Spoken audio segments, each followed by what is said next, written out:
moderators in Oregon. It depends how you want to play. If you want to play aggressive, you can take Maru, Ying. Of course, it's not banned, it's Dokkaebi, because if some people roams, you can like call for your team and your open fraggers will get info faster. In my opinion, Osa is so good because she is really good on almost every plant on Oregon. It will be so easier to plant with her shields. If you want to play slow, you can just bring, as usual, a hard breacher like Thermite or Ace. The best pick for me on Oregon would be actually Twitch, because people play a lot Fenrir, Goyo, Mira. I think it's a good operator to deny all that stuff. All equipment you need on Oregon actually has one set of claymores, flashes, smokes, or grenades. Flash are really strong. The MPs, you have to bring them to open the worlds. You can flash pit, you can flash top white, you can flash close trophy. It's easy, like, except if they have warden, but it's the game. The main spawn is actually pretty fast to enter the map. Spawn street, but watch out, a lot of players are spawn picking, garage, main door, and master door. If you like attack the basement, for me, two guys need to spawn on main and then go through the master bedroom. Two guys spawn from small tower, so they will work together in pair. One will drone for his teammate. Easiest spawn I think would be to spawn small tower, to get 3 people rushing into the green window with someone waiting on the kids to put pressure on the vert. The last one could cut white or push Zulu to get the cover from server. Those are my first entry chips on Oregon.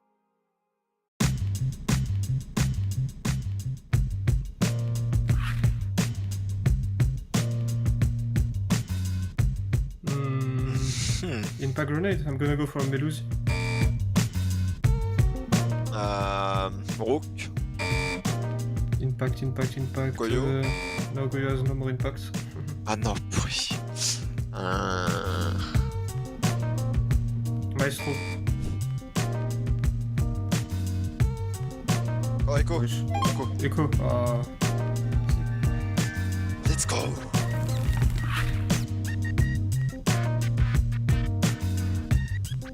H.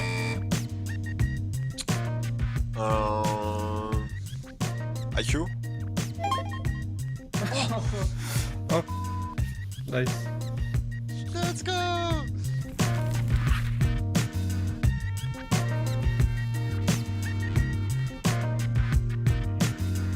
Goyo.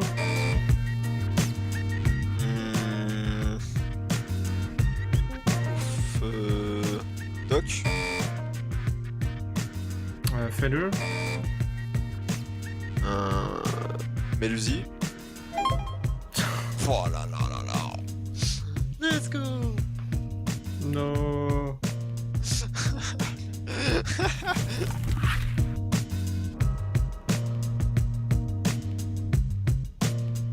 IQ? No, IQ is read earlier, maybe. Sledge. Oh là là là là. J'ai pas de proposeur.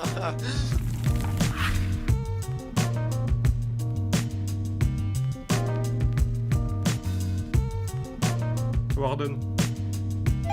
Oh là là là là là là. Let's go. Let's go, guys.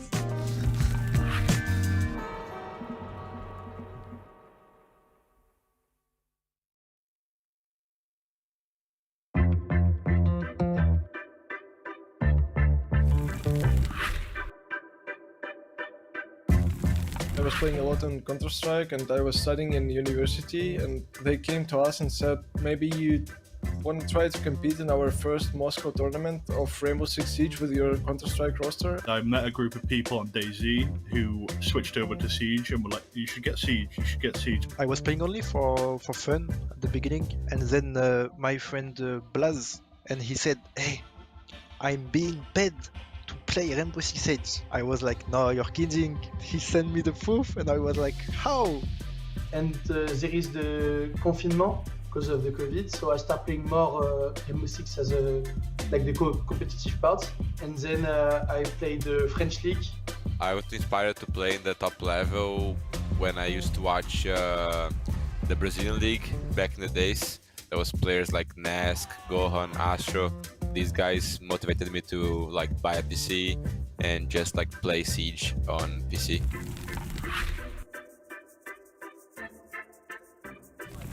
There is not one thing that made me become a pro player. It's like on everything, the atmosphere, the game as well. Like just everything made me feel like I need to be a pro player. I think my big moment before becoming pro was Challenger League. We beat M-Curse, and in Challenger League we beat them. Like that was a big opponent, and I was so happy to beat them. Like it was really a big moment. I wanted so much to be pro at this moment.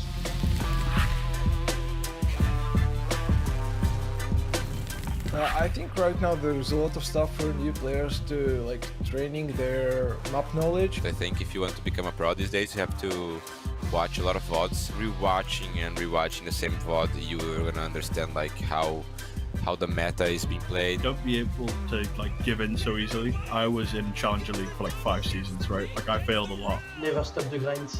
Always like watching VODs of pro team, watching your VOD to see your mistakes.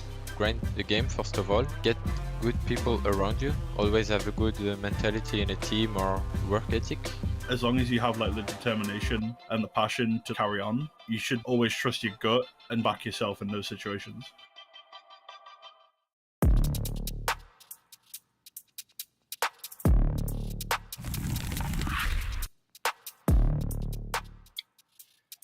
If I remember correctly, it's Skies who was telling to Jack to run out because he was playing in the second floor of the big tower.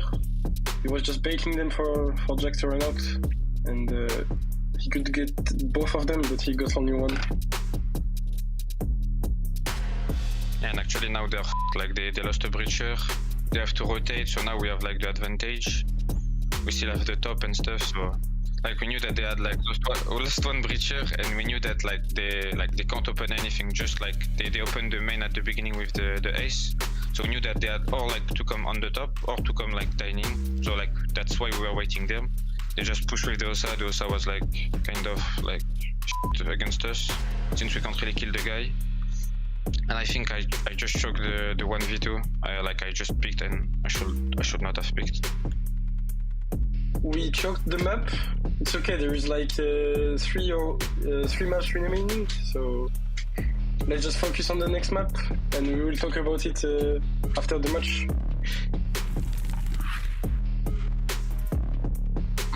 Like we knew that like every time on attack they were like baiting outside with like Brava and stuff like Twitch and stuff like this, so we knew that we just had to wait them, and like we know that we are better in gunfight, so we just wait them and play together like in cross and stuff like this. Yeah, we wanted to make them waste their time.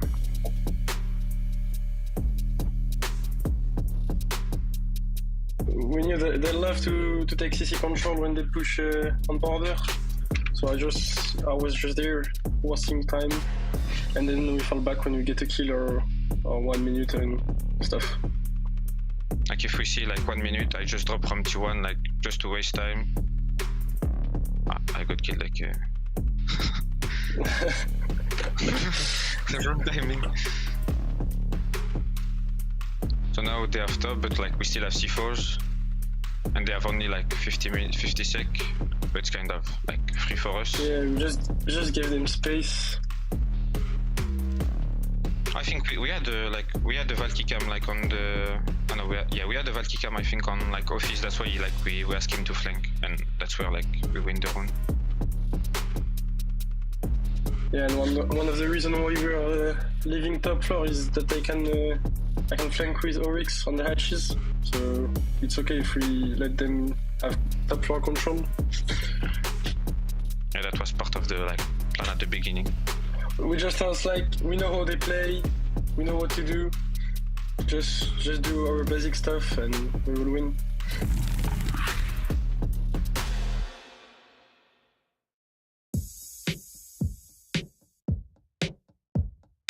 Okay, let's start. I think my first option will be Shaiko from BDS. I don't really need to speak much on Shaiko because Shaiko is probably if not the best player in the world. Put as a second support because I think his playstyle fits the draw very well. He's really he's amazing. He has one of the best aims in the game. My first pick is British, the best support in the world.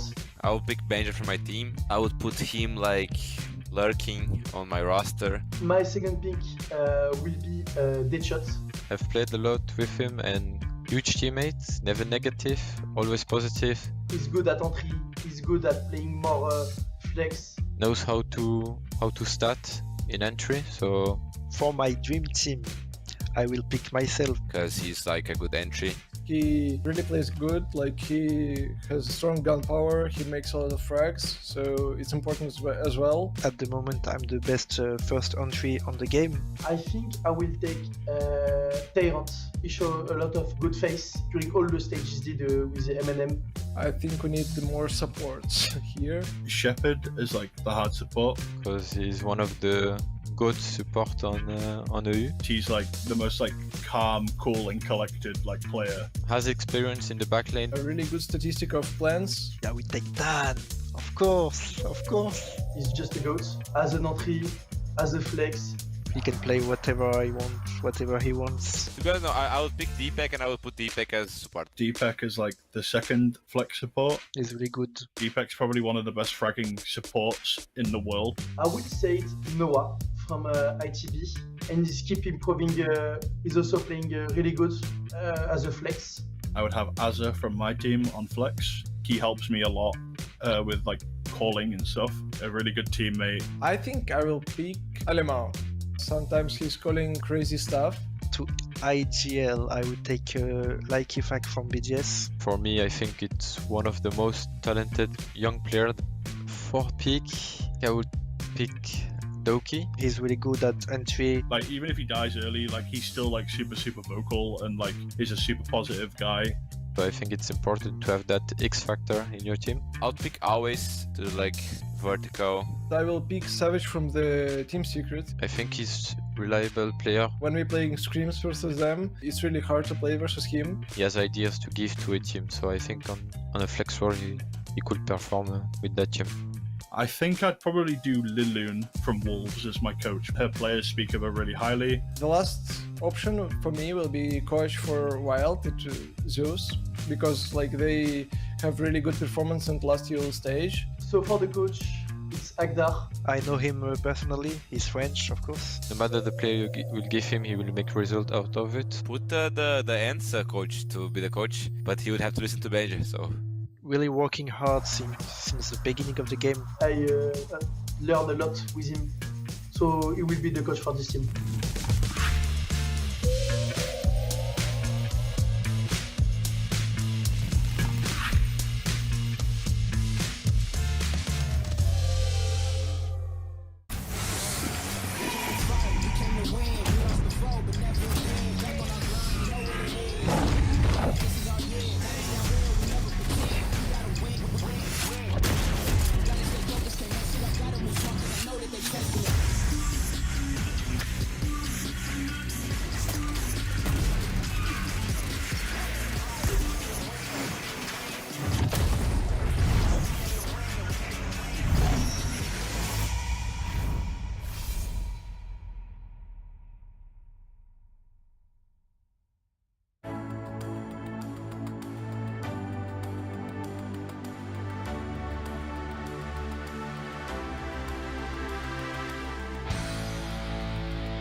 Cameraman be the hero now. He'll need to be. G with a line of sight and with a glance on the board. To push them to not.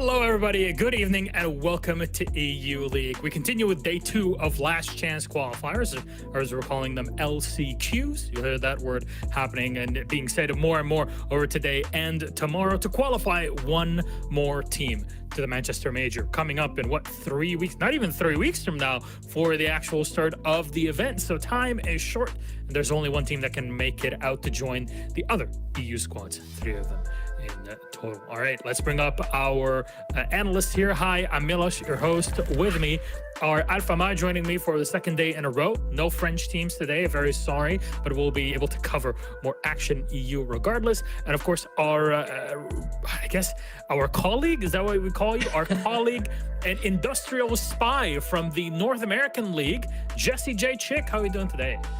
I'm doing well, Milos. Good to be here. I watched the 6 Invitational. I saw teams like G2 and Virtus.pro place higher than every single North American team. So I'm here to steal some secrets, learn from the best of the best, bring it back to North America. Of course, I'm sure the great teams of Virtus.pro and G2 surely wouldn't be in an LCQ, so maybe we won't quite see them because I'm sure they've already qualified. But you know what? Maybe I can still pick up some secrets.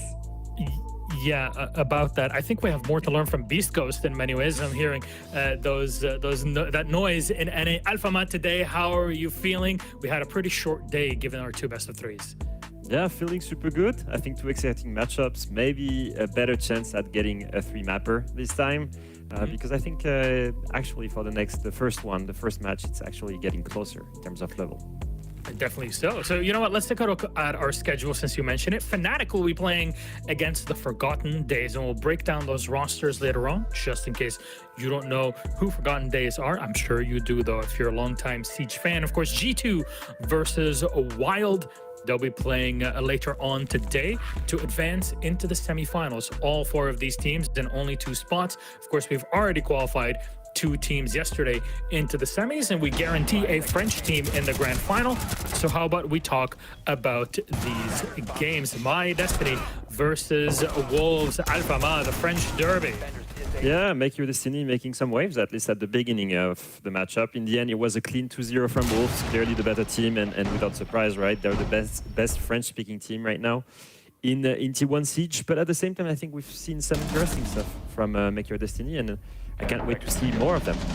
Yeah, and now we'll pivot directly onto ENCE versus Virtus.pro here, Jesse, because in many ways, a surprise if you're not looking at numbers.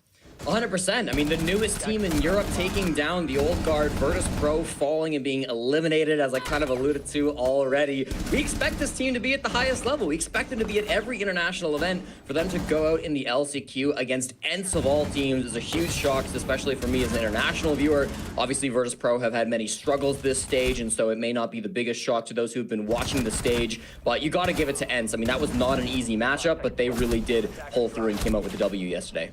Absolutely. All the kudos and kind of that energy going to ENCE and their victory against VP, which gave us this little bracket here. Wolves versus ENCE to advance on to the grand final. And only one team can make it out to the Manchester Major from all the 8 that you see here.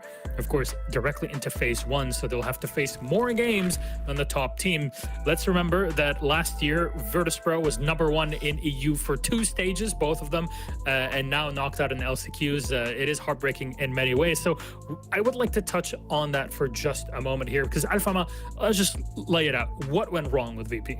I think there are multiple factors. I think ever since they came back from the Invitational, they haven't looked the same. I think in general, like, they expanded the map pool for that tournament, like I touched upon on it, yesterday, is that they've got an 8-map pool, and they're really struggling to keep the same amount of quality on every map.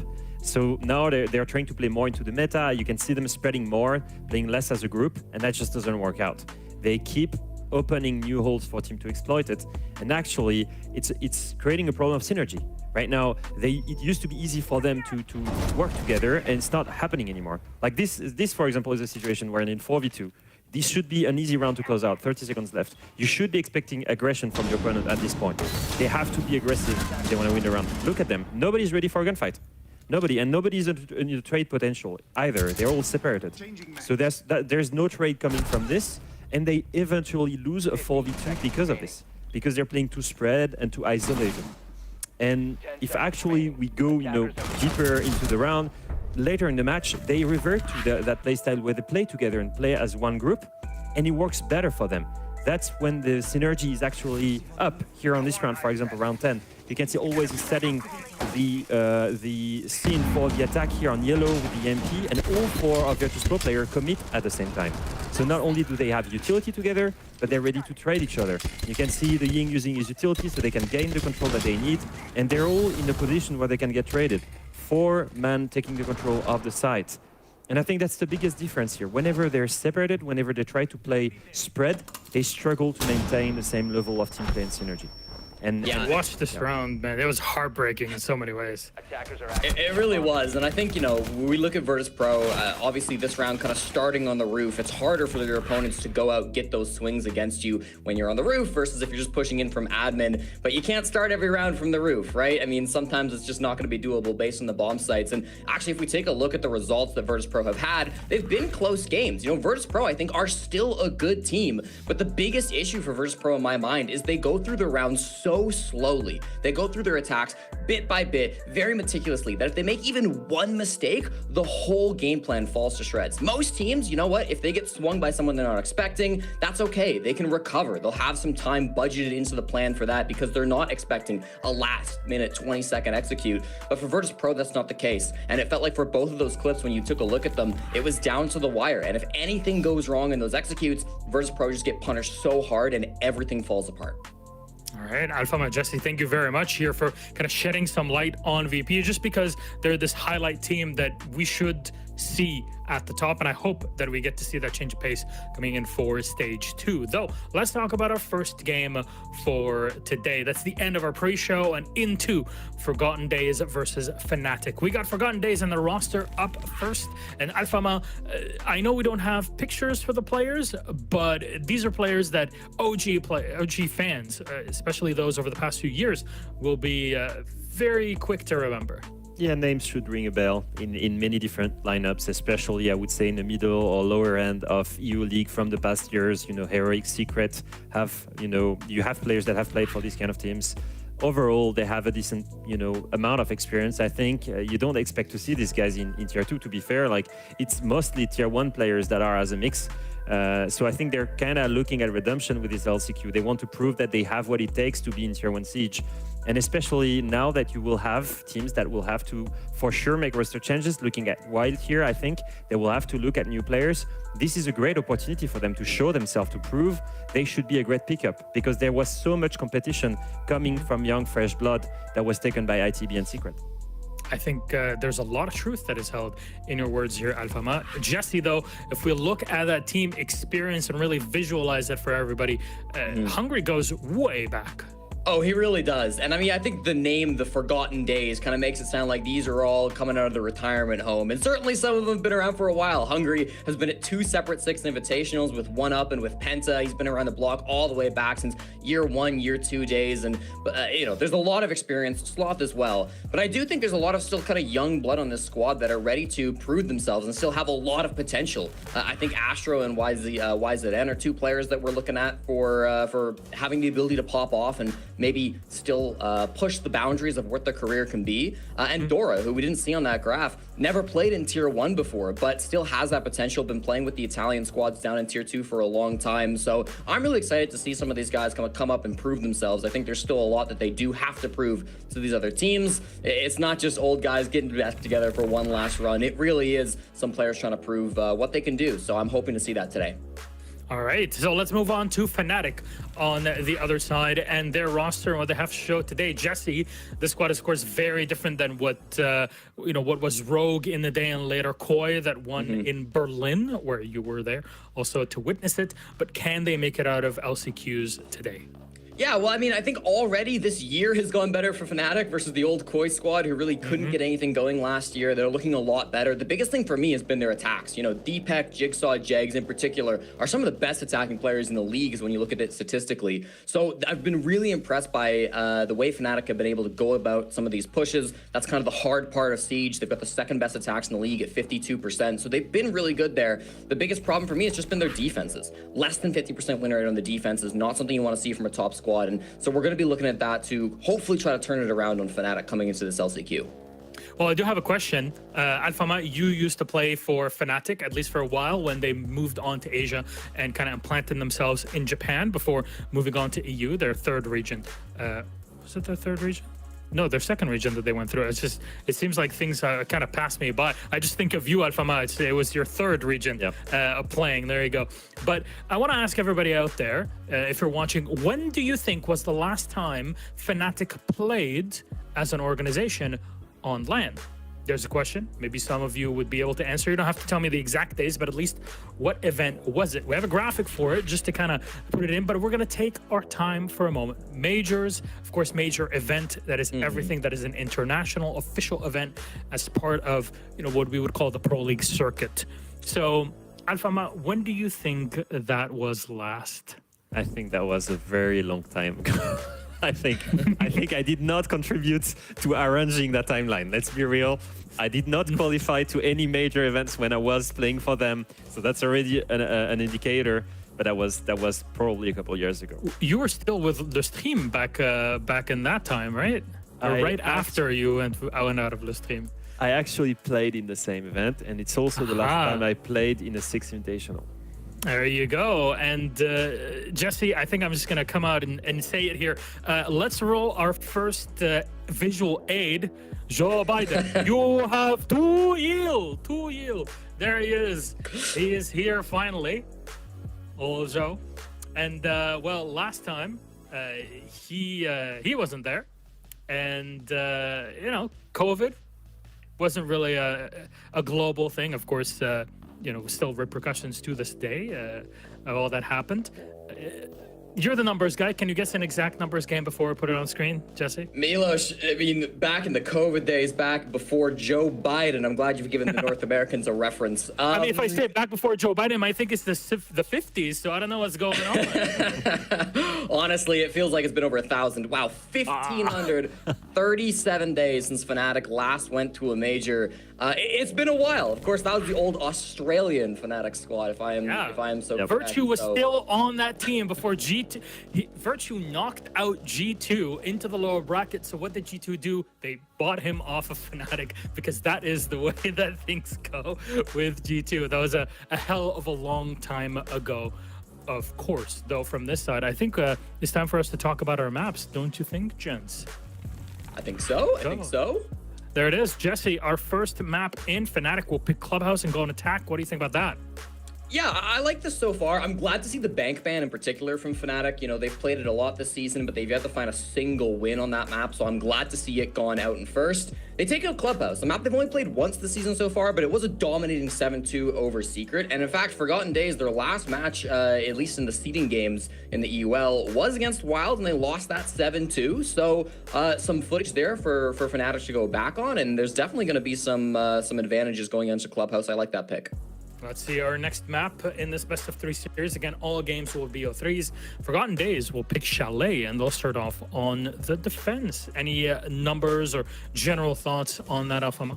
I think it's a very similar pattern than Clubhouse, actually, because like Clubhouse is a high preference map for both teams, and Chalet is exactly the same thing. Obviously, it's a really good map for Forgotten Days, but it's also a great map for Fnatic. Mind you, they only lost to BDS 5-7 on Chalet. It was very close, and we're speaking about the BDS that's dominating Europe right now. So they were 1 round away to bring them to overtime, and they also beat Virtus Pro on the same map, on Chalet as well. So I'm not thinking it's a weak map for Fnatic either. I think for both teams on both of these picks, they're actually quite good on both maps. All right, we move on then to our third and final map, Oregon, where, well, that'll be Forgotten Days, actually. They banned Skyscraper and take us there. Fnatic start off on the attack. Jesse. Yeah.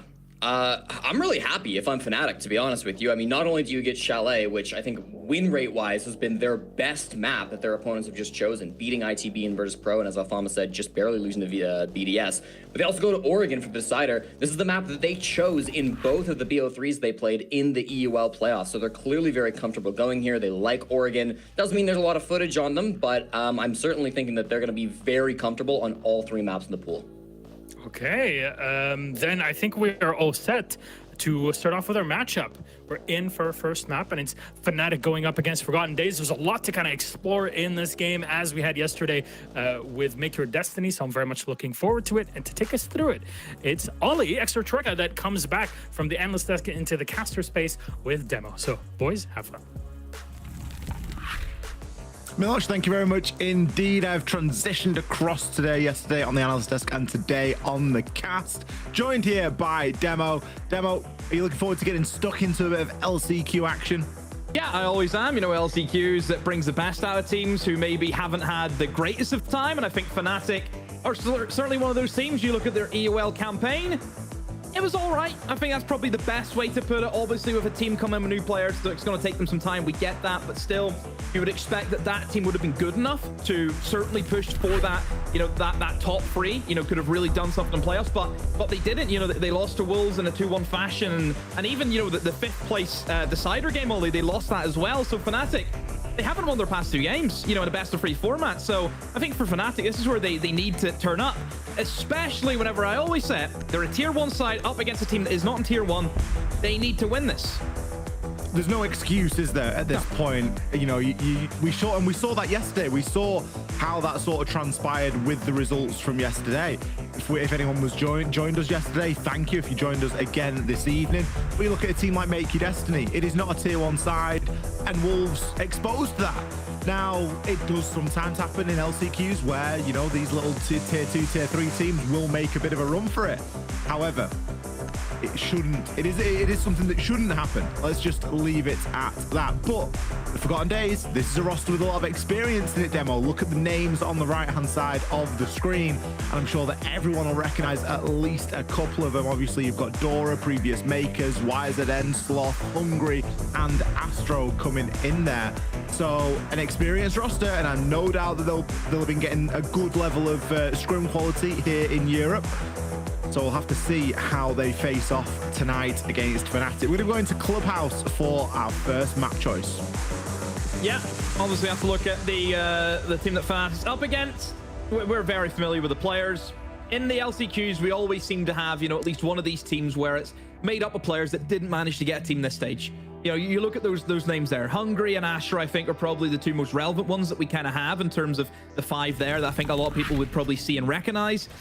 Sloth, look, in his own right, has a lot of experience. You think back to the Koana days, but that's a long time ago, you know, since Sloth has been at that tier 1 level. So even for him, getting back in the swing of things, you know, it's probably, yeah, obviously I know he's been keeping himself warm, but I think that adjustment, stepping up and going up against the tier 1 side, you know, that's going to be a big change for him, and hopefully he can handle the pressure, because Sloth, he can be a nuisance, you know, at the best of times. Ollie, he can be one of those little players that you watch, and he's just there at the right place, the right time. I would say very similar to Jum and what he's been able to deliver for Secret. Same caliber of player. Yeah, absolutely. I was speaking to Sloth probably 2 months ago now, maybe a little bit longer, right at the start of the stage. And he was saying that, you know, he was scrimming with a couple of different teams and practicing and all this sort of good stuff. And the team that he was playing with was going quite well. So you would expect him, you know that he's been working pretty hard there in the background and trying to keep himself current and stuff. So that's really all you can do if you don't get that off of a team. And Europe's so stacked at the minute that, you know, it's not unusual for there to be fantastic players sat on the sidelines. You know, you don't have to look too far to find that. However, Fnatic, they're going to be kicking things off on the attack here. Now going to see the death mark sent out, and Sloth will be hightailing it on out of there. Obviously, a difficult job for Tyrant, given that he's got to communicate where this player is. It only is Deimos that gets to see where the marked player goes, but it's done a great job of clearing that top floor. They haven't really had to waste anything, but because the Deimos are so focused in the source, then we're probably thinking, oh, it's just the one guy. They did not pick up the cap can stuck inside of stock. He does get traded off, but Ollie, what a blow to the operator lineup. You eliminate the Grim on the side of Fnatic. That is your key of clearing out blue. Yeah, you're going to be looking towards sending those Bs out, especially in the dying seconds, to gain that little bit more information when the drones have done their job and you haven't got any of those left. You're going to want the Bs on the Grim to displace some of those defenders. That now isn't going to be an option. Of course, the Capcan goes as well, so that's the C4 gone, and I think the Bravo was dealing with a lot of those Capcan traps on the doors. So as I say that, there we go. Jigsaw getting a good bit of value here. Just seeing if you can find a Cade Claw up on that roof. And that will allow them to open up Moto, which of course, oh, didn't actually manage to get that. No, he couldn't find it. No, he checked the Caught wrong on side the of other door. side. Yeah. It's unlucky. I mean, they're still going to have a tough time. You have the Tabara up, Ollie. We know what he can do to the hatches. Can stall out even longer. I actually think that you're in a very good spot here for the defense.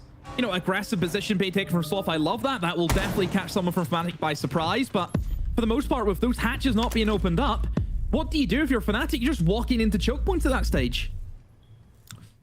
Yeah, not going to be too good at all. And this is the stall out that we don't like to see when attacking into this basement. Fnatic really trying to come up with a plan here as to how they're going to try and execute. They're not able to get Moto open. The smokes are going to come out now. Leon, he's framing himself up for a drop, and he will do it.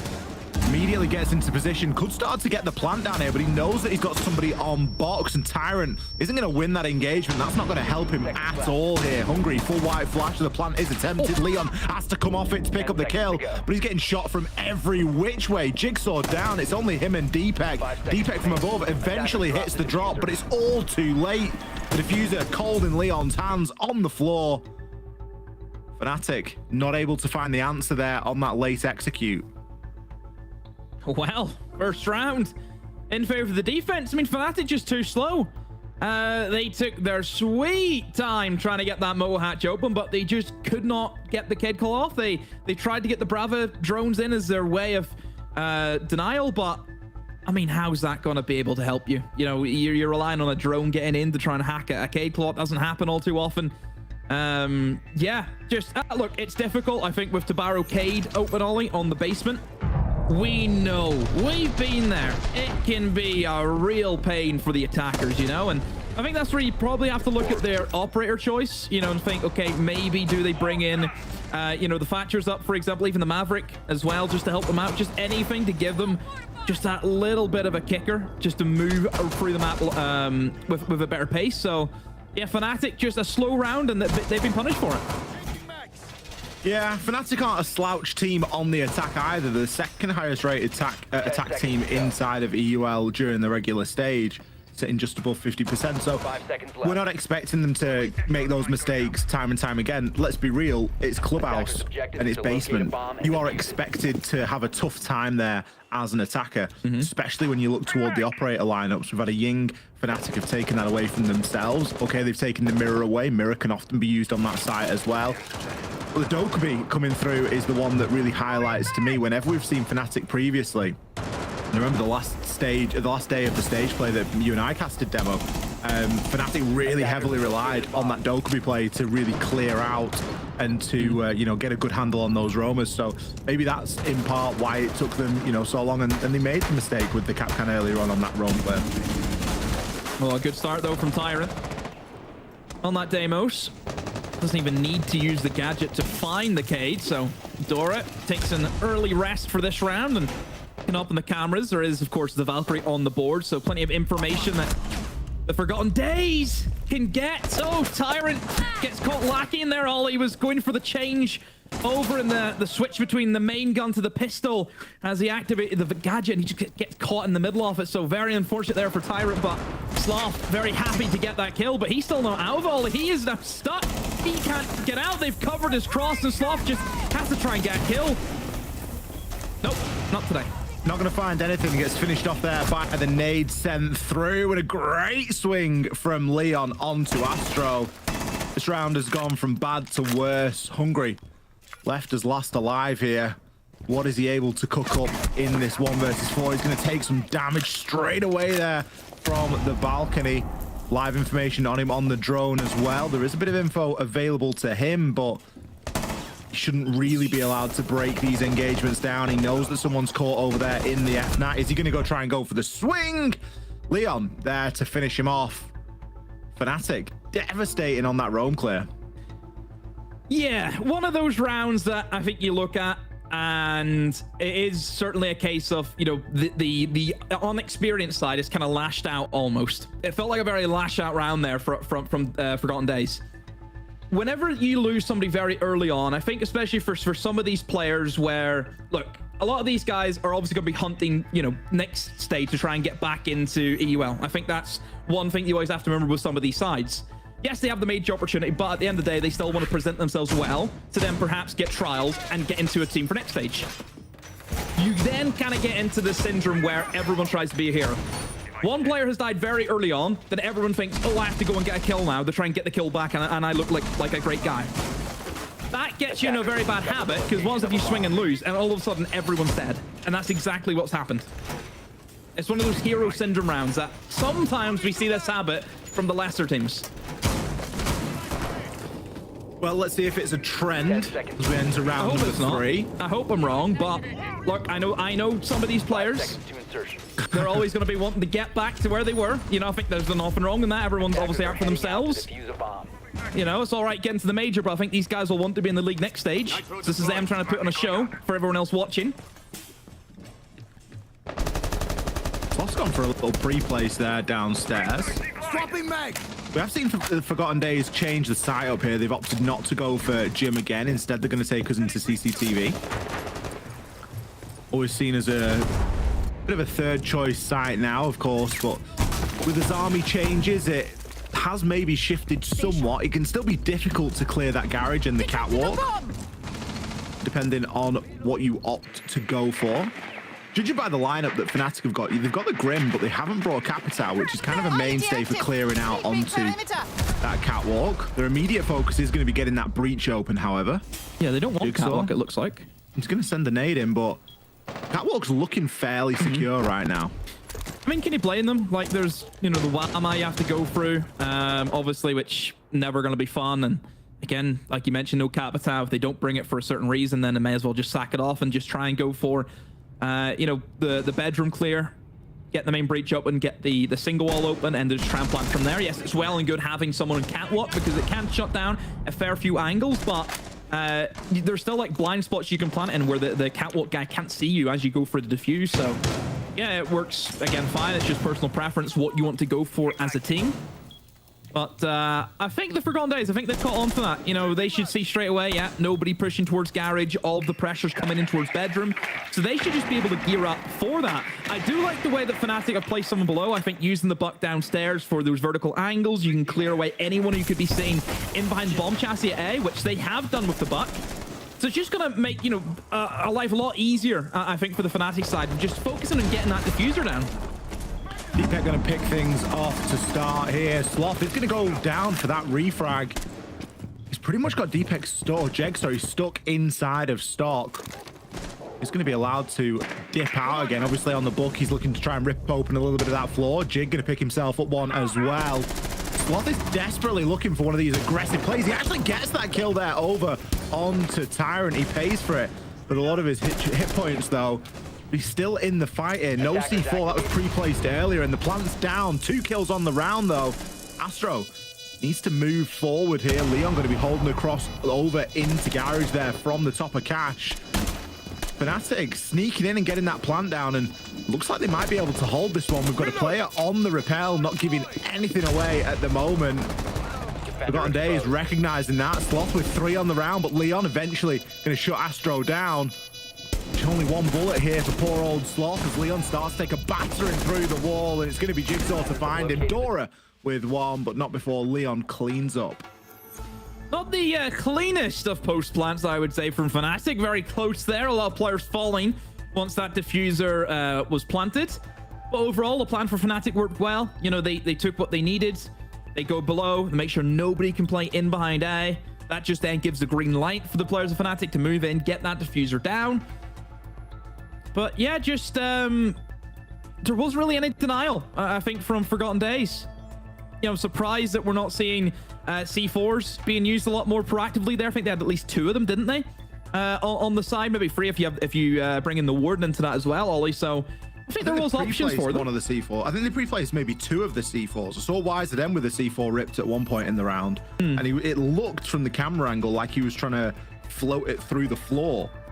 Well, he was just stood in front of an open breach for the majority of the round, so it was like, what's he going to be able to do? Wasn't it? Yeah. Definitely. I think that Fnatic have they've dissected that really well. And the shot calling has been on point because they've recognized, right, Garage is going to be a bit tricky. They've got the 2 brow, they've got a Wamai. That's not something that we can just brute force our way through. Let's just see what we can pick from going from the other side. And a bit of vertical action as well. We had Deepek and Jegs playing from below, so I think it worked fantastically well there. Fnatic really getting themselves into gear now. They're going to be attacking downstairs into Church and Arsenal. It's the only site so far that they've been unsuccessful in. Let's see how they fare. I mean, look at Leon, 5-1. And it's never a good sign if Leon's popping off of your forgotten days, because if the support player is getting those kind of kills, you're not in for a good day. I think probably you remember all the Fnatic versus Secret. You know, Leon dropped the bomb in their heads, you know, and won them the game single-handedly. And it was in Clubhouse as well. So it could be a Leon day today. Quite possibly. I just feel like Leon sort of flirts between that line of support and Fragger anyway. Oh, he'll get every kill in the round or every death in the round. It's one of the two. He plays all the support in roles, but he still wants to get all the kills. He might be the support player with the most entry deaths I've ever seen. Ever. A bomb has been located. We have Stock Hatch open. Nice and early on into the round. There is still a Cade this time. We have brought the IQ to try and at least locate those Cade claws. You're still going to struggle to deal with the Moto one. That's really the one that sort of Fnatic struggled with last time, and there's not really much that they've got that can deal with that, aside from getting a body in there. But by that point, it could typically be too late. Waiting for that boogie to expire there. There is going to be a pre-play C4 that is known at the moment. That's going to get shot out now. IQ providing a lot of value here. It can search out for that Cade Claw as well. Still struggling to find a shot onto it, but another one got deployed. Eventually, we will find it. The Cade Claw is going to be on the hatch, but I do believe the first set at least will detonate. Yeah. So it'll just again take them a little bit of time. But I think the big difference is, though, with Fnatic this time, is that they have the Grim for blue. You know, they didn't have this last time. Maybe that's going to be the game changer. Having blue flooded, having Tyrant pushed down with, you know, all the bees covering him almost. I think this will work a lot better for Fnatic. You know, the push will work a lot better. We've always said before, any push you go for on the basement, you need blue control. For either side, whoever controls blue controls how the round is going to be played out. You can see that Fnatic slowly starting to get themselves into position now, but they haven't got loads of time to work with. 30 seconds and all 10 players still alive on the server. Tyrant gets a great shot through the smoke onto Sloth. Jigsaw just going to one-man army it down these main stairs. He knows there's one in blue, one in Moto. The Bee's doing the work now. Can he pick up the player inside of Church? He's going on a bit of a wild goose chase here, and the diffuser's cold. A couple of kills coming in for Dora there. Hungry on the flank, going to pick one. He just needs to run upstairs. He just needs to keep himself alive here. What's happened? Like, how? What has happened to Fnatic? Dora gets 2 kills. I don't know where he gets the 2 kills from. The Fenrir just ran away. Oh my word, I thought that was looking good for Fnatic. Tyrant moves down blue, using the bees, picks up that kill on blue. It just looked to be that the players on Kitchen just couldn't get the diffuser down. You know, I think Dora picked up 2 kills from the position holding on to Dirt, I believe. Honestly, I don't know. I think we missed a fair amount of that, so I really don't know what Dora did that was so special, because obviously the blue was where we were focused on. Well, we had blue that was successful. Tyrant picked up the kill, and I bet it was a great shot, by the way. We could see the Fenrir activating as he's drawn for the pistol. And you got Jigsaw walking down long. Both of those players are seemingly doing okay. Let's see what we can find inside of the replay. That's the first one that Jigsaw picks up. Hungry. He knows at that point all he needs to do is get himself back upstairs. Forgotten Days. Holding on very firm there in the final 30 seconds. Typical bloodbath there inside a Church and Arsenal. 5 seconds left before insertion. We move now back to gym and bedroom. This is, of course, the site that probably the quickest round we've seen so far, Demo. It didn't last long at all. Nope. But what am I seeing right now? Oh, dear, oh, dear. Oh, Dora. We're having a troll today, are we? I mean, I would say, oh, dear. He would say, oh, Dora. That's true.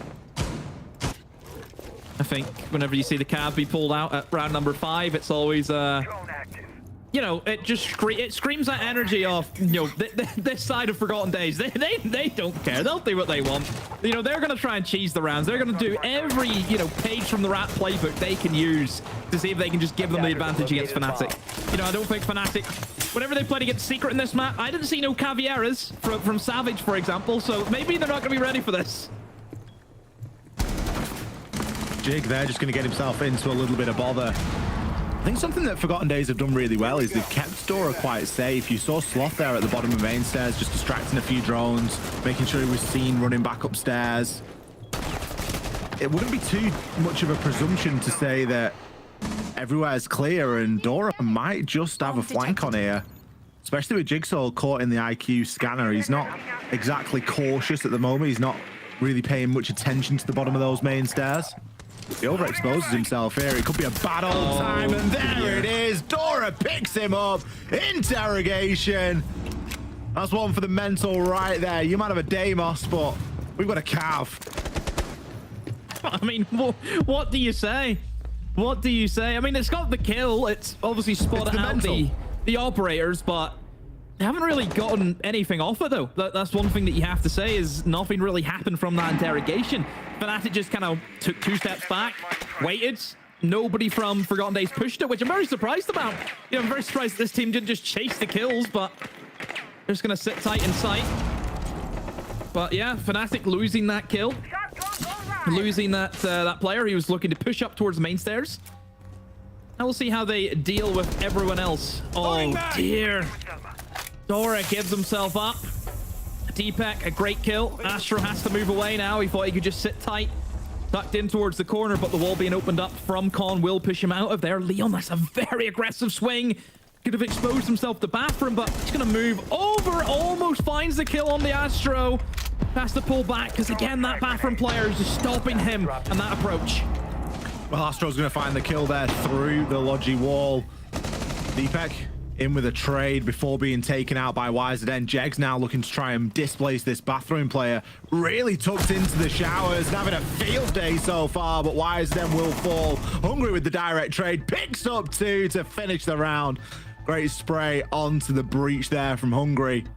The interrogation might not have directly won them the round there, Demo, but it's always something fun to see, and it's always something that's a bit of a tilter.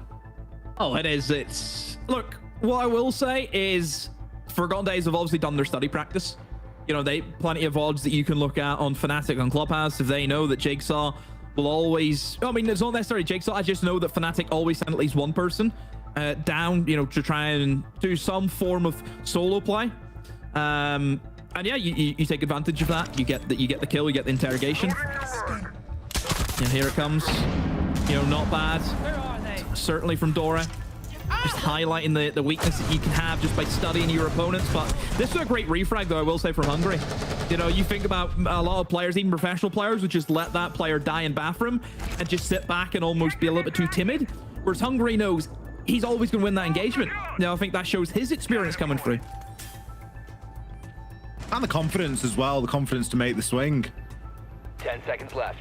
Leon was asking for it on that construction door, and it was Astro that finished him off eventually from the Logi side. But Fnatic, it's funny, isn't it, when they don't get the option to get those kills on the roam clear, and there was no sort of hold inside a CCTV and cache that time. There was a bit of presence, but it wasn't held properly. They then struggled to dissect the site, and I think that the Forgotten Days sort of read into that a little bit and said, well, if we're not going to be successful holding it as like an extension, then we'll just do something else. Sloth, he's been desperate for one of these all game so far, but it's an oldie. Yeah, he knows that. Not going to catch Leon out. I mean, especially whenever him and Leon, I don't know if they still do, but I know that Sloth and Leon played rank for maybe 2 years straight together. So I would say Leon will know every trick in Sloth's book. So yeah, but one thing that you have to say about Forgotten Days, they're not going to be scared of Fnatic today. They won't be. I think Fnatic during, you know, the regular stage have shown that they're beatable by really anyone with some of the performances that they put out. I think the Wild one, you obviously have to look at that and say, yeah, if they're losing to Wild in that fashion, surely Forgotten Days has to be in for a chance. That's why Jigsaw knows that there's somebody tucked inside a gym there. We obviously can see the outline. It's going to be Hungry. There's not loads that he can do from this position. If he jumps out, he's pretty much dead to rights. And I'm not sure if he's going to be able to cross back through as Fnatic start to take a little bit more control, get the bottom of garage open. This transition back to side could become quite dangerous indeed, but definitely one to keep an eye on. Leon just seeing if he can catch anybody out, being a little bit impatient, ants in the pants sort of vibe. Tyrant, he's going to be below. Just waiting for that drone to go up the stairs. That's going to give him a bit of info that someone is playing at the top of red stairs. And they also know that someone's on the 90. Default camera's still up though, so Sloth can help out with that for the time being. Bit of a Fnatic stall again though, Demo. I don't know if they've spotted anyone for Tyrant to try and see if he can get a scan off, because surely he would have used one by now. But again, maybe they've done it now, and there we go. They have been able to spot out the Cade, it looks like, and this is where they will execute onto that Raptors location. The information just going to keep rattling through. Dora, how does he get away with one? Almost gets the second before being traded by the nade, and finally Hungry does the jump out. The most patient jump out the world has ever seen, and it rewards Hungry of a kill. 30 seconds on the clock. Tyrant just pushed up the 3 and finds 2. How has he done that? Hungry, they know exactly where he is. He tosses a C4 out. It misses. Diffuser surely will be planted by Jags anytime soon. Hungry. Perma spotted as well by that drone. Another flashbang into it. And Fnatic, Tyrant especially, can just sit back and pick up his freebie. Tyrant! My God, man. How has he got away with that? How has he picked up 2? He barely moved the crosshair. I was about to go on like a huge rampage about how we've got the Forgotten Days and they've got 2 ends of the spectrum. You've got Sloth who wants to jump out in the first 2 seconds, and you've got Hungry who's going to wait until the last 30, not even move his feet for the whole round just to jump out and get 1 kill. And it would have been perfect. It would have been fine. But what happened at the top of those red stairs? Just, I think they had 1 piece of barbed wire. I think that was it. That's all they had. Did Tyrant nade that, do you think? I think he naded it. We've always said that Tyrant is a fantastic space finder. And that right there is sort of credit to it. He was hovering in that position for the majority of the round. This kill from Dora, I thought, oh, it's wrapped up. Like, if he gets that kill, then it is. If he gets the second kill, like, yeah, it definitely is. But it just looks like YZN looked at him. Why is YZN not holding stairs, though? Why is he playing so aggro and breach? 10 seconds to go. I don't even think there was anyone on breach. No, I mean, surely the guy who was sat on the table inside a cache, surely that's his job to hold down the breach push in? No? Maybe he was holding garage. Because we just lost the garage player. But here's the thing though, for YZN, why do you need to try and hold garage? You're smoke. They have to jump through the window and try and get the plant down. That's where the smoke then wins from that location. You have wasted 2.5 minutes off their time. They've only just got Raptors control. You then win on smokes. So I think YZN, you have to look at him and say, why isn't he holding the staircase? Side swap, 3-3 split. Not a lot in between these 2 teams at the moment. YZN gonna get an early pick onto Jigsaw there. Really look like Fnatic were trying to start this round quite aggressively. I thought Tyrant was maybe thinking for a little bit of a jump out of the blue window, but instead it's going to be Jig first down. Not ideal, given that you are the Legion and everything generates over time. Astro is going to pick up onto Leon as well. We're going to see Forgotten Days do a lot of the job here without even getting themselves into the building as such. Oh, Tyrant going to try and spawn peek himself. A very late one at that, of course, but if he can maybe pick up the player who is still inside of spawn droning out. See, no, back on the drone again. He is having a nightmare trying to lock down Dora. If he gets that kill, then maybe you could see them do something. Taking out that ace perhaps could be pretty big for them. Jags is also upstairs as well. He hasn't been spotted out just yet, but maybe that's where the droning is being done so heavily by Dora, for example. Will he spot out the player spawn peeking him? Yes, he will. Lucky there for Dora, but what are you doing? What are you doing, Dora? Oh my word! Sloth was late.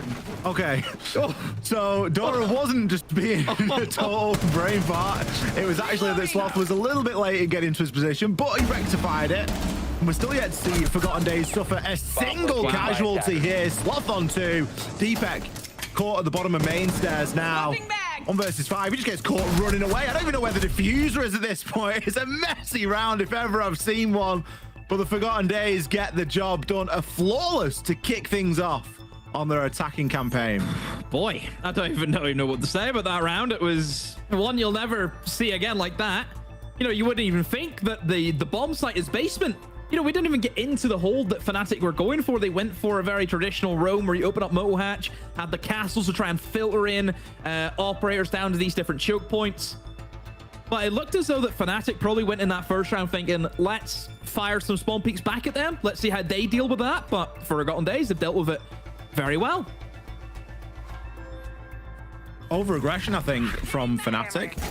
You know that Forgotten Days are a team that are going to want to play aggressive. They want to be aggro. And I think that Fnatic really just played directly into that there, but it's only round 1. Early days yet in terms of Fnatic and their defensive half that we are now in.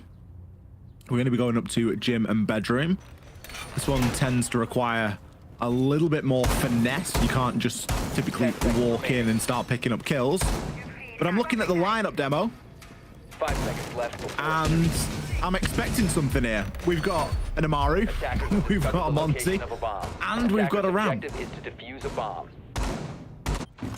Got some fun operators, that's for sure. Obviously, you're looking at the top floor. My guess would be you're probably looking at Amaru flying in through main stairs window, along with being accompanied by a Monty walking down flag, more than likely. I would say that's probably your go-to. Only thing you would be missing is, like, you know, a Grim clogging up office. That would be really the only thing you'd miss, but I think probably the Monty plus Amaru combo is pretty good. But we'll see. Oh, is it going to be a quick drop? It's going to be a quick drop with the Monty. It's going to be a quick rush, Ollie. They're actually going to fly in through the window. They're going to have the Monty going in through office. Here we go.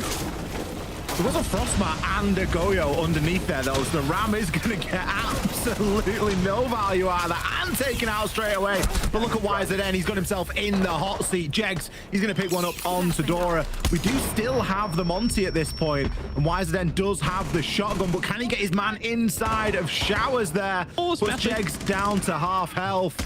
It's a scrappy round by all accounts. Hungry is on the Monty. He needs support to get the most out of that operator. And is he going to find it or is he going to need it? Picks one up onto Jegs, but he is now the last man standing here. The default cam right up in front of him. A lot of information available for Fnatic right now. And Hungry recovering the diffuser. Maybe able to get a plant down, but look at what he's waiting for him below. We have a Solace, we have a couple of C4s. Not going to be an easy time to try and get this plant off, but going to try and get rid of a lot of those Goyos and a lot of those Vulcan shields. Maybe try and plant hard here, but there's no way. It's not going to be an easy situation for him to find himself in. Oh, he tried to bait the Solar C4 by dropping the diffuser on the floor, so he's going to be going for the plant. But look, Fnatic are too smart for that, and they also have Evil Eyes watching him as well. So yeah, or not Evil Eyes, Maestro, Black Eyes, I mean, sorry. So yeah, Hungry's just going to try and play for kills, but look at Leon just keeps moving back. You know, Hungry is now leaving the bomb site, leaving the diffuser, chasing for kills. Nobody there.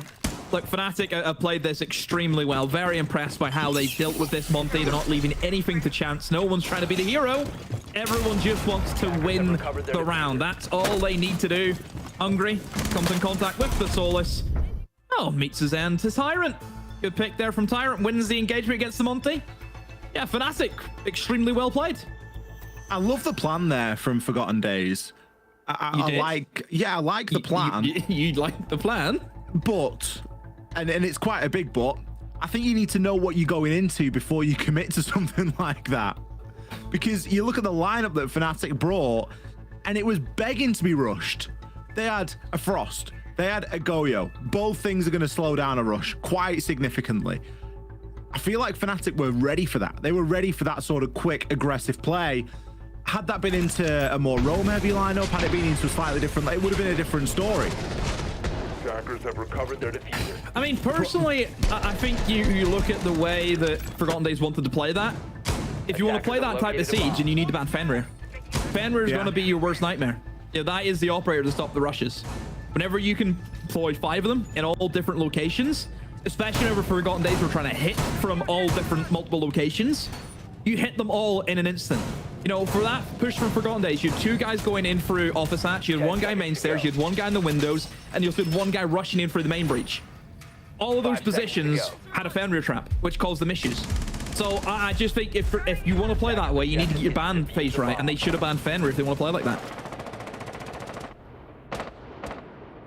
Round number 9, still nothing separating these two. We go back downstairs. Church and Arsenal once again. A round that we have seen Forgotten Days be successful in on the attack, and looks like a very similar setup again. We've got Stock Hatch already open. We've got a couple of castle barricades getting played out there as well. We do have some Fnatic players upstairs now. At the moment, it looked as though Sloth was going to kind of ignore that, but I think they are going to have to do something, particularly about players like Jegs upstairs. It's going to be Leon to kick things off there. It's a really nice long shot. Obviously, Castle, fantastic for this setup anyway, but with the ACOG, it just makes it that little bit more appealing to play. Pause again. Fnatic are trying to keep them out of the map entirely. Don't even let them in the building, let alone trying to stop the hatches. Just trying to stop the upstairs reinforcements. Astro has found his way in through Stock now, and is going to be in the blue hatch. As there is that little bit of a roam game, it is pretty light on the side of the main operators inside of the bomb site. So right now for Forgotten Days, he might just try and go quick. All in, just try and rush the bomb site using the number advantage to their advantage here. There's a chance that they could do that. I was kind of thinking that in the previous round where, you know, when you've invested so heavily upstairs and you have got those castle barricades, it can be difficult, but an impact trick is going to stop that dead in its tracks. We do have Wise at end. He's got a couple of hard breaches, but look at where he is. He's in the bottom of blue. He can't rotate himself back upstairs now, not with only a minute left to go. He needs to make a big opening and have a big impact here. Hungry. Going to be playing inside of dirt. He does have a tin opener as well, and it would be a bit easier for him to rotate out of that position. Jig going to get caught out on the drone. Still playing this top floor on the Solus. But look at what's happened here. Jegs and Tyrant both been allowed to rotate back down those main stairs and get themselves into the fight. Deepek going to pick up one onto YZN, and there might be a bit of info here. There's going to be a serious amount of kills required. Deepek and Leon. Tyrant joining the party. Wonderful hold there from Fnatic, and you really feel like Forgotten Days just let that round slip from under them, Demo. Look, we've seen Asher at what, minute or 2 minutes? You know, only a minute gone off the clock by the time he was, you know, looking down a hatch, and we were thinking maybe they could go quick here. I think they said, oh, let's go, we can push. Let's just ignore those guys. Let's just push the guys in sight. By the time they got everything ready, by the time they kind of faffed around and tried to open up hatches, wherever it is, they're dropping at 30 seconds. The players upstairs have rotated back to the site. So now that quick advantage you had is gone. If you're doing it, you need to go. They hesitated. That was the issue with that side, is that they hesitated. Where they all just should have went, go, and just trade kills back and forth. But you allow Jegs to come back into the site. You then have, you know, the Solus starting to creep down staircases. You then have to worry about the Solus flanking.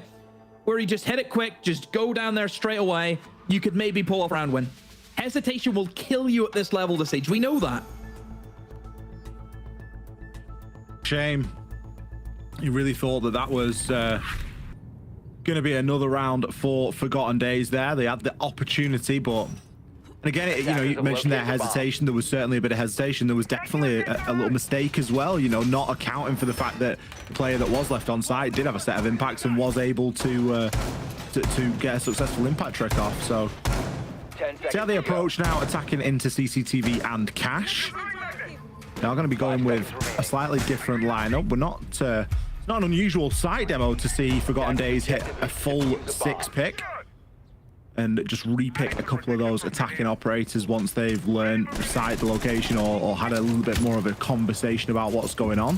One thing that they stuck with throughout this is the Monty. They did have a Capital threatened at a time, but maybe have chosen the Monty as being sufficient to take that garage control solo. The attacker's bomb diffuser has been dropped. See how they do with that Monty. Like you mentioned, you know, strong operator. We see it plenty of times in towards Clubhouse, especially the rafters. It's very easy. Very, very easy to take control of that with little pressure, little ease, and even with that shield being taken out as well, just means that Hungry can walk up with nothing stopping him. No smoke on the side of Fnatic, so of course the time delay you have to look at from Fnatic's side probably won't be there as what you would like to expect. I mean, they really have like 0 forms of denial. Like what, 2 impact grenades? Is that denial? Not really. So certainly for Fnatic, it's about getting kills. You can't let them set up, because if you do, you're not going to be able to stop the plan. Sloth kicks things off with one onto Jigsaw, but Fnatic respond. Hungry might have got himself into garage, but doesn't look like anyone else is going to get themselves in there. They use the Flores wonderfully to clear out the utility, but can't do all too much here. He needs the assistance. Sloth gets a glimpse of a head. Can he land the shot? Oh, it looked like he should have done there, but just missed ever so slightly. Hungry still on this catwalk, but his team has folded around him. Sloth nowhere to be seen. He can make a rotation back down to garage door, but you don't really need to watch the Monty. The Monty isn't the threat. The threat is going to come from elsewhere. Plenty of information available here. Sloth isn't able to hit his shots though. Deepegg slams him with a blinder, and Hungry, he's down to 1 HP. Fnatic, they held firm inside a garage there. They didn't even give the stairs away, Demo. No, no, Monty, we're closed today. You're not allowed in. I honestly think that stems from Jags killing the guy in main breach. Dora loses engagement. You know, Dora, as the player on the main breach, you look in towards Rafters to try and, you know, cut off some of the mobility that you have on Rafters. If you lose that player, you just see the damage that Jaeger can do. He could just peek up, swing onto the Monty, onto anyone who wants to move in as well, without having that guy holding you. Very, very tricky. So just one kill, it just topples the entire Jenga tower.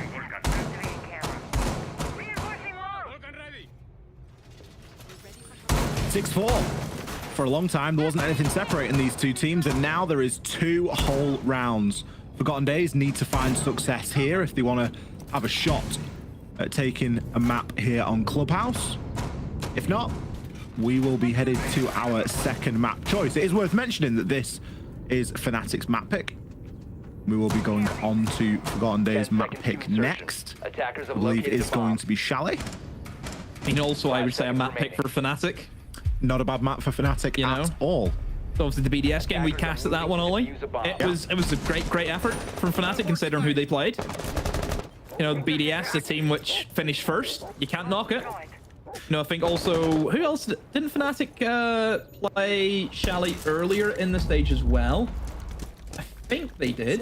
Yes. I'm just trying to remember. Did they not play against GT? Was it against GT? No, they played Bank. It was the Bank game for GT. It was ITB. Ah, yes. Yes. Play day 2, wasn't it? Yeah. One thing that's been nice about watching Fnatic tonight so far during this first map is that they've not had to fight their way back from behind. Because that was a trend that we've seen quite often, isn't it? Some of the Fnatic games that were close during the stage, they were close, but they got themselves onto, you know, they were against a match point for a very long time. That hasn't been the case tonight. They've got themselves onto a match point first, and it's now Fnatic that have that buffer and they have that opportunity. So that's been something that has been quite nice to watch. Jex, has he got a chance here? Just doesn't find the ang. Opening pick there onto Tyrant as well. That was a early opening pick. The player just scurrying down inside of the bottom of blue stairs. Jex should be allowed to make that full rotation now and get himself up main. We haven't really seen a proper attack attempt from Forgotten Days onto this site, have we, Demo? The attempt we saw, it was a rush, wasn't it? And that isn't representative for what you can expect. Well, I would say for Forgotten Days, they need to get a move on, considering that there is Goyos on the board that you have to try and work through. From an attacker perspective, it just kind of sucks the life out of, you know, taking your time. You have to move quick. You have to be efficient with what you do. They have to try and, like, get rid of these Goyo canisters within about 20 seconds, so that gives them at least, what, 20 seconds then left to try and get that diffuser down. So certainly this is where you need to start seeing some movement, some form of action. And oh, what a shot from Jigsaw. He will get traded off, of course, because he got down in the process, but still getting that kill back is huge. The Goyo canisters have been popped very early by Fnatic. So that is good for Forgotten Days. You've eliminated some of the Goyos, and a great rotate there from Astro. Just catches Leon lacking as that window is wide open. And Jegs and Deepek have to try and hold down the site. Deepek and Bathroom, Jegs on top of main stairs. Deepek knows that there's one that's going to push through construction door and just gets caught in the gunfight. Astro going to win out his engagement. The plan does start to go down. Deepek's location known, and Dora to close things out. The plant in process there toward the latter stage of the round. Forgotten Days did a great job at dismantling their demo. You mentioned that, you know, the Goyos were going to start to slow them down. Obviously, we had Fenrir still up as well. There was a lot of things that Fnatic had that they could play around and really use that clock as the sixth man. And Forgotten Days just put them under so much pressure that they weren't able to do that. Yeah, they played it well. You know, they moved quick. They knew that, yeah, we have to go fast because these Goyos are going to be just such an issue in the end. Fnatic, I think losing that opening kill onto Tyrant hurt them a little bit. I think losing the Solus that you maybe could have then rotated below and see if you could do some form of C4 denial from below if you need to leave the bomb site. I think that probably hurt them. But overall for Fnatic, they weren't getting the kills, but I think that's because Forgotten Days played it very safe. They didn't, you know, they weren't off by themselves. They didn't give the players of Fnatic an opportunity to get the kills.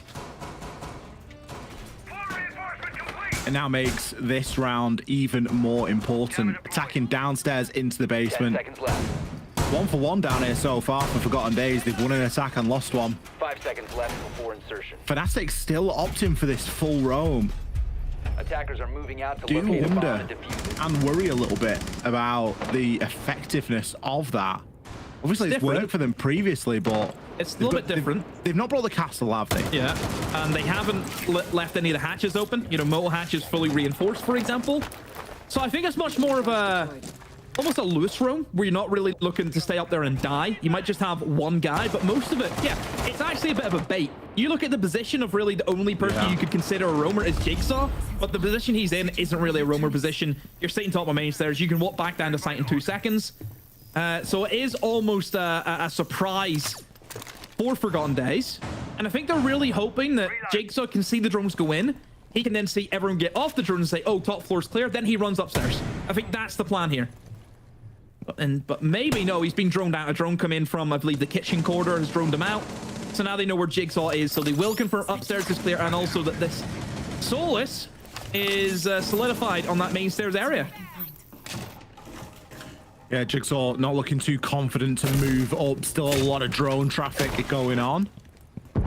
It is going to allow Forgotten Days to get themselves in now, though, and start to work on particularly getting that kitchen hatch open.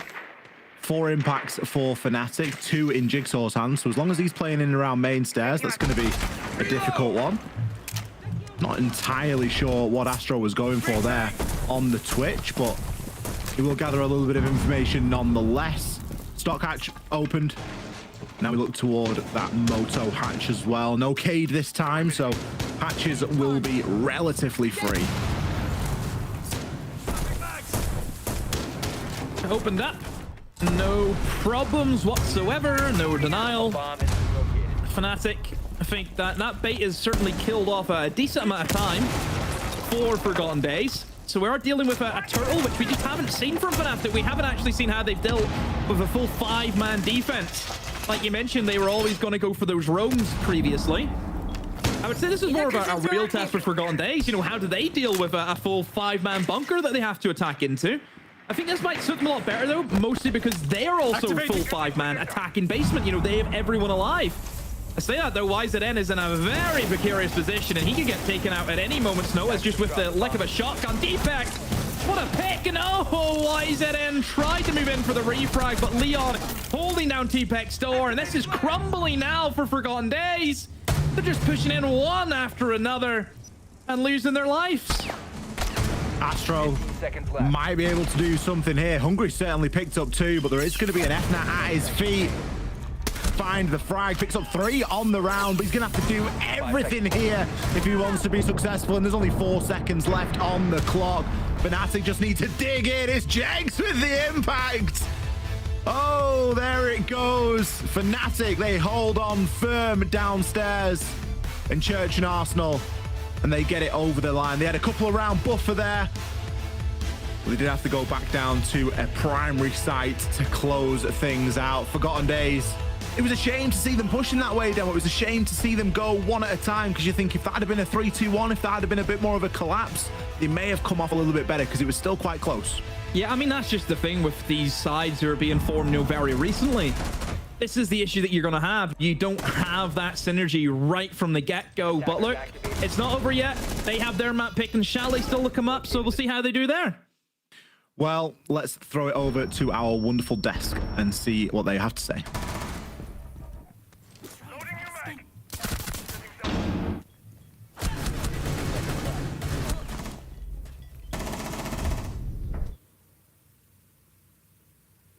They're bringing it back.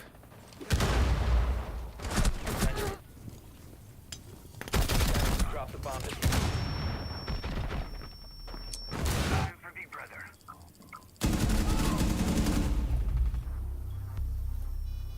Well, fantastic game coming through there from Fnatic. Beating Forgotten Days, of course, with their map pick. Strong defenses overall, I would say, Alfama. I mean, this has obviously been a tough one to attack onto Clubhouse sometimes, but I mean, that's the way it goes, right? Yeah, absolutely. Especially when there's some equipment that seems to be missing. We'll talk about that here. Alfama, though, as Jesse was saying, I couldn't hear things in my ears for some reason. That's usually how it is with doing things from home. But it looked like it was way too close for comfort. Like at any point in time, this game could have been flipped on its head and just been a completely opposite result than what we have. Yeah, it's the truth. I think most of the rounds were actually decided in the very last moment. It was too close for comfort for many rounds for Fnatic, actually. Even when they managed to do things properly, take the right step-by-step approach, get in the late round execute, even then, post-plant, they would get challenged really hard by the Forgotten Days. And I think it goes to show how much quality in their team there is in terms of individuals and mechanical skill. You cannot leave them any room. And that's the biggest thing for Fnatic. I think they're still quite a young team, so they do things properly. Overall, they were the better team strategically. That's why they won. But you can still see there are so many gaps to exploit from TFD, and in many different ways, right? The Kai trick, the Caveira pick, also the run out from Hungary on Master's Window, on the cash attack. So many different ways where they can get surprised, so they need to be looking for that aggression and punish it more efficiently in the upcoming map. This is why we talk about this game being a huge test for both of these teams in many ways. But Jesse, I'm told you have a huge replay package for us to go through, so can you please guide us through what you wanted to tell? I do, Milosh, and I wanted to showcase this bottom floor because Moto Hatch is so important, and both times that Forgotten Days wanted to defend Moto, they brought the Kaid for Moto Hatch. The important thing about putting a Kaid claw on Moto Hatch is you can't destroy it by, exploding the soft reach. It's really hard to get a Twitch drone or a Bravo drone in there, despite Fnatic's best efforts. So if you don't have EMPs, which Fnatic never brought for this bomb site, it's really hard to open it up. And while Fnatic came close on both their basement attacks, it was very predictable that they were going to go for kitchen pushes, and I think that really punished them when they were going for these bottom floor executes, and it made it very obvious what Forgotten Days had to do to stop a lot of these pushes from Fnatic, just due to the fact that that Moto Hatch was always closed. So that was my first concern, and I was going to make this a Fnatic negative point. But when Fnatic moved on to their defense, they didn't bother to put an electrical claw on Moto Hatch. In fact, as you saw, they didn't even reinforce Moto Hatch. And still, Forgotten Days struggled to get it. Not only that, Forgotten Days, when they went for Kitchen Hatch, also couldn't get that hatch. So they ended up going for a really linear push in round 9, where it's all in dirt, it's all in blue, zero control coming through. I really do think that that was a big point of struggle for both these teams. Getting more map control to go for those executes in the basement was a big, big problem. Alfama, anything to highlight on top of it before we go to break? No, I think it makes sense. I think overall, if you look at the map that's coming, it should be actually easier for them to set up this control. I think that's the biggest thing for them right now, is to be able to play the right way in the step-by-step control of the zones that they're taking. I think so far that's been the big issue for both teams, actually.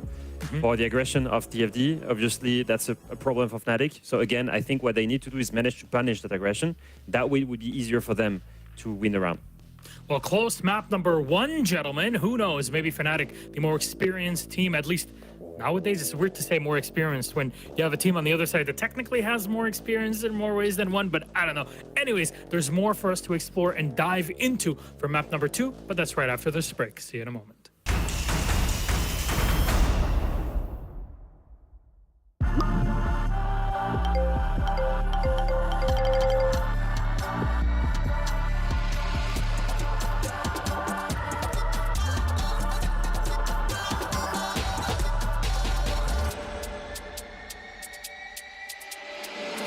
Bom dia, Sao Paulo!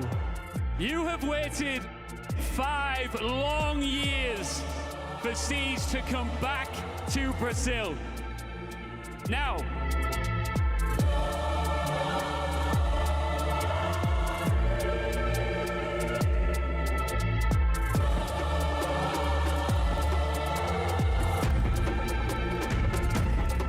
the Ginásio do Ibirapuera is the home to the Hammer as we get set to write the next chapter in R6 Esports history.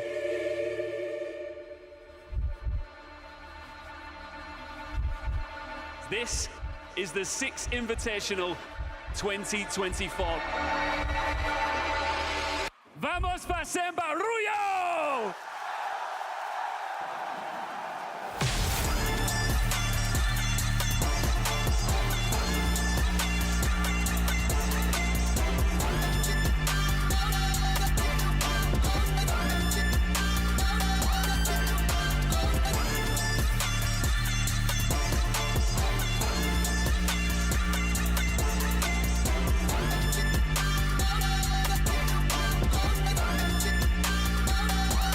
It's Ventures Pro versus W7M! To tail can be told they continue to push, they continue to seek, and they charge into the finals of 6th Invitational 2024.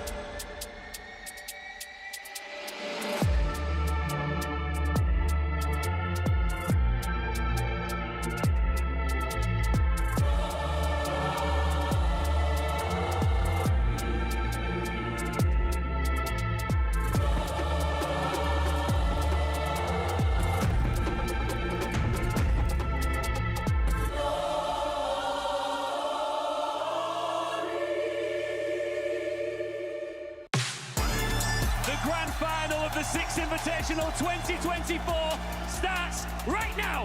FaZe Clan, W7M, vamos fazer barulho!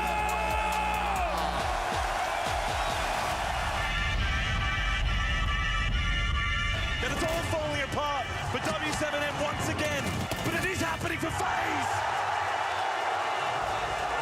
One round away from cementing themselves as world champions. From 6-1 down. Can W7M respond? You wanted to find him, and he finds you! Comes, he made it! We cannot, we know we cannot! Into red time, he can't finish it! His own brother! Infinite overtime is upon us! And we get it! We get it! This is how legends are created! Is this the moment where we can crown a new champion, a new dynasty to be created? And yes we will! Yes we will! W7s! They cement themselves as one of the greatest of all time!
Welcome back, everybody, to EU LCQs. Game number 1 is already underway, and map number 1 has gone the way of Fnatic. Though, maybe they could close it in a 2-0, but for that, they're going to need to fix up a few things. Hello, welcome back. I'm Elish, your host. With me are Alfama and resident implant here, Jesse, on with us on EU today. Great honor to have you here. Let's take a look at our map bans yet again, just to kind of refresh, jog everybody's memories. Clubhouse, of course, went the way of Fnatic, but only just a 7-5. The Forgotten Days have picked Chalet, and they start on defense. Jesse, thoughts on Chalet so far? How do you think this will go? Well, I really hope the Forgotten Days have been doing their homework, because this is a map that Fnatic have played a lot throughout the regular season. It's a map that they're quite proficient on as well, I would say. So coming into to a series like this, choosing a map you know your opponents are strong on, I'm really hoping that Forgotten Days are going to come up with some strategies that are specifically designed to counter the way Fnatic have been playing this map in the past, because it is a bit daunting going down 0-1 in the series and then choosing a map that you know your opponents can be very, very strong at. Alfama, your thoughts? I definitely agree. I think in general, if you look at Chalet and the way it's shaped, I think it helps also the Forgotten Days get better in attack, because they can get so much done from outside directly. It alleviates this first part that they really struggled in getting in the building, in getting these first steps. I think that's already a good thing. And I think right now for Fnatic, the trickiest part will be to manage their defenses. I don't need any explanations. I just need vibes. 2-0, yes, no. Just say it. Say the word. Yes, it should be a 2-0. Just no, Forgotten Days battle it back 2-1.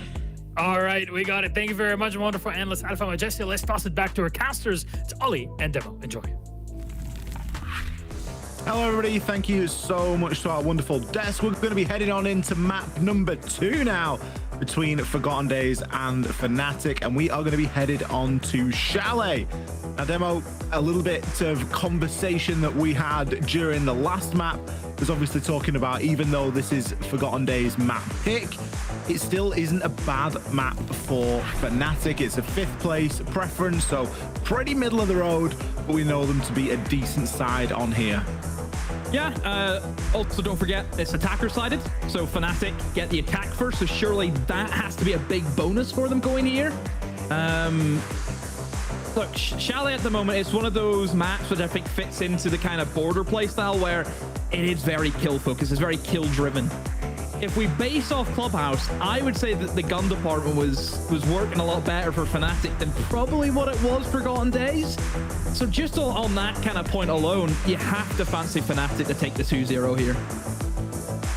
I think you've got to look at it and in the balance of things, you know, we mentioned about Fnatic, tier 1 team, playing all stage long inside of EUL. We know what this team is capable of, and they should be, you know, putting this away in a 2-0. But stranger things have happened, and Forgotten Days certainly didn't look like a slouch on the first map of Clubhouse. It nearly came down to an overtime. There was only one round in it at the end, so that really does speak for itself.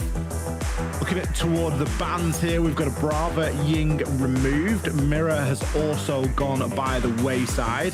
Interestingly, leaves the Dokkaebi up this time. Valkyrie to round things out there. I'm a little bit curious about Forgotten Days choosing to allow that Dokkaebi through and instead opting for the Brava. Obviously, we saw Jigsaw playing a little bit of Brava last time. We know that, you know, Brava's fantastic at capturing those enemy gadgets and almost flipping the side that they work for. You capture some cap cans, they will then work for the defenders. As in, like, if the defender runs through them, they'll explode, not if the attacker runs through them. So a good couple of bits of interaction there with the Brava, but leaving the Dokkaebi up, especially when we know Fnatic to be so prolific with it, might come back to bite them as we get further into this thing. Yeah, and no surprise for Jags. He's the resident Dokkaebi player for that side. He'll be on that lickety split, and yeah, look, we know the damage that Dokkaebi can do for a side like Fnatic. Especially on, I would say that Chalet is, you know, obviously one of their better maps. Their opportunity spot and that they can get from the Dokkaebi call is incredible. We know that this is a side where you have a player like Tyrant. This map is Tyrant's playground. He has so much enjoyment in this map. You can see the way he plays. He moves as though he owns the bloody building. You know, as though he's the realtor for this. And honestly, the way he just moves through the motions throughout the years, it's just a great map for him, and I think having the Dokkaebi call to open up those plays for him, it's going to be big. Forgotten Days starting things off on the defense here. It's going to leave Fnatic with quite a lot available to them, as we've already mentioned there. We've got the Dokkaebi being brought. Tyrant, he's going to be bringing the Deimos as well. So the roam game shouldn't be too much of a problem. And I think that's one of the characteristics from Fnatic that is one of the reasons why we can attest them with such a high attacking win rate, is that they are pretty effective at clearing out a roam game. I'm seeing that live right now. Look at Leon's position here. He's got the Dokkaebi call. He knows there's someone lower, but maybe can't tell if they're lower or above. He's going to give the game away there. Takes a good couple of points of damage. Tyrant now needs to come in from the top side and assist him, but look at him again. Tyrant just walks himself on in. Can he pick up the second here? He knows the player is stuck at the top of those library stairs. Great opener. Tell you, he owns the joint. That's this is what he can do. YZN, you need to be careful, mate. You're the smoke. Don't want to be losing the smoke too early without having really any impact with the gas canisters, of course, but Fnatic being able to get that first pick, it puts the pressure on Forgotten Days. And where did it go from here? Dora is the only player upstairs for his side. He's going to be trapped in towards Library. Has the hatch, of course, can fall back down, but he's not going to be able to move anywhere towards blue stairs. Fnatic pretty much have got that covered off already.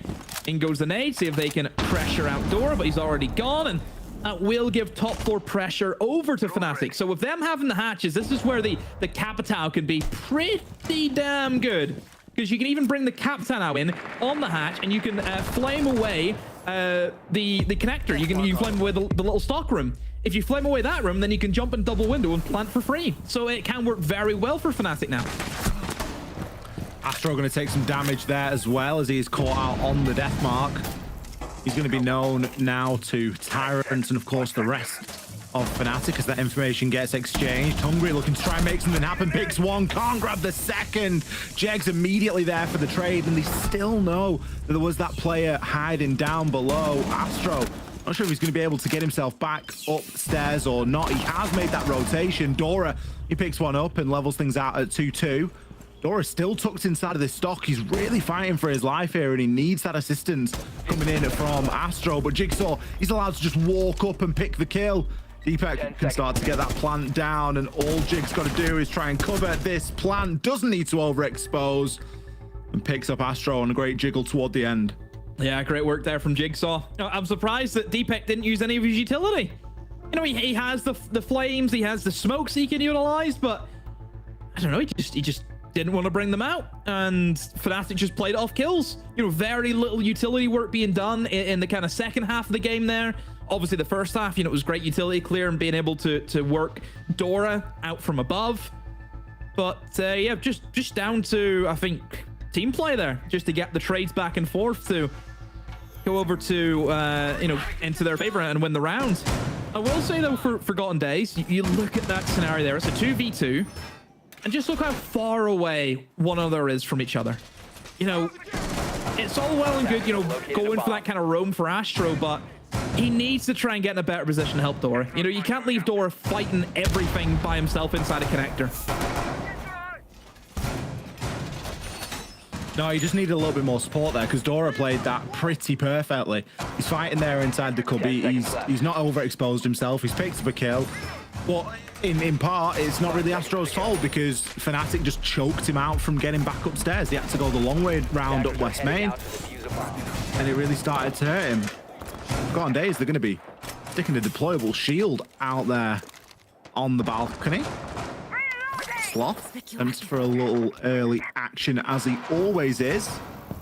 Loves flying himself out of a window if there's an opportunity for it. For the minute, just keeping an eye on those drones, seeing if there's anything that's going to catch him out here. Does see the player on the cam. However, is going to be tracked by that little helicopter. Little one, I would think it'd be quite difficult getting a full-size helicopter into Chalet, but the little one works just fine. And Tyrant on the hunt as usual. Honestly, this is what, honestly, get Dora back on the cav. You know, Tyrant is asking for it here.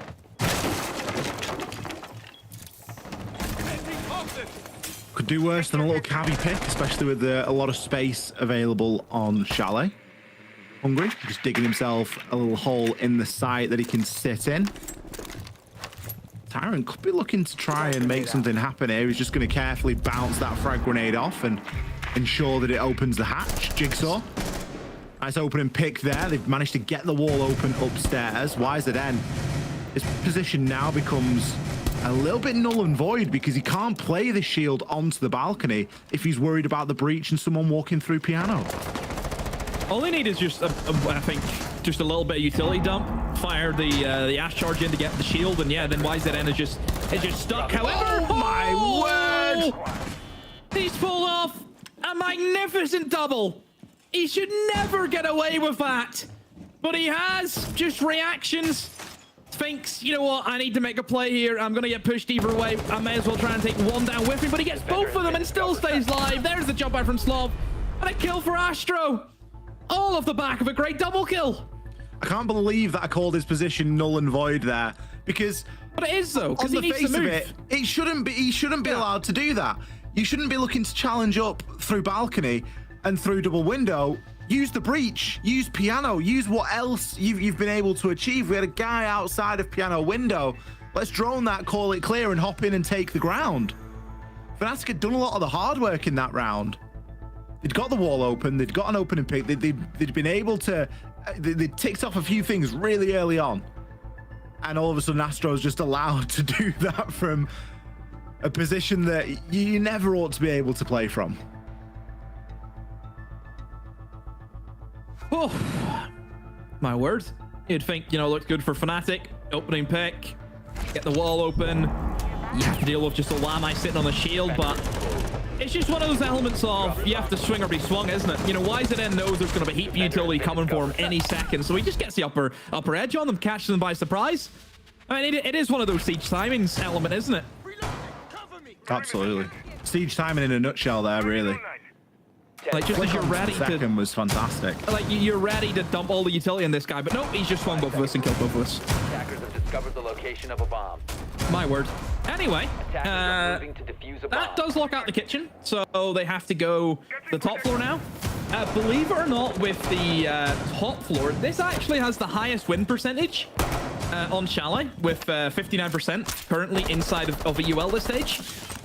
So it is quite surprising, you know. I think a lot of people probably look at Bedroom and think, oh, that's too easy for the attackers to, you know, to win a round on, but I don't know, if you can play it the way some of the Brazilian sides play this top floor, you don't have really many issues. As long as you can keep the attackers outside the building and can play the long angles that you like to open up. You know, you rip open the library, you play in towards jungle, which, I mean, is very similar to the way that G2 play it. You know, the way that G2 set up. You see the way Alamau kind of patrols that area on the Warden, for example. You know, you can make some pretty good defensive wins just based on that. So, yeah, it is surprising to see it be that high up, but I think a lot of people sleeping on it. Tyrant taken out pretty early on there. Sloth on a rampage once again downstairs, and Fnatic turning their attention toward that. Dokkaebi call has gone out again. That's both calls used here now, and Sloth just missing out on the long range shot. Did have the SMG in hand. He's attracting a lot of attention, a lot of utility, and a lot of drones there, and he's still going to get away having burnt nearly half the round. This is the annoyance factor that I talked about with Sloth. This is what he can do. He's Sloth's one of those players, but you just let him do what he wants. You know, it's going to be very difficult, I think, for Sloth to sit still, you know, compared to Hungry. You know, Hungry, the patience he was showing in the last map compared to Sloth, it's night and day difference. But look, if you can get the kills and he just puts in that work, you're not going to say no. And so whenever things are going bad for Slav, then you start to think, you know, what's he doing? But at the moment, he's done a great job at being able to kill, of course, the Deimos, and also still be on this roam game. He's sat top fireplace right beside the main breach. Oh, the Flores takes his attention away, and Deepak gets a very easy kill, has to be said. Now he can try and get that wall open. Deploying Selma. See the Selmas now getting sent out there. The wall will be opened. It's going to be a crouch through, but that's not too much of a problem. Dora going to turn his attention toward that now as well, as Solar side is relatively quiet. A hop out from Astro there. It's a replay of what we saw in the previous round, although it was Sloth that ran out of the bathroom last time. Astro just giving himself an option to rotate there as well through the cubby. Jigsaw primed and ready to walk up solar stairs, though. 15 seconds left. Not a lot of time to make this happen. 3 versus 3. We still need to see Fnatic start to move. Astro in a blinding last couple of rounds. Deepek caught looking, checking the wrong angle. Jig's going to find one. 1 versus 2, gets some shots in onto YZN and downs him, but needs to pick up the final. The castle barricade going to slow him down, and Astro, he just tucks in inside Piano. Yeah, Astro did very well that round. Honestly, if you're Fnatic, you need to be looking at maybe a Nomad here. Honestly, that's twice now the jump outs have came in to hinder them. You know, even nomading off the office door, you looked at the way YZM was swinging out of that. Just a Claymore. Little things like, I mean, not you don't even need to bring a whole Nomad. You can just bring a Claymore, because as long as it gets traded, it doesn't matter. I get that, but the way those guys play, they're not even going to let you get the Claymore on the window. They're going to be jumping out of it beforehand. So that's, you will literally see Sloth sit there with the Solus, and then we'll just wait and see a Claymore, and then just shoot through the door as you place it and kill you. So I think there is levels to it, the way that just it's that annoying team that can go for these jump outs. Defender has been discovered. 10 seconds left. Obviously, you mentioned Claymores, they do have a lot of them, but just don't think they're going to give you the chance to even get them placed down. You know, the windows are cracked open in the first place. They'll be swinging off them. 2-1 so far for Forgotten Days. We go back down to where it all started, Baron Games. Oh, we're going back down to the basement. 10 seconds left before insertion. No, back down to Baron Games. I had a real moment then of like, I'm sure the site is not there for basement. Yeah, back down to Baron Games, and likely going to see a very similar setup again. It must be a nightmare attacking into this side, knowing that Sloth is just going to be in Narnia every single time. Look at where he is. It's that effect. He's miles away. It's the effect that you get with both of those players. Or not both of those players. I was going to make the comparison to Doom again. You know, Doom and Sloth, the nuisance, both of them are just nightmares to deal with the way you track them down. And obviously both of them have been very inept at playing Solus this season as well. So it's certainly one of those trickier operators. You know, leave it up, you're going to be dealing with a roamer. Just want to check, did Doom and Sloth ever team with each other, or did Doom come in after Sloth? I want to say Doom came in after Sloth, so my word, imagine playing with both of them. Quickfire round coming in here. Jigsaw opens up, but immediately traded back. Fnatic again finding themselves at a man disadvantage. Jigsaw is inside a mudroom at the minute, seeing if he can find anything onto the side. They're going for a very direct approach here. When the typical orthodox way of attacking this site is to take in from library and really start to open things up that way, just start to beg a little bit of a question. I don't imagine that Leon's going to be allowed to hop in here. There should be a player inside of stock, and that player is going to be YZN. Does have the TCSG, so he's going to have to land his shots here, but Dora's positioning is very good right now. Hiding out inside of dining, just waiting for Jigsaw. Jigsaw trying to find that angle, trying to find that in. He's going to come to blows with Dora if he's not careful. Oh. What a shot. Dora had him red like a book. The sound there for Dora was so good. Easily able to hear Jigsaw. Deepek, he's the only one that's gone for the traditional approach. He's the only player from Fnatic that's even dared enter into the library. Leon now trying to join him and send out some bees, make sure that that's safe, but they're not working off a lot of information here. They don't have the tools that they need. Just really struggling with the aggression, I think, that Forgotten Days are hitting them with. But it's surprising, because surely you would have seen the playstyle that they had in Clubhouse, and probably not going to change much, you know, from Shelly. If anything, it'll probably get worse. So to see Fnatic fall to this is very surprising. Leon walks down the staircase, and I'm surprised he hasn't been picked off there. Another one swings around. Hungry needs to be careful. Oh, how has Dora missed his shots? Onto a 1 HP Leon on the stairs. Deepek drops down, but he's going to be covered underneath the fog, and Leon joins them. Should be a double from IZM, but no. Deepek gets the trade off, but still has to get that diffuser planted in the 1 versus 2. He can't plant any here. He has to move in towards the bar, back in towards Games. Either which way, it will be an easy cleanup for the Forgotten Days, and doesn't even stick the plant. Keeps the gate instead. Forgotten Days on a bit of a roll here.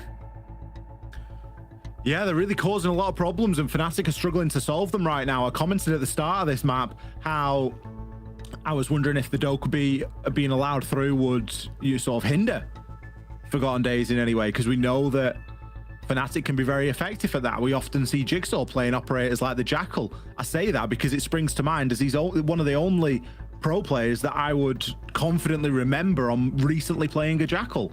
So roam game for Fnatic hasn't really been too much of an issue, but they're struggling to keep a handle of these Forgotten Day players.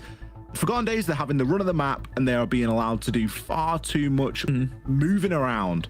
And I think Fnatic need to use this time out and figure out how they want to try and, I don't want to use the word salvage because it hasn't gone yet, but how they want to try and fix the things going into the last couple of rounds here on the attack. Look, it's a weird one. You know, 4-2 Haas on attack is usually the norm. So the fact that the defense has already run free is, yeah, it's caused the spanner in the works. But then I look at it as the perspective of Forgotten Days attacking wasn't too hot on Clubhouse. You know, how will that transcend going over towards Chalet? You know, maybe it's because they will struggle more in the attack. Are they like a situation with Wolves, for example, where they're really good in the defense, but whenever it comes to the attacks, they're very poor? You know, what kind of team are we dealing with here?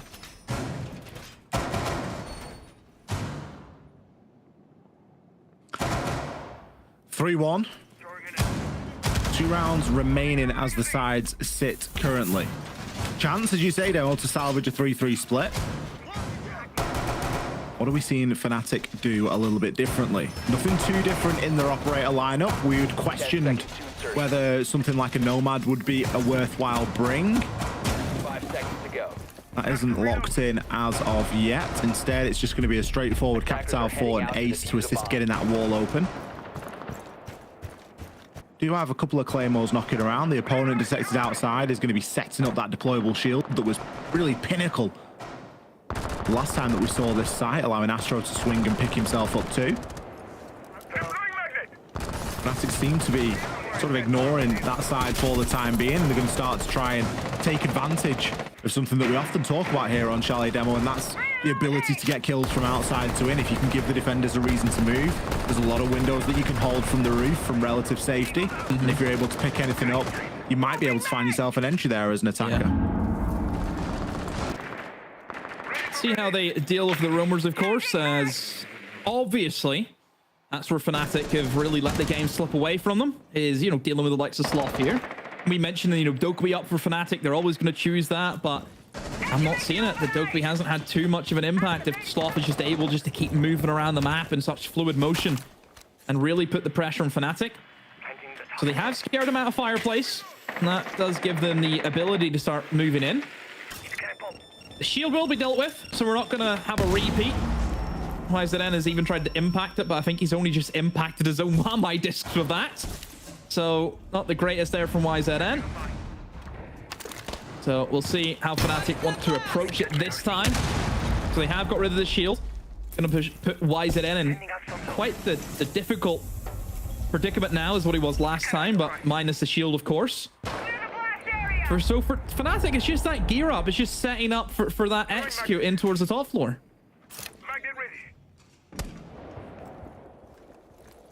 Leon, just gonna see if you can try and play on that breach. We've got YZN playing on the door and not trying to be too subtle about it either. Pre-fires his way through, baits Leon in perfectly. Leon trying to take advantage there of what he thought was a swing. Surely not for a third time. We've seen that jump out 3 times now. Sloth's done it twice. Astro's done it once. Absolutely devastating. When are Fnatic gonna learn? Oh, insanity. It really is. I mean, Jags, why has he looked away? He's got a down. Why is it in? How has he been allowed to get another double kill? Deja vu. I have been here before. Where's Alfama? Get him in here. Deja vu. He's caused this. That's the French. He's caused that. I have no words. How Fnatic just let the exact same round play out in the exact same way, I will never know. This time it's a flawless.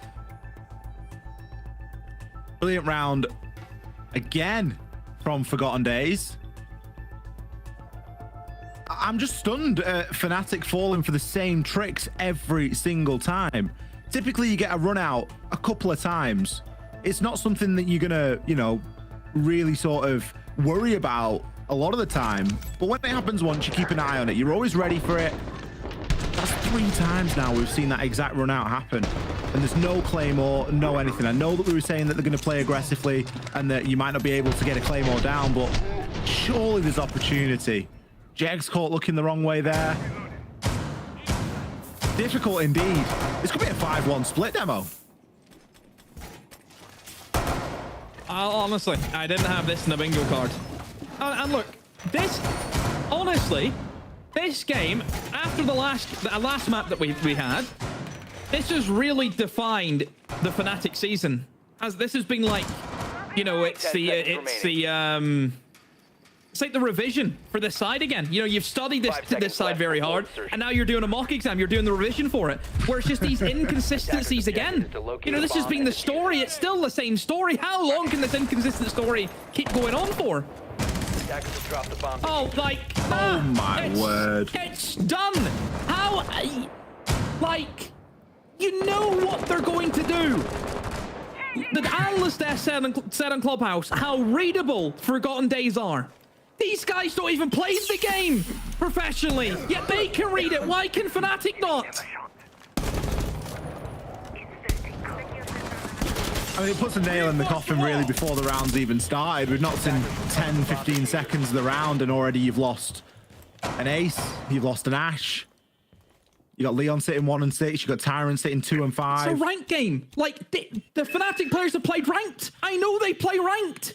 This is no different than a ranked game, the way the Forgotten Days are playing. They're running around the map, spawn peeking, and just playing kills. I mean, the problem is that Fnatic aren't getting kills of their own. Look at the scoreboard. Jeg's 2 and 5. Deepak 2 and 3. Leon 1 and 6 from the game that he had previously on Club. He's night and day. It really just is a case of running down the clock and seeing what you can find here if you are Fnatic, because they aren't getting given a whole lot. The picks been fairly equal throughout this first 6 rounds as well. So it's not even like that can be attested as a big factor into the way that these rounds are going. It is just sheer aggression. And there will, of course, be a time when that aggression does start to tail off. Deepak, he's hoping that Forgotten Days overstep a little bit here. There's still a ton of the round left. There's over a minute. Deepak trying to find out if there's anyone up at the top of those stairs, just inside of the bathroom. He's really looking for a needle in a haystack, trying to hit one of these floor bangs. Forgotten Days, they can just relax, swing on contact. There'll be some sort of information up there, I am sure, whether it's a FNAT or there's going to be something to step on into. I mean, the firing squad waiting for him. I mean, as soon as one shoots, all of them will shoot. Guma at the top of the stairs as well.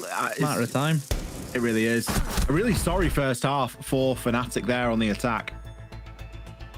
They only have themselves to blame. That is, like, what Forgotten Days are playing is a very predictable style of Siege, where Forgotten Days cannot back up the kills, and they're giving themselves, because again, spawn peaks work both ways. You can either be the hero or be the villain. We know that. On Clubhouse, obviously, it looked to be more of the villain-esque for Forgotten Days, the way they were playing. But whenever it's working like this, you know, obviously it looks all well and good. But it just, this playstyle should not work at this level. It should not. These Fnatic players should be knowing how aggressive this team's going to be. This team has nothing to lose. Fnatic are the one with everything to lose. If Fnatic don't make into, you know, the next stage of the LCQs and they bottle out the quarterfinals, then that's a Fnatic issue. And you're going to be looking at it as Fnatic. They're the ones going to be under fire from everyone. Just, honestly. Let's see if our guest analyst from North America can make any more sense of this game than we can. I think we're joined by Jesse right now. Hello, Ollie. Yes, I mean, obviously, we're going to need something drastic out of Fnatic to win this game. And obviously, they played Chalet a lot in the past. Their bomb site rotation has typically been, in some order, master bedroom, kitchen dining, and bar and games. They historically do not like to play on the defense, but it might be time to bring it out because their win rates have not been good on some of these top floor sites. Master bedroom and office, they've won it 3 times of their 8 attempts. On kitchen and dining, they've won it 2 times of their 6 attempts. Bar games, I should say. So there's been a couple of these bomb sites which they have a really low win probability on.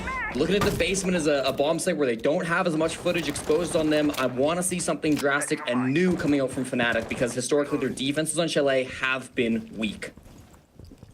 Well, we've heard it there from Jesse himself. Weak defenses from Fnatic, and now is the time for them to step up. Forgotten Days only a couple of rounds away from securing this map and taking us to a 3rd.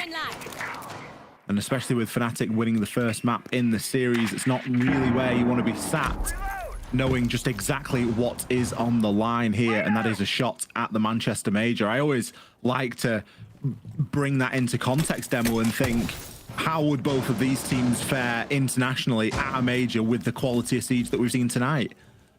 And I know they're in the LCQ, but you think it wouldn't be up there, would it? It might not be good enough to compete with the likes of, you know, the best of NA, what they've got to offer, and the best of Brazil and what they've got to offer. So Fnatic have a mountain to climb. Is it a Kilimanjaro-esque conquest, or are we talking Everest? What do you think? I think we'll start with Ben Nevis. Well, sorry, you don't think it's as bad? No? Oh, we could should we do the 3 peaks? We could Honestly. do Scarfell Pike, Ben Nevis, and Snowden. Do them all. I mean, look, we're obviously, I don't know if any of the people from the teams who qualify for Manchester, they don't know that they have to be climbing mountains for the media day. I don't think anyone's told them that. You know, we have a lot of mountains here in the UK, you know, of great range. So I hope they're ready. Hope they've packed their running shorts. Is that what you usually climb in, running shorts? Yeah. Gets too warm then. Your legs overheat and it's just not nice, is it? Negs is looking to play a very similar position as to what we saw, obviously, the Forgotten Days playing in, but he's got the castle barricade up instead of the shield on the balcony. First pick going to come in from Astro. Takes Jigsaw down. Tyrant, he's hanging around below. He does have a C4 ready, but this round has seemed to dwindle quite quickly. A lot has been done, though, and we can see that there is pressure now being felt here. Leon's just picked himself up a great kill, but Wisden immediately there with the trade. Jegs, feel like he's in the hot seat here, but everything's happening around him. The breach is open, the bees are coming in. His moments are surely numbered here as he sees the player swing on by, but no one can land a clean shot! Oh, eventually he gets finished off, but it's Deepek from the backline. He's been the star of the show here. 6 seconds left and a plant has to go down. But look at the HP on Dora. He's got no business taking a gunfight. Literally one. Has to try and cover Hungry here. Swings and finds the first. That's going to be enough. Dora, look at him go. 1 HP in a dream. All he had to do was sit and cover Hungry, and he's picked up both of them. He got all 3 of those kills. Just the last 3 kills, he got all of them. All 3. My word. One thing I really want to highlight there that a lot of people really need to take notes of, right, is if you looked at the HP of Dora, like you mentioned, whenever Dora moved in to try and get the plant there behind half wall, it was a very scrappy gunfight against Jegs. He lost nearly all of his health. He didn't just initially go straight for the plant. What he did was he switched to diffuser with Hungry, just in case an impact grenade, another impact grenade in the back, wherever it came from, was to hit him. Hungry would then still be alive and be able to tank that, whereas Dora could not. You know, little moments like that, I think, are just really smart little plays. Because, again, you don't know who's left. You don't know what they can have. It's always playing safe at that stage, you know? So I do like that little switch up. Is always think about your HP and, you know, the kind of scenario that you're in. You know, same thing can be said as well if, you know, it's like a 1v2, for example. Somebody needs to try and cover the plant. Make it so the guy who has the less HP goes for the plant, and then you have a straight 1v1 gunfight in a healthy environment. You know, but in that scenario, with that plant, 1 impact and you're dead. And it's very easy to get an impact where Dora can't really cover. So I think they played that very, very safe, and it wins them the round because of it. Another brilliant round from Forgotten Days. They've played lights out on the defense, and now they've come in and put a really dominating attacking round in. You get the impression it's a matter of time here. They're 6-1 up. Knock, knock. The chance of us going to a third map here, it's through the roof. For Fnatic to pick up 5 rounds in a row and take us into an overtime and win in the overtime. I'm not saying it's not going to happen, but the chance is extremely slim. We start to get into a position where Forgotten Days only even need to get lucky once. They don't even need to play well to get the job done. See how it goes and how Fnatic hold on. I commented demo on Clubhouse how Fnatic, we've seen them have to play from behind quite a lot this stage, and they've been all right at it, but often they've lost those games because they've left themselves too much to do. And it was nice on Clubhouse because they were playing from in front. They've slipped into their old ways, and they're back to playing from behind again. Just those inconsistencies, you know, for Fnatic again, where they look so good and then just so bad. There's no which way to look around it. Really have struggled this season. That's been the main issues with them, you know. Anyone we've had on the desk, you know, all of them have said the same thing. YZN has jumped the gun. Leon takes a very easy kill as he swings off the bomb chassis. Right now for Forgotten Days, it's not looking too healthy. They've lost 2 players. Astro is able to get that down onto Leon, but no position to really finish him off. Forgotten Days, what do you do now? It's whenever the initial push hasn't really worked, you've tried to go quick. Diffuser is going to be called inside of the site. Again, it's Fnatic reinforcing that hatch is almost baited Forgotten Days and thinking they can go quick in through big window and just get the plant down. You know, with no hatch, it's usually a bit... Oh, wait, hatches... I thought hatch was reinforced. Okay, so why did he jump in then? Maybe playing a little bit recklessly, not recognizing the hatch was open or not, but... Why is YZ then jumped in with the fuser? I thought the way he jumped in, so was hatch was reinforced, perhaps. Unless Jiggy opened it. Unless it was soft. No, even if it's soft, I don't think you go for it. Still picks up a kill over onto Leon, so... Forgotten Days, they're trying to stabilize here. This is a good position to see them in because we've got to witness this problem solving now firsthand. They've got 2 players upstairs in library. The diffuser is being watched solid.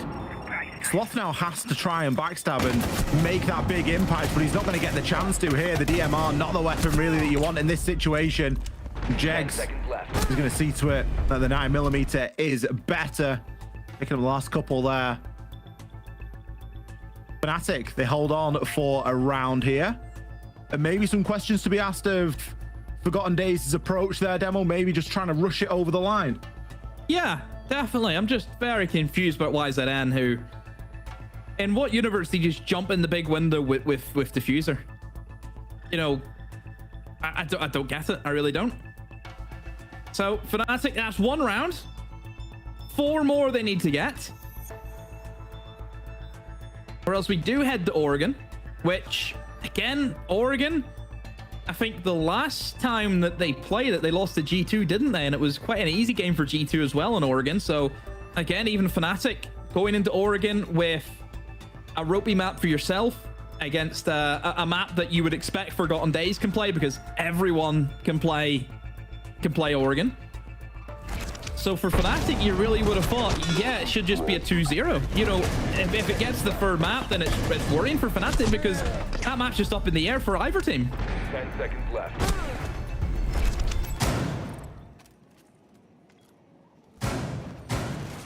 Seconds to go. Downstairs to the basement we go. Fnatic. 5 seconds left. Was that the start of a comeback? We will have to see. Are moving out to locate a bomb. They're going to be bringing a Goyo here. They are going to be bringing a lot of denial in terms of time. They've got a couple of C4s, the Goyo, the Goo Mines, and of course the Cade. Cade should be fairly easily dealt with. I love how they've blocked up the hatch with the Goyo canister though. Not the hatch, sorry, the drone hole next to the breach. That's going to stop the Twitch drone from getting in. It's going to mean that you got to commit some sort of explosive to it, which isn't really something that Forgotten Days have got. They do have EMPs, so the wall should get opened relatively easily. Great opening pick there from Jigsaw. I thought Sloth had him dead to rights, but Jigsaw playing Sloth at his own game. Honestly, it's It's so funny how Siege works. You know, Sloth was doing nothing but spawn peaks and these kills, those cheap kills, and it happens to him. You know, it's irony at its finest, has to be said. Karma, potentially. Could be karma. Do you believe in karma? I don't know. It's very deep, I think. Chat, maybe. Chat, do we believe in karma? We get some yeses or nos in the chat. What does the public think?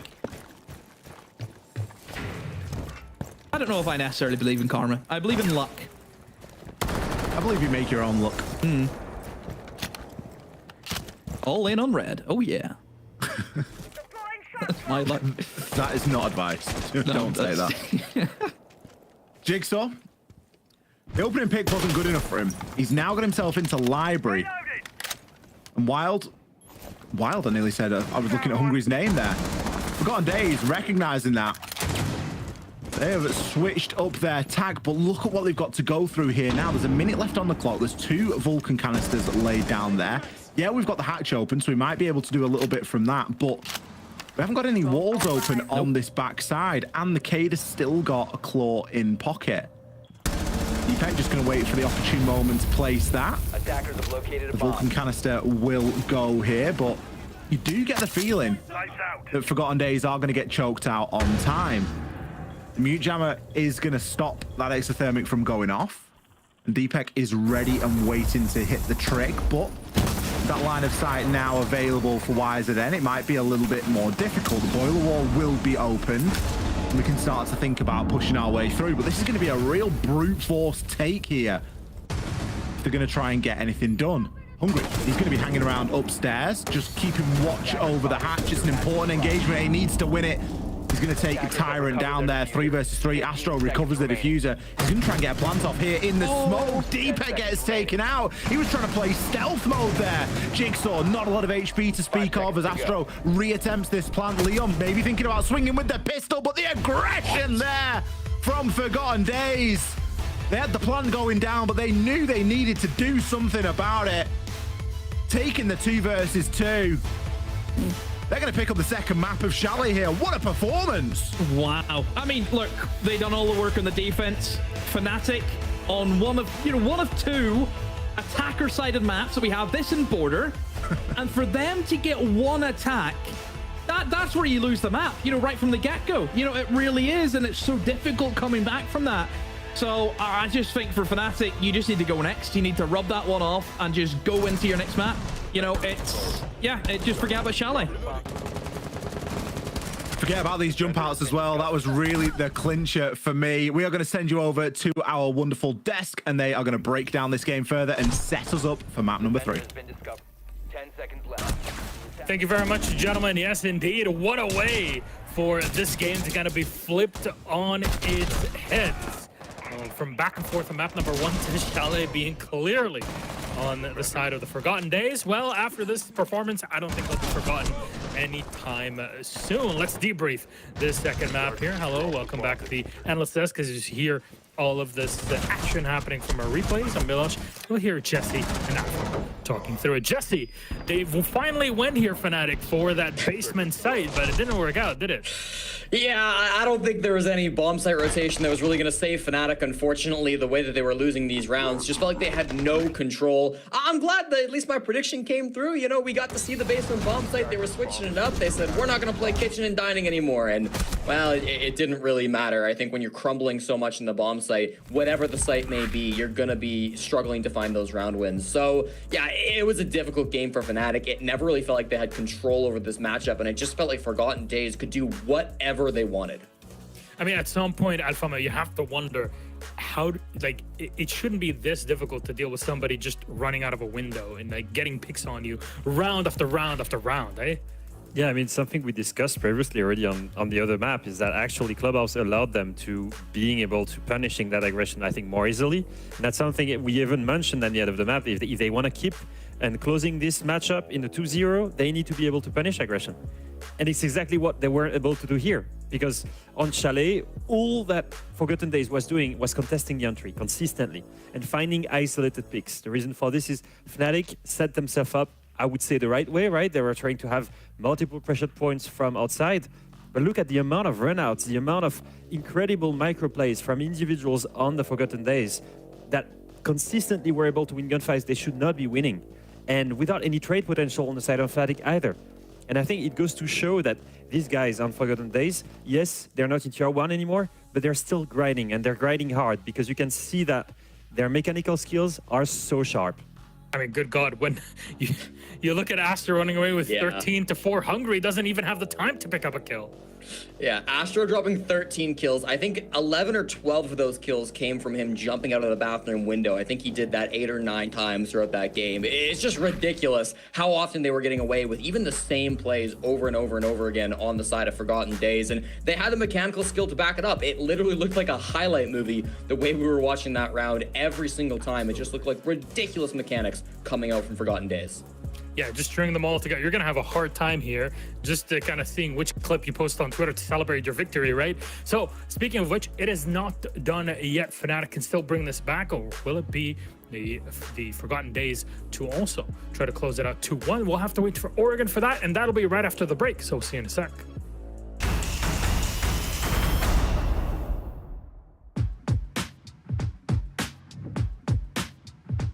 Next, Kevin, is new map. A lot of the map is taking control of areas where you need to make vert, like buff, ramp, and sledge. A massive one on Nighthaven.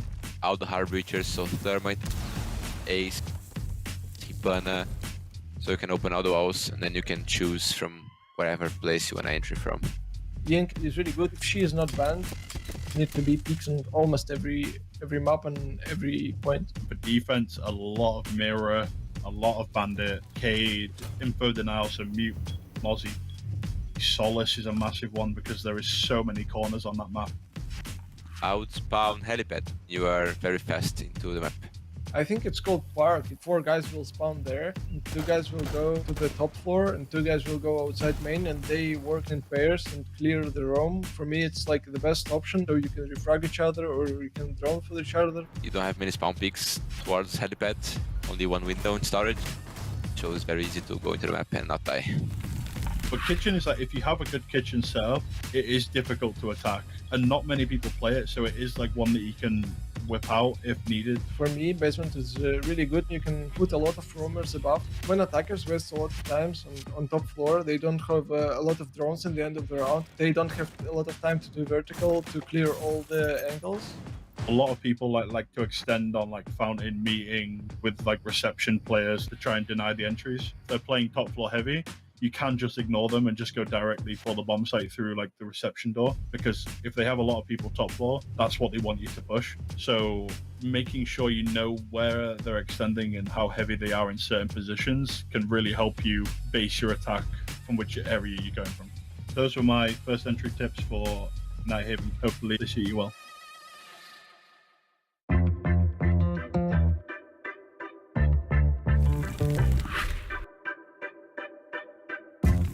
I was playing a lot on Counter-Strike and I was studying in university, and they came to us and said, maybe you want to try to compete in our first Moscow tournament of Rainbow Six Siege with your Counter-Strike roster. I met a group of people on DayZ who switched over to Siege and were like, you should get Siege, you should get Siege. I was playing only for fun at the beginning, and then my friend Blaz, and he said, hey, I'm being paid to play Rainbow Six Siege. I was like, no, you're kidding. He sent me the proof, and I was like, how?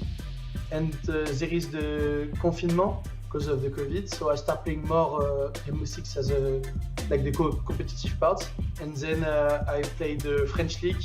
I was inspired to play in the top level when I used to watch the Brazilian League back in the days. There was players like Nask, Gohan, Astro. These guys motivated me to like buy a PC and just like play Siege on PC.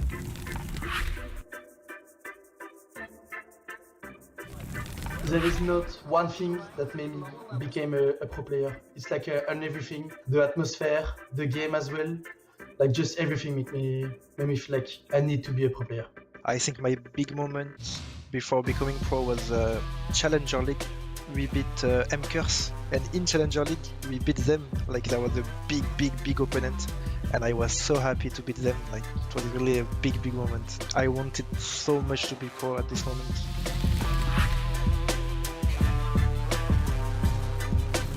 I think right now there's a lot of stuff for new players to like training their map knowledge. I think if you want to become a pro these days, you have to watch a lot of VODs. Rewatching and rewatching the same VOD, you're gonna understand like how the meta is being played. Don't be able to like give in so easily. I was in Challenger League for like 5 seasons, right? Like I failed a lot. Never stop the grind.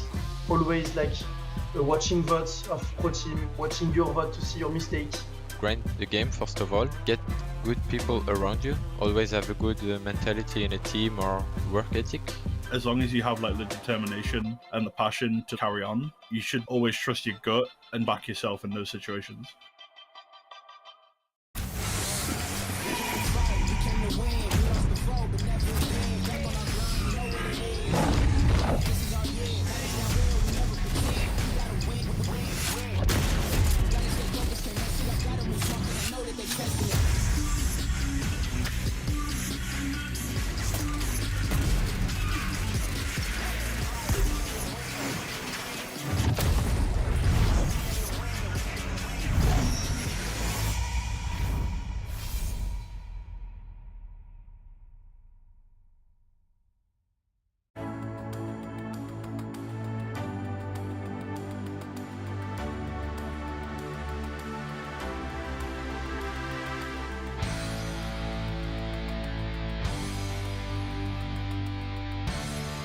Cameraman be the hero now. He'll need to be. G with a line of sight and with a glance on the board. To push them to not.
Welcome back, everybody, to EULCQs, and I was waiting for that drop to kind of hit. You know, when that bass hits when you're watching EUL, and it's all cat jamming all throughout the night. Welcome back. Map number 3 is upon us for our first matchup of today. Hello, I'm Milosh, your host, with me, Alfama and Jesse J. Schick, and let's bring up that map ban graphic once more. Now, Forgotten Days have had the final laugh here, as they were the ones to ban Skyscraper and take us to Oregon, where Fnatic will start on attack. Now, Jesse, Oregon is a classic map, right? I think that's a fair way of putting it. Our own Dust2 here in Siege.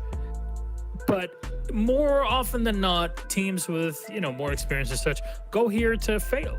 What do you think of that? I mean, I think it's a double-edged sword, right? Because if you're an experienced team against a newer team, on one hand, Oregon offers the newer team a familiar place to play. You know that they're going to be comfortable on this map. It's the first map everyone learns. It is simple. On the other hand, it's kind of a map where there's no surprises. You know, if you're worried about what Forgotten Days might pull out of the tank, you really don't have very much footage to see what Forgotten Days like to do. Oregon's a map that can be very, very standard, and it's really hard for Forgotten Days to catch anybody off guard with crazy plays. And given how Chalet just went with Forgotten Days constantly catching Fnatic off guard, I'm hopeful that they can kind of rein this map in a little bit. They can slow it down, make it a bit more predictable. I think that's going to be the key for Fnatic to win this Oregon. What are your lessons to be learned for this map 3 here, Alpha? I think in general, what Jesse pointed out, right? I think it's always been the same thing. How do you punish that aggression, right? How do you manage that to get the right amount of control without losing your players? I think you have many ways to look at it. I think 2 ways to do it. First is probably bring more. I know they've abused Demos as much as possible on club. Maybe bring it back. Bring the Jackal, bring Grim, bring these crowd control operators that can get you the advantage in these gunfights. And then on the other side, if you do that, don't stay isolated. The reason why Forgotten Days is getting away with most of this stuff is because they have isolated picks. So if you group up, you should be able to trade. And one last thing, you can go for attacks that have limited control. You just take the control that you need, you group up, you play 5 towards the same objective, you bring a Monty so you can get in the building more easily. So you see, there are plenty of solutions in attack to start this map the right way. Now I'm looking at Forgotten Days, how do I convert this into a win? Well, it's easy, they start defense, that's the stronger side. They need to keep the same momentum, play the same aggression, try to have a big lead to convert this into a win. Look, I think we've talked enough about the strategies. We get to a map 3 in a way that we did not expect to. I think that's fair to say, but let's throw all those numbers out of the way and just talk vibes here, because it would be a huge bummer, let's say just that, if Fnatic cannot even make it past this quarterfinal and into the semis, let alone qualify to the org's first major in what, over 1,500 days, Jesse. That whole setup behind Leon is meant to kind of show off, we're with Fnatic, this is awesome, and yet it breaks your heart.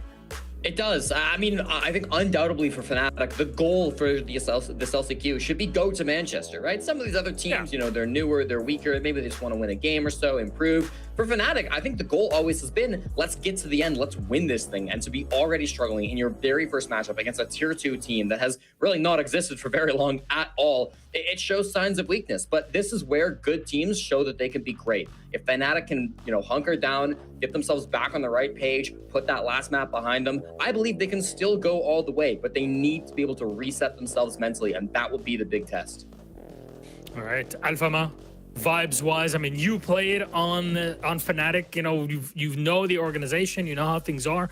What do you think will be the expectations? Because we all talked about it. This is kind of the greatest upset and the biggest upwards trajectory should the Forgotten Days win this game today. Yeah, no, you're absolutely right. And when you're playing in Fnatic as well, I mean, you have such a heritage behind you. It's such an amazing organization with a track record of winning in every single esports title that they're in. And they expect that. They expect to be in every STR event. They're participating in every esports titles that they're in. That's the expectation when you join them. Now, I just want to balance that a little bit. They just rebuilt the roster. They want to give them time. I think, like we said, the roster is well-rounded, but again, take a look at ITB and Secret. How long did it take for them to finally go to a major? It took a year to build that roster, to nurture the right players, make the right role changes, maybe roster changes, all the way to arrive to that moment. It's been only 3-4 months, so give them time. Even if they miss that step, even if they lose against a tier 2 team here, let's be real, it's not really a tier 2 team. It's a team full of talents that should be in tier 1 right now. It's just that there is very limited space. It's okay if they lose. I don't want to be in that mindset. It's okay if they lose because I think they need more time to grow and to be a top contender at a major. Looking at their gaps right now, if they qualify to Manchester, they wouldn't be ready to have a great result. So might as well take this as a learning experience.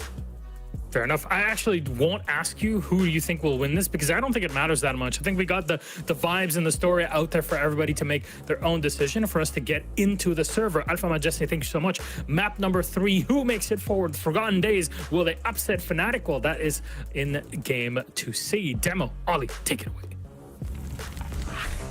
Milosh, thank you very much indeed. Our wonderful desk there, giving us all the info and breaking it down, setting us up for our 3rd and final map inside of this series. We have got Fnatic versus Forgotten Days. If you're just getting stuck in and just getting settled in front of the stream now, though, do not fear. There is a whole nother best of 3 coming up right after this map. We will have G2 facing off against ENCE. But for the immediate, we want to turn our attention to map number 3 here, Demo, as there has been a bit of ups and downs through this series so far. We saw an incredibly close Clubhouse, 1 round away from going to an overtime. And then on the flip side, we saw an absolute lights out Chalet, a bit of a stomp. Yeah, tell the 2 halves. which is weird because we have a third map now. So is this a sequel? Maybe. Tale of 3/3. It could be. Listen, Zelfalma. Do we want to have a bit of discussion about what he was saying? Because he was kind of saying it's not a bad thing if Fnatic don't make the major. You think it's terrible, do you? I'm inclined to disagree. Yeah. And the reason why I'd say I'm inclined to disagree is one, this team, Fnatic coming in, into EUL, massive organization, need to be at the events, right? Bottom line, that's it. Okay? Secondly, next major will be in November. That's a long time away, Ollie. It is. Thirdly, right, third point, if you look at the quality of EUL at the moment, G2 haven't been at their best. VP haven't been at their best. Wolves have not been at their best. How can we not guarantee that those teams won't be back next season and playing back at full strength the way that we've seen those teams do at international events? What happens if Ints get better? What if ITB and Secret get even better? Where does that leave Fnatic then? Right now, this is a really good opportunity for them whenever they're up against G2, who we know have not looked great this season. Wolves, again, have not looked great. You know, they can possibly, again, Ents is a team that they've beaten, they can push on and win this LCQ. Can you say the same again next season? Difficult to say, isn't it? Certainly a lot of pressure and expectation on this map itself before even dissecting the series as a whole and looking toward, well, the winner of this game is going to go up against either G2 or Ents, because that's going to be the second game inside of this bracket. So a long ways to go before we start thinking about Manchester, but it always is the looming thought in the back of a lot of people's minds. We head to Oregon. Now, we've spoken already tonight, Demo, about Fnatic's ability to attack and that they've got a reasonable attacking win percentage overall across the stage. However, we're playing Oregon. Forgotten Days, they're going to start off on the defense here. This is where we are likely to see 4-2, 5-1 side halves and not really raise too many eyebrows at it. By the way that Fnatic attacked earlier over on Chalet, a map that is attack-sided in the pool, was it left a little bit to be desired. So let's see how they choose to approach this. Obviously, there isn't as much room here for Sloth to roam around and be a nuisance, but he's still on the vigil and he's still going to give it a good go. Oh, that's a lot better. Straight away, Fnatic have got the opening pick. YZN going for a spawn peek, loses the engagement. That is what Fnatic need to do. The whole of last game, Ollie, was just not die to the spawn peaks. Obviously, they've had that break between maps. I really hope Tristan was watching the same game we were and saying, guys, they are just running around. They're doing spawn peaks. Just literally use your brain. Use your brain. That's what you need to do. Well, it's already credited him with one, and that's the Warden taken out of the picture. We know how valuable Warden can be. Okay, Ying's banned, but you're still going to have that ability to see through flashes. You're still going to have that ability to see through smokes. Can be increasingly valuable as the round presses on. Leon going to be on the Monty this time. He's very quickly going to take some control here, but there is a C4 waiting for him. Hungry just waiting for the right time to strike there, but Tyrant to be able to take down Dora. A couple of impacts go out just to chip Leon down a little bit, but it isn't going to do too much. I'm also surprised that they haven't activated the Fenrir trap on the stairs to try and help Hungry. You know, surely you would see that this is going to be just your run-of-the-mill kind of blue take that you expect to see from having the Monty there. But now they will open it. Has been spotted, though, at the same time. In goes the Grim. I think they have spotted out the player inside of Harry Part 2. So let's just see how they try and deal with Hungary. Has to shot at least a C4. Deepek doesn't really take a whole lot of damage from that. This Tyrant has tried to move in and has been taken out, though, but not before he is downed. Hungry. Sloth finds Jegs, who was looking for a backstab, and Leon's in the middle of it. He's in the middle of the bomb site. He's got the diffuser as well, so he just needs to be somewhat cautious here. Hungry, I'm not sure if he's going to be able to be revived right now. Fnatic just sort of stalling out. Hungry will get picked up. That's huge there for Forgotten Days. Do you see Jigsaw? He's rotated around to enable Leon to get that plan down. Deepek, he's got the cover there onto an already low Hungry. Going to pick up a second onto Sloth, and Jigsaw to finish things off. Great movement there. I love the rotation from Jigsaw just to enable Leon to get that plant down. Oh. I mean, that was a little sketchy there for a minute. Almost looked to be a bit of a stall out, you would say, from Fnatic, where will they, won't they kind of scenario. But I think good decision making from Leon. Just saying, you know, Jig, rotate to me now. Hold this down as I can try and get the diffuser down. Just let Deepak do what he wants on the back end. Just try and lure their attention away. You know, good decision making. You know, in the midst of that, just in the middle of the bomb site, you know what works there. You know how to play it safe.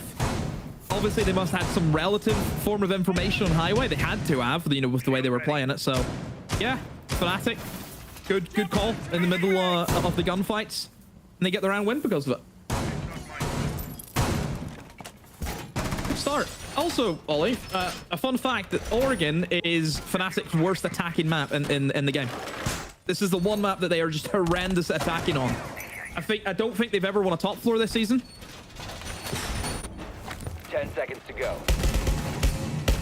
Reloading. That is not great at all. 5 seconds left before insertion. 25% success rate on the basement. Attack. Well, they can add one to that now. They have been successful there already to kick things off. The thing is, we know that Forgotten Days, they're just going to continue with this aggressive playstyle. And it's exhausting to try and keep up with. Jigsaw gathers a nice bit of early info there on the Brava. Deepak's got himself onto the top of tower roof. Does he know that there's a warden inside a tower? That's where Dora was playing. He has opened a couple of the windows, so he's going to give himself a nice bit of sound there he can try and work from. If there's anyone on that roof, he does need to be cautious.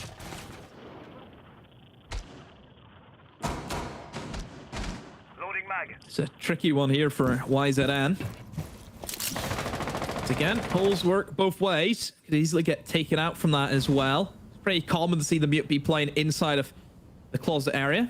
Generally, teams will send down operators like a Buck, for example, to try and take care of that. But YZN just swings Ollie for no reason and gives himself away. Sloth is outside the building.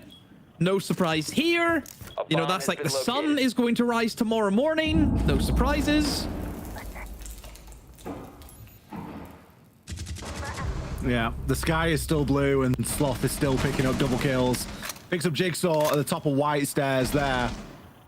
So YZN, he might have fallen early, but in reality, it isn't going to matter too much. Look at Hungry, he's getting involved now. He's on the flank as well. It's going to force Leon to go downstairs. The last two players for Fnatic really split up here. Tyrant on that big window is able to remove one of the Kiba barricades. Now a little bit of fire coming through, but Tyrant takes a ton of damage. He draws for that pistol. Leon, he's going to find one onto Astro. This is where we do need to be careful, but no, the cover is there. Dora is able to find Leon. Tyrant, he might finish Sloth off. I think that Leon done a lot of the hard work there with the flames. Tyrant, days are numbered. He's got 50 seconds, so he's got a lot of time. Well, there's a nice crossfire onto this window here.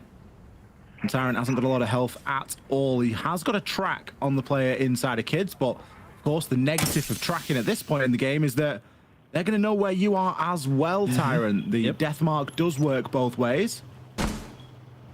Forgotten Days just going to tuck in now. Not looking to make this too complicated. Really don't need to swing, and look at what he's got to go through. He's been through just about every conceivable piece of utility possible there. It's going to be Hungry that finally puts him out of his misery. Yeah, great job from Forgotten Days. You know, they know they win that just based off traps there alone. You have the Legion up, you have the Fenrir's up. Yeah, nothing Tyrant can do. He jumps in big window, he dies. Goes up light, he dies. Really, he goes anywhere, he dies.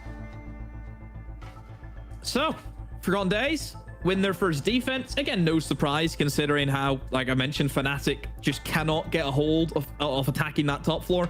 They've just really struggled with it. So I wonder if Forgotten Days are going to go back down to the basement, or will they try the third bomb site choice? That's going to be an interesting one to see. I would probably say they'll fancy the basement again. There you go. Basement on the board. So really, I think the last time for Forgotten Days, whenever you're giving away a kill very early on, like they did, you know, with YZN getting spawn peek right off the rip, you're always going to set yourselves up for failure, aren't you? You need to try and keep people alive. I always say that this is the bomb site you don't need to anchor or you don't need to roam in. You just sit on site, 5-man turtle, use all of the operators at your disposal. You know, plenty of strong operators still on the board. You have the Debarro, the K that you can deny the hatches with. You've got Solus up, you've got Fenrir up. Tons of stuff that you can play around with. I think the Forgotten Days are going to read into that a little bit as well. They don't need to be getting out there and be aggressive. I think YZN, there's a lot of pressure on you this round. You've been first death in the first 2 rounds, so don't really want to start making a habit out of that. Tyrant, we go for a very direct approach here in toward blue, but with the amount of map control given away, it can often be a double-edged sword, because whilst you don't need to roam, you still don't want to give Fnatic time to do everything that they want and set up perfectly for an execute. So it is and can be a little bit of a double-edged sword. Leon opting for the Blitz this time instead of the Monty. Maybe just feeling like he could have taken that control down at the bottom of tower stairs a little bit quicker as the Blitz. That's where he's headed to right now. Everyone on site. But, of course, like I mentioned before, Cade being up and Fnatic having nothing in the denial department apart from a Brava drone. You're not going to get much success. This is an issue that Fnatic had on Clubhouse, where they just didn't bring a Thatcher, or they didn't bring in a Maverick, and it cost them rounds because of it. So I don't really know what Fnatic are going to go for if they can't get, you know, 2 of the hatches open. That's going to be the big issue. You see the drone tried to sneak in there and eliminate the Cage Claw, but Dora standing next to it, ready to defend it at all costs. So really, Tyrant, I mean, what is he going to be able to do? Like, you're just walking into a doorway with 3 crossfires. I mean, Leon's stationed in towards Laundry, but those impacts, I'm telling you, they do a lot of damage to your shield operators. You know, one more and Leon is going to be, you know, nearly down. He could be down if the impact grenades hits him square on the chin. So I just don't really know how Fnatic win this. This is going to be an interesting one. Still got a minute to play with here. You can hear the FNAT going off there. Dora just going to threaten with the rip of a C4. We do have Fnatic players stacked up here inside of Freezer. Freezer Laundry take looks to be on the cards here. Gon6 goes in. Sloth just playing inside of Freezer corridor. Tyrant still not able to get in and make anything happen over toward blue side. There's going to be Astro to kick things off. The Blitz extremely ineffective, especially when pushing on their own. And Leon pays a heavy price for that. That's lost your control and a lot of the pushing power that you had over in that Laundry side or over in that back tower side. And a great swing from Astro again. He shouldn't be allowed to get away with that. Jigsaw picks up 2. Tyrant shut out there of blue. Jigsaw, well, he's going to have to find an ace in 10 seconds if he wants to try and clutch this round out. The Finker Stim is only going to do so much. And Sloth hits him with the swing there at the end. Yeah, easy enough for Forgotten Days. Didn't have to do anything. They really didn't. Fnatic, really poor attack. I mean, what were they expecting? You know, Cade's up on the board. You bring no form of denial for a Cade Claw? Really? You don't expect this from Fnatic. You just don't. Like, I don't really know what the idea was for the attack. What tried to send the Blitz down blue. They smoked off the head holes on E-Box. Then they also smoked, I think, the freezer door. But then they just did nothing. Did you see that? They stand there. And by the time then Leon's ready, the smoke's gone. Just very confusing. Pretty one at a time from Fnatic. Really, it relies on everyone winning the ones there. Yeah, which is not a reliable way. Not reliable getting into blue. You have to win our ones getting into Laundry. And you have to win your ones getting into Freezer. And when you're not setting yourself up for the ability to crossfire like that, it does become quite difficult. No surprise to see Forgotten Days chalk another round up on the board. Now we go to a 3rd choice site. Another opportunity for the attackers to pick up a round here in a site that is considered less defender favored. Still, you look at what's being brought here, and Dora's actually opted for a Thorn. You don't really get to see a lot of Thorn. Obviously, you bring a deployable shield with the Thorn, so that can sometimes be used. And we have seen Forgotten Days bring in a Warden for a deployable shield in the past. Of course, you do get those Razor Blooms as well. Oh. Right. Fnatic. Let's see if you can bounce back on the third choice bomb site. You'd expect that Fnatic will be able to usually win out this one, as most teams do. Great opening pick there from Jigsaw. Very patient for that kill, and Dora just gives himself up. Usually for Fnatic, if they can get that first pick on the board, they seem to have a really easy time winning rounds. It's one thing I've noticed about them. You know, that first pick is crucial for this side. Yeah, they work well off the back of it, don't they? But it's not been a consistent trend, though. There have been rounds, especially in previous maps, where they haven't converted that opening pick. But more often than not, it is good for them. Converted the opening pick in the first round of this map. Didn't convert in the second, though. Forgotten Days, used to playing from behind, it seems, and kind of makes sense, right? Because you often get, you know, flashy multi-kills from these guys, which can often result in them claiming back that man count, or at least equaling it. One of those impact tricks was actually successful, but you will still be able to vault through into Attic and get control of that all-important hatch. This is where Fnatic, with having that man advantage, they will just take their time. They will almost just starve Forgotten Days out with just any form of aggression, where they'll just sit back. They'll not put themselves in, you know, silly positions where you can just get yourself picked up by a sloth jumping out of a window, for example. They will just play very, very passive and wait until everything's checked and then go in and get that plant down. So as you can see, they're keeping them at bay. I like the addition of having, you know, the Osa in here. It's great even just for holding the flank. You know Forgotten Days are going to be after some form of flank and trying to go for a retake above. So having the Osa to keep them at bay, yeah, fantastic idea. So overall right now for Fnatic, it's going to plan. Forgotten Days do have a couple of tricks up their sleeve, but is the man count going to give them that opportunity? YZN picks up a great 2 along with Astro. This is the double kills and the multi-kills that I was talking about, Devo. 3 for Astro to finish it. YZN picks up 2, and they just make it look effortless. It doesn't matter that they lose that opening pick, because these players are ready to explode at any notice. They're like a coiled spring. Momentum starting to drop. Like, I just don't know. I just don't know how Fnatic are struggling. Like, it just feels as though there's a lot of hesitation. From my perspective, they have upstairs covered, they have the flank, they have bottom flank. All they have to do is walk in and plant on a blind spot. How is YZN picking up 2 long-range kills with an SMG? That's what I want to know. Who's exposing themselves to those kind of angles? It goes back to what we were saying, though. Forgotten Days, they're a capable team. Mechanically and individually, fantastic players. And as you were saying at the start of the show, it's kind of a group of players that weren't able to find a team for this stage because of how stacked TU is. So the mechanical skill is never in question with these players.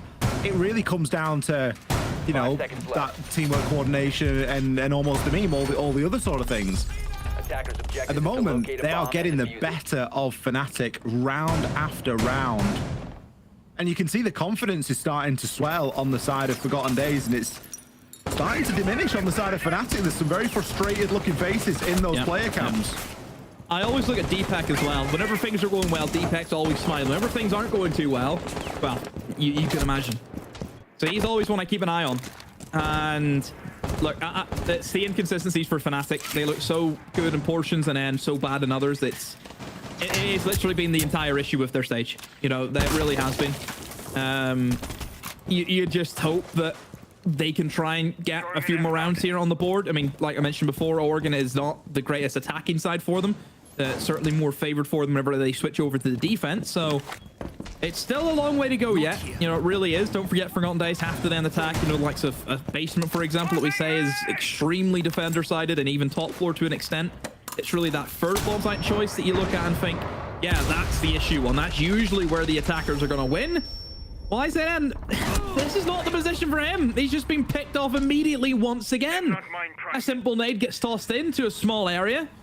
He gets blown up, and he gets killed from below. Unfortunate positioning there for YZN. That's the second time we've seen him fall in that location. He got a cracking couple of kills in the last round, but aside from that, he hasn't done much. He's often been first pick. That's 3 rounds now that he's been caught out first. Obviously, you're looking for a bit more value out of the mute. You bring it for the shotgun in the sight cell, you bring it for the mute jammers, which are fit and forget, but you do have that C4 and you do have that ability to hold on to some space. Sloth, hello, gifted a freebie, potentially finds another, but no. It's a little bit too hasty trying to rotate himself up those white stairs, and instead it's Jigsaw ready and waiting. So this is looking better for Fnatic. They have a man advantage in the 3 versus 4 that Forgotten Days has to go up against. And still smokes there from Hungry. Can try and stall out big window perhaps, which certainly should be his thought process here. You always look at where the diffuser is for Fnatic, and it is going to be in the hands of Leon stationed outside of that big window. Jigsaw checking to see if anyone's below that could maybe see for them as they jump in, but gets given the all clear, and Leon can now dump in the utility and seeing if he can get himself in through that big window and get the plant down. One more smoke left for Hungry. He is going to use it on that big window again. Dora holding on to white as best as he can. The smoke canister does get deployed, but swinging anyway. Leon's going to go straight through the smoke and into the crossfire. Being held by Hungry. 15 seconds to now go. that's going to be a down with the diffuser. Tyrant has stuck his way in towards closet. He needs to do something. Dora finds another. It's crumbling again and again for Fnatic. Deepek stuck in the middle of it. He goes down again. Fnatic all in their hands, and it just goes out the window. Or in this case, Leon went through the window. Through the window, into the smoke, into the crossfire. And who have you got on the flank? Astro. Why don't they again just wait? Flanking over through master Honestly. bedroom. Tactical timeout here for Fnatic. Is it the best time to take it? You've had a lot of your attacking rounds. The attack phase is dwindling here. You need to be resetting that mental, so that I can only think that this is more of a mental issue. And Tristan's probably trying to pep the team up, getting ready to go into the defense, because it is doable. You can win rounds back to back on the defense on Oregon. We see sweeps happen. I'm not going to say often, but we do see them happen. Big moment for Fnatic here. There's a lot that rests on this. We're in map 3 now. There's no more chances. This isn't a simple case of, well, you know, we can get him next time. This is the next time. The next time is now. Win your map choice, win the decider. This was the swing, wasn't it? Straight into Hungry. Deepek just with a couple of, well, one exit there toward the end, but once you've got the diffuser in no man's land, there's not a lot you can do. It's the mentality difference. You know, going into it, I said, you know, a tier 1 team should never be losing to anything but a tier 1 team, right? That's just plain and simple. I'll always stand by that. Don't care if it's like up and coming tier 2. You're still the tier 1 team. You should be winning, right? I will always have that mentality. You're at the top. You need to win there. If you don't, then you start thinking, how are you in tier 1 and they're not then? You know, that's the way I always view it. You know, it's kind of same with me in, you know, regular sports as well. Same way I look at it. And for Fnatic, the pressure was always going to be on them today. If they slip up, they're the laughing stock. That is the end all and be all of that.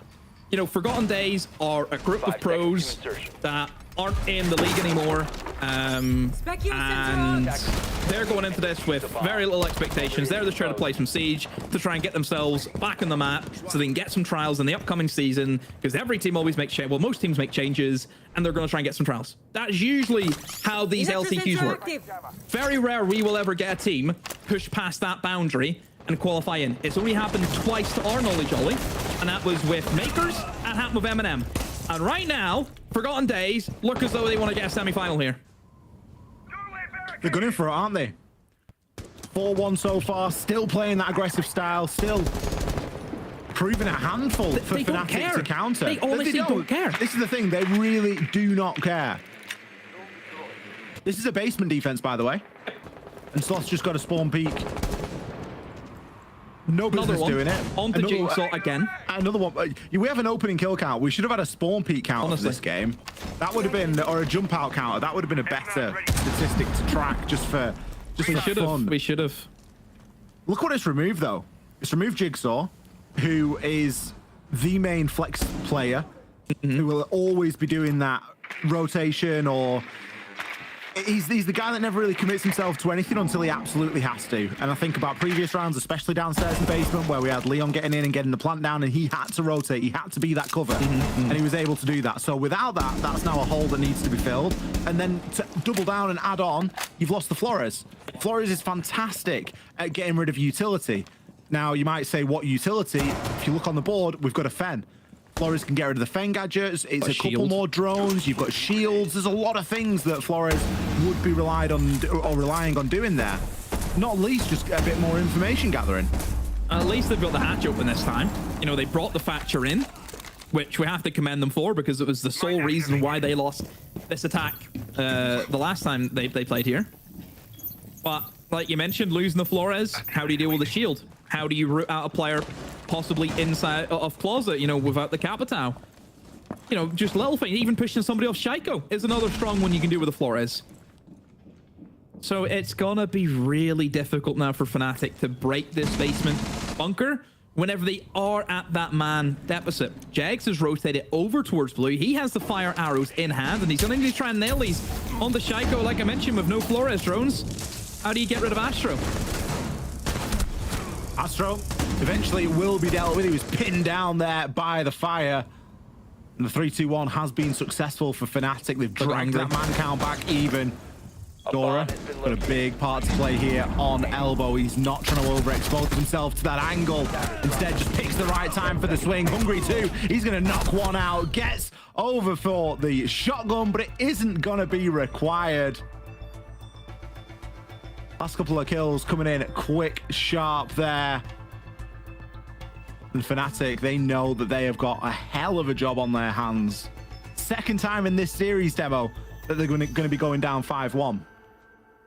So now have we moved from Ben Nevis to Everest? Have we moved there? I think we can go to Everest, yeah. Like, I think we're at base camp. Or do you have to swim the Mariana Trench? You have two options. We're either going down or up? Yeah. Isn't the trench deeper than Everest? It is. Yeah, it's Everest, isn't it?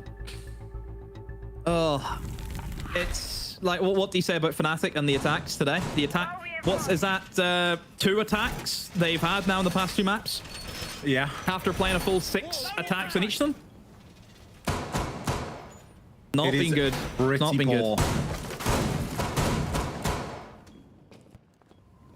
Honestly, Forgotten Days, they have to attack, of course. We know it can all change. But still, you would expect on Oregon, Forgotten Days has at least 2 attacks in them, would you not? You would hope so. And I think this is where mental comes into it a little bit, knowing that this is the final hurdle and the sort of careless, confident attitude that Forgotten Days have shown. It's going to be difficult to play up against because they've got a lot of chances at converting here. They don't even need to worry themselves about primary sites. If we're going to call top floor and basement primary sites, they don't even need to really worry about them. They just need the offsides. They just need the meeting sites. So they've got an opportunity to play quite loose. They've got an opportunity to play fast. And they can try and just continue to mount this pressure onto Fnatic because they're the ones that are sweating at the minute. They could try and cheese around as well. You know, exactly. A cheese rush. You know, you can risk that, can't you? And if you win it, then you're sitting there thinking, wow, that's worked extremely well. And now we can just try and take it slow and just see it over the line. So I think Forgotten Days, right now they know that, you know, they've got Fnatic. You know, Fnatic are feeling the pressure. You can tell by the expressions on the player's face of Fnatic. It's starting to get to them. I mean, I think it already has. You know, this is where you need leaders to step up. You need to. No timeout left. Also bear that in mind. Yeah. They need to do this all on their own without the help of Tristan. They need to do it here. So let's see who steps up to the plate and let's see if Fnatic can do something. I would say probably about 99% of us thinks, how are they ever going to do it? Sensor looking up. Well, they've not got bad odds right now. They're on the basement. They've got 5 man stacked down there. So you would say this is looking pretty good for them so far. Forgotten Days, they're not making bad pace. Halfway through the round, they've got the hatches open. They've got some important ground covered. And now they can look to start sending in Twitch drones. Dora's going to be doing that, just seeing if there's any FNATs that he can remove, any other pieces of utility that he can try and deny. And Jigsaw's able to call out for his team. He knows where a lot of this push is going to be coming from now. Can try and save the key barrier and remove the shock drone in the process, but that isn't going to happen. Wiser then gets a chance there and does put a couple of points to damage, or doesn't put any damage on, but puts a couple of shots down range. Keeper barriers now going to be replaced, but again, it's answered immediately. We didn't use the Gon 6 for the first one because we knew there'd be another one coming. This Monty. How do they deal with the Monty? The few impacts and a C4, but you would love to have seen like a smoke, for example. This is where Hungary can be a big nuisance for them. Astro will start trading in towards Freezer, but Jigsaw, look at that! Pushes through Highway!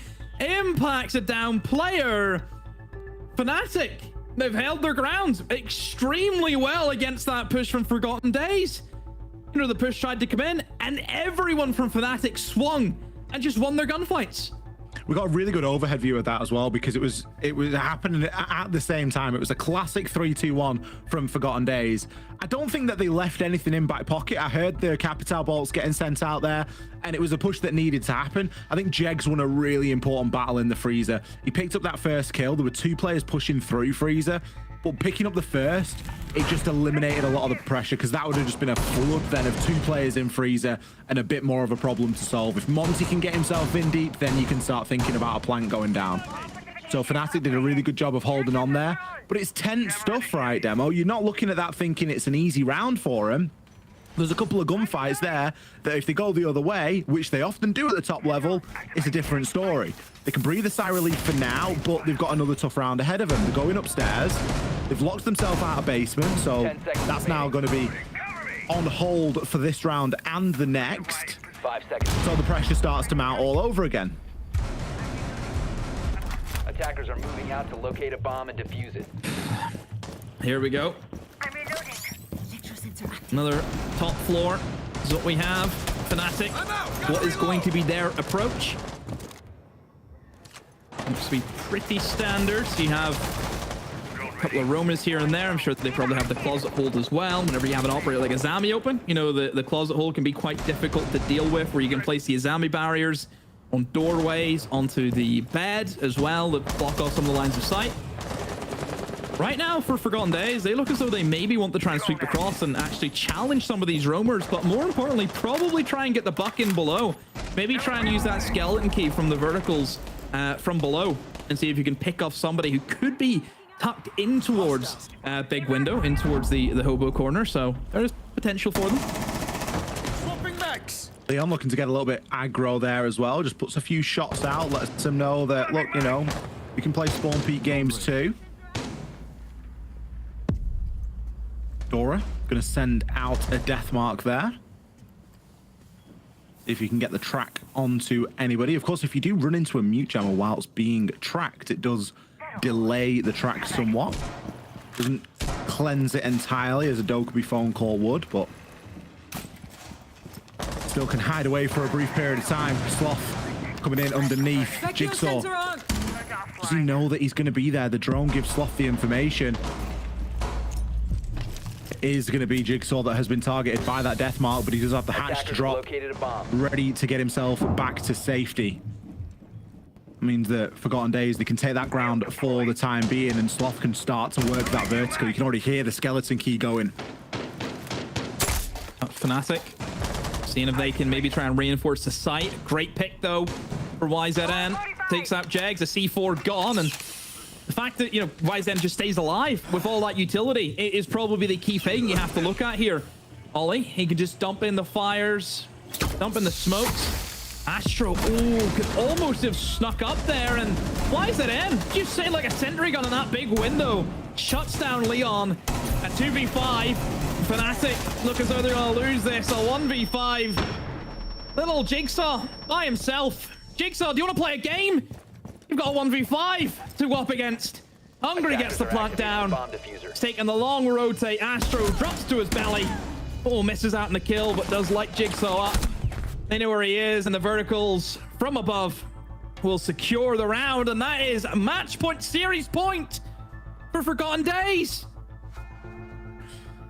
Here we go, Forgotten Days. This is your opportunity to upset the apple cart significantly. Fnatic, they are looking pretty down and out right now, Demo. You can see the emotion on these players' faces as the reality sets in. This was a game that a lot of people would have backed Fnatic come away with a win on. Forgotten Days have shown up in a massive way. It hasn't just been the score demo, it's been the style and the way that the rounds have played out. Forgotten Days are playing, and I say this in the politest possible way, they are playing a ranked style of Siege, but they are winning gunfights. And sometimes, you know, we can reduce this game down as much as we like, and it always comes down to the fact that it's 5v5, everyone's got a gun, and it's one-shot headshot. If you win your gunfights, you're going to win the round. It just looks as though Forgotten Days want it more. It really does. It just that is the easiest way of it you can sum it up. They want it more. No one on the side of Fnatic is standing head and shoulders above the rest. We've got Tyrant at 9 and 7. +2 is the best that we can do right now. Everyone else negative or even. Such a big difference. You know, Fnatic are playing for the major spot. But I feel as though Forgotten Days are playing for these players to get back into professional work. Yeah. Yeah, I think that's a massive difference, is it not? You know, no matter what, Fnatic walk away, they will still be in Pro League. Forgotten Days can't say the same. That's where they want this more. That's where they want that major spot more, because they don't have anything else if they fail. It's a great chance to show off their capability, and then to show off that you know they've still got it as players. And you know, you never know what might happen when a transfer window comes around. There's always a couple of moves, so a great opportunity for the Forgotten Days, and I think regardless of the result, they can still hold their heads high. If Fnatic do come back and win 4 rounds in a row, take us to an overtime, then you know you could still hold your head pretty high, but it does look unlikely right now for that to happen. Opening pick over onto Jigsaw again. Sloth going to take a ton of damage there on the vertical he's just made. Tyrant going to be upstairs inside a tower. He does have the option to rotate and get himself through Attic. So can, of course, rejoin the squad on the site if need be. Honestly, Sloth putting in a lot of work with the skeleton key from below. It just highlights how strong of an operator he can be from not just the top-down perspective, but can obviously excel a lot better than what Sledge can, where he can go from below and look up. You know, a big advantage that you have on a very destructible bomb site. Yeah, makes a lot of sense. Leon is in quite the position right here. You know, 1 and 6 right now, hasn't had the greatest of games.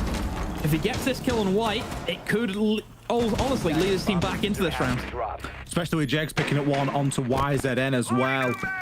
Astro, he knows that Leon is going to be there. Leon going to draw for the old faithful shotgun. A very important engagement, but it comes through on the vert. Sloth from below does the hard work there. Deepek now left to try and cover that angle. He's going to throw a Kiba barricade. That's quickly dealt with. Hungry still worried about the possibility of someone upstairs in tower, but look at Sloth go. He's a menace from below.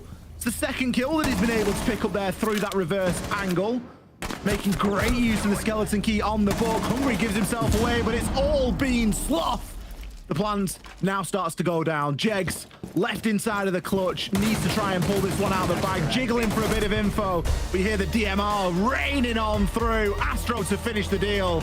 The Forgotten Days, they are successful here against Fnatic on Oregon, and they are going to take the whole series. Sloth, what a round in the buck. 2 kills from below. You don't see that all too often. But the passion was unmatched. They want it more. They really did. Fnatic, same old situation as what we have seen this season. The inconsistencies have killed them. They have looked good, and then they just capitulate. You know, a lot of rounds there, especially in the Oregon attacks, where they had that man lead, wherever it was, but they just couldn't get it over the line. Look, spawn peaks and all that, I'm sure will be a big talking point. You look at Chalet, even little portions of Oregon as well.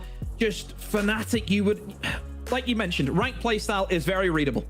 How are Fnatic not reading that? They should be able to read that. They should be a little bit smarter than that, and their strategy should outweigh that as well. But when it comes down to gunfights and when it comes down to players that have got a lot of passion, a lot of energy, and a lot of raw mechanical skill, which we've seen in spades tonight from the Forgotten Days, it can still be very difficult to come up against. I think Fnatic, they've probably got a bit of soul searching to do. Obviously, it's going to be a bit raw for the meantime, being that they are now out. But the Forgotten Days, they are going to advance through to our semi-finals. We are going to send it back over to our desk. They're going to break down map number 3. Let us know what that means for the overall LCQ and set us up for our next best of 3. Thank you very much, lads. I mean, can you believe it? They were calling them the retirement home team, disparaged on Twitter by Dudu. We remember that moment last week. And yet, the Forgotten Days take down Fnatic, the Pro League team that had so much riding on them. That big mix of experience. And in the end, the Forgotten Days take it. Now, before we focus on our victors and really hammer them in, Fnatic, what went wrong? Alfama. I think there were a couple of decisions that went wrong. I think already, like in the ban phase already of the operator bans, I think why remove Mira when you know they're going to be playing aggressive in defense? When they bring Solis almost every round, completely deny your prep phase, completely deny your intel gathering. That's one thing. And then on top of it, clearly, I think they didn't bring shields enough. They didn't bring stuff that would help them get in the map, and I think that was the biggest issue with them. Really, is the early round and everything they were losing, the information and the man they were losing in early round when they were getting in. Jesse, I know you have a lot to say about it too. Of course. I mean, for Fnatic, this is going to be a disappointing result. I feel like they just ran out of gas, to be frank. Like, this is not the Fnatic that we expected to see. Yeah, we've talked a lot about how their organ attacks have not been good this season. Demo said it on the cast, 25%. Definitely some weak bomb sites. But when they moved over to the defense, it still felt like they just weren't able to problem solve. They were getting isolated so often. That's not what we come to expect from this team. And I think Fabian called them a yo-yo squad, and I really think that hit home here today. Map 1, they were playing great. You know, we saw some good stuff out of them. Maps 2 and 3, they just deflated. And this really was not the performance that I know they could have put up today. Absolutely. And, you know, regardless of, you know, I guess Fnatic's performance at the end of the day, Forgotten Days take it. They go through the gauntlet and really make it happen. They had to go through open qualifiers, a team that for all intents and purposes, all three of us have been saying it, are players that were in EU League and potentially could be back in it, but they never stopped grinding, Alfama.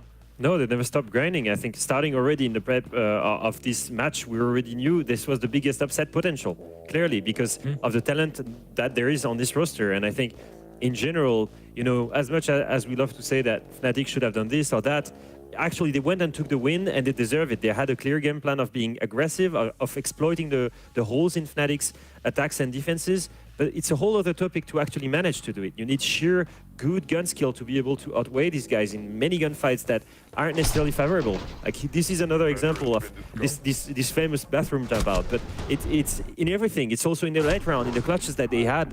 I think in general, everybody stepped up, and you could see it on their cams as well. The energy, they had nothing to lose, everything to gain, and it showed in game.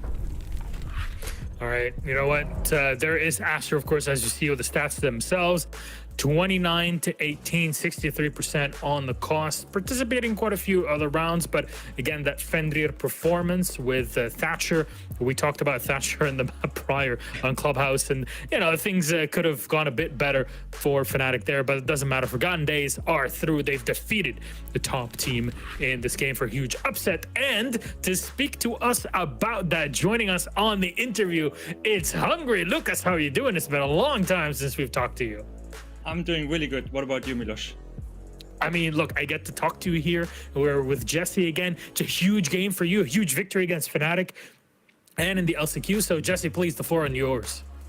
Yeah, well, Hungry, I mean, it's good to talk to you. Congratulations on the huge win, of course. I want to walk you through this series because there was really some interesting stuff going on, starting with the operator bans. Now, you know that Fnatic have a long history of banning out the Solus. Today, it was the Mira that they constantly banned in this series. Did that throw a wrench into any of your guys' plans on the defense, or were you actually happy to have that Solus available for you today? Yeah, I think we prepared for a Solus ban. But it was actually nice that they banned Mira because we could adapt it pretty quickly. Just said, okay, you go Solus. Okay, we take this operate Fenrir's open, we take Fenrir. And we knew how they're gonna play. So the Solus actually helped us a bit, yeah.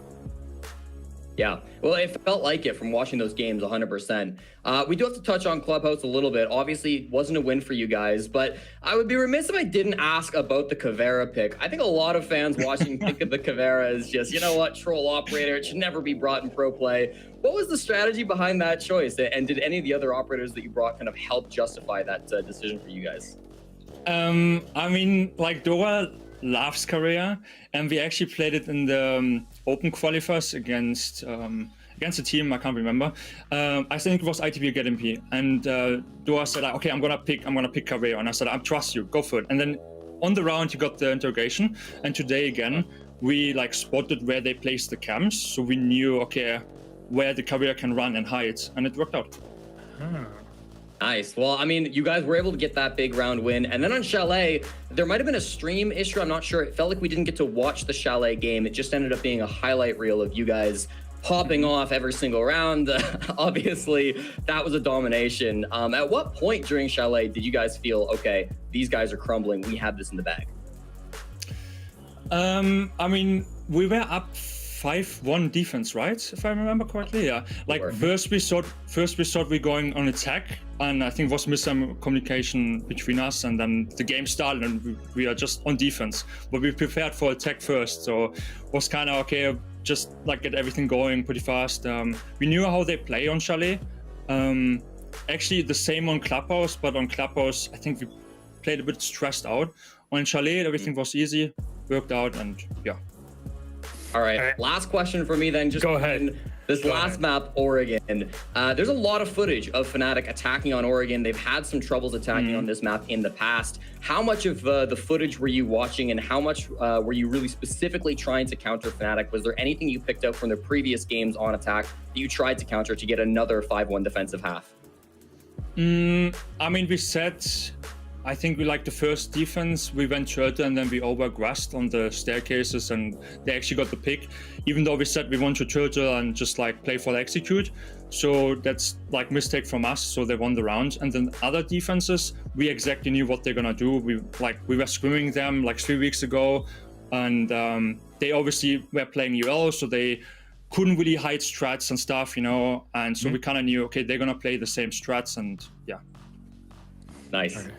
Well, with that victory, I just want to say, like, what does it mean to you as someone who, you know, Hungary, we've been interviewing you and talking to you about kind of these Pro League games and events and LAN events, SIs, whatever. What does it mean to you to take down Fnatic today as the Forgotten Days? I mean, like, when the season started of EL, I felt like it was actually a downgrade of a lot of teams. Compared to the last year, the teams were, in my opinion, much better.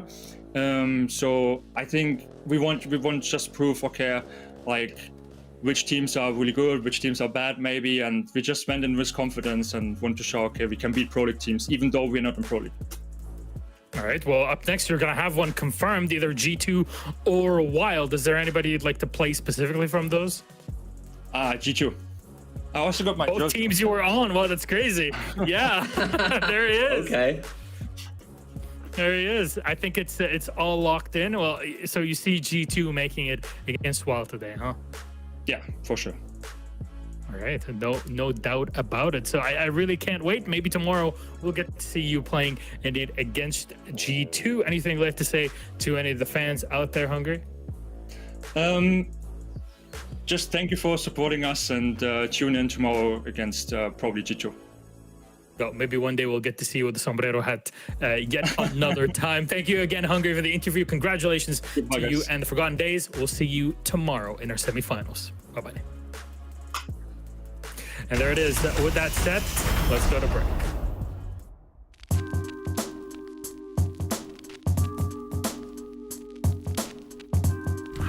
Always eager for new experiences, she enrolled in the Bold Eagle program at 17, where she excelled in basic military training, while benefiting from the guidance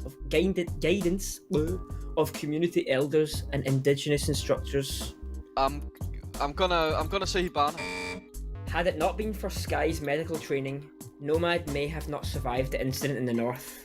Everyone knows that Dogabe and Nomad is really good friends, so it's Dogabe. Incorrect. Yeah, is it Thunderbird? Oh yeah. Following Operation Catalyst, he was handpicked to join the Special Air Service Regiment SAS so long as he passed selection. I was gonna say mute because it might be like a thing about him being quiet, but I think I'm gonna say Sledge. Grew up as the middle sibling in his family, and I do believe he had to put extra effort to be heard or noticed, which explains the showman side of his personality. Has to be mute then. Oh, so now I have a chance to steal, right? What? Okay, it's Jaeger. It's Jaeger. It just has to be Jaeger. No. What? Wait, but No! I forgot you can be in the SAS if you're Australian. Encouraged to reach the stars from an early age, she studied aerospace engineering with a view toward becoming a fighter pilot. I don't even. I know it's not Ella, but I can't and it's not Hibana. Who else is a woman in the game? Her face lights up when she tells the story of watching the landing on Titan with her mum, or of her precious few days on the International Space Station. Can I steal? Yeah, I hope I'm not wrong here. Is it Ayana? Ding dong! Early participation in sponsored computer programming competition lead to her joining the army. Cadets at 16. I'm gonna have a little think here. Could be Dokkaebi. Could be Twitch. I'm gonna say Dokkaebi. No. Okay. I think I might know who it is. I'm just saying. It's endemic of the perfection her family instilled in their children. Her father told her to strive to be incredible every day, and that it will be resonated out into the universe. Oh god, I don't know. I don't know. I'm gonna say Twitch. It's Twitch? Oh, boom. Did you know that, Benja? Yeah. Consistently the best at whatever he sets his mind to. He easily imagined himself as an admired pediatric surgeon and enrolled in medical school. Doc. Come on, Stewie. His persona drives him to congenial and to excel in working closely with his peers, at least until the time comes to give a post-mission interview. Rook. Okay, is it Zero? Because it said get to give a post-mission interview. Oh. Nah, that's an obvious one.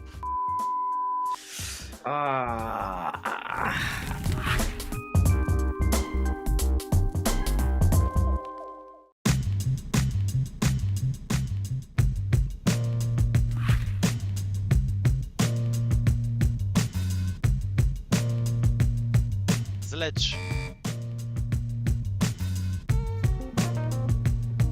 Yana.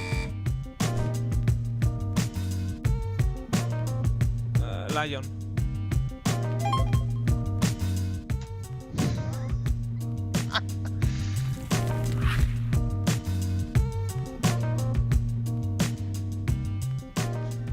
Doc.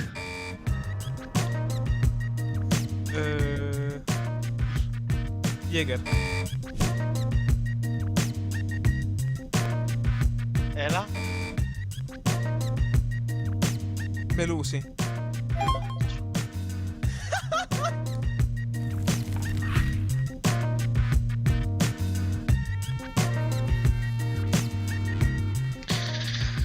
Finka. Sledge.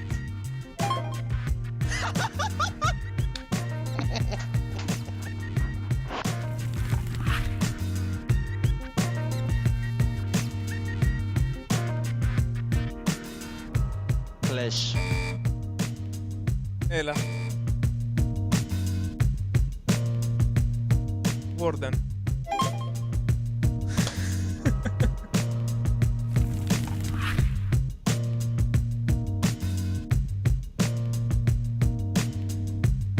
Ash. Ace.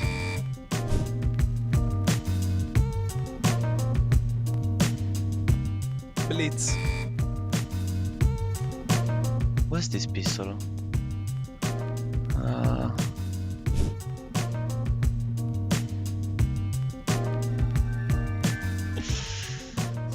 IQ. Yeah, but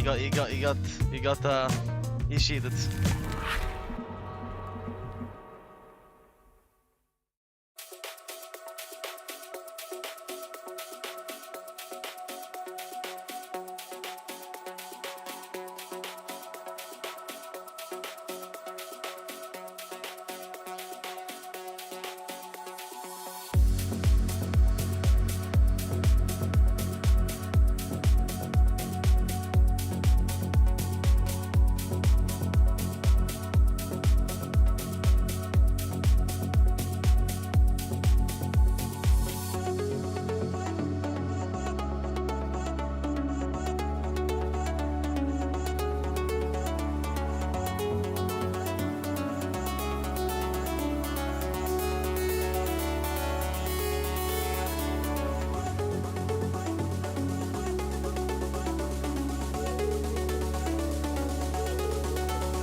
Hello, everybody, and welcome back to EU LCQs. We continue on. First game is done. We've had already one tremendous mental break, I guess, through our first game, with Fnatic being knocked out of last chance qualifiers, meaning we will not see them at Manchester. However, we do get a great story on the other side. The Forgotten Days have made it through, and now we have to talk about the other two teams, the last two remaining in the quarterfinals to play. Let's start off with G2 and their roster before moving on to Wild. First up, Jesse. This squad has disappointed in many ways, and yet a lot of people still put stock in them making it out of LCQs.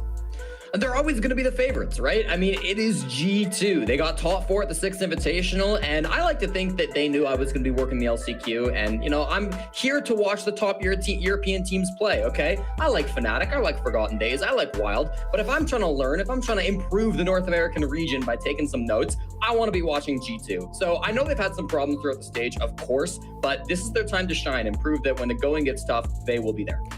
There's no copium like G2 copium, though. Let's talk about kind of those results that we've had to see if they can back anything up. Alphama, this is how they've gone through so far on the stage. I mean, it's one of the most inconsistent stage, right? I think it's something, it becomes a heritage, right? G2 struggling after Invite and kicking off the year. I think that's nothing new. And, you know, something that's actually surprising, you know, straight after SI in Malta already, you could see the clear gap between them and BDS. That was the first thing. And you were thinking, okay, if these mistakes are happening in front of BDS, what is it gonna look like when they're arriving against other teams in European League? And it still happens, the same mistakes over and again.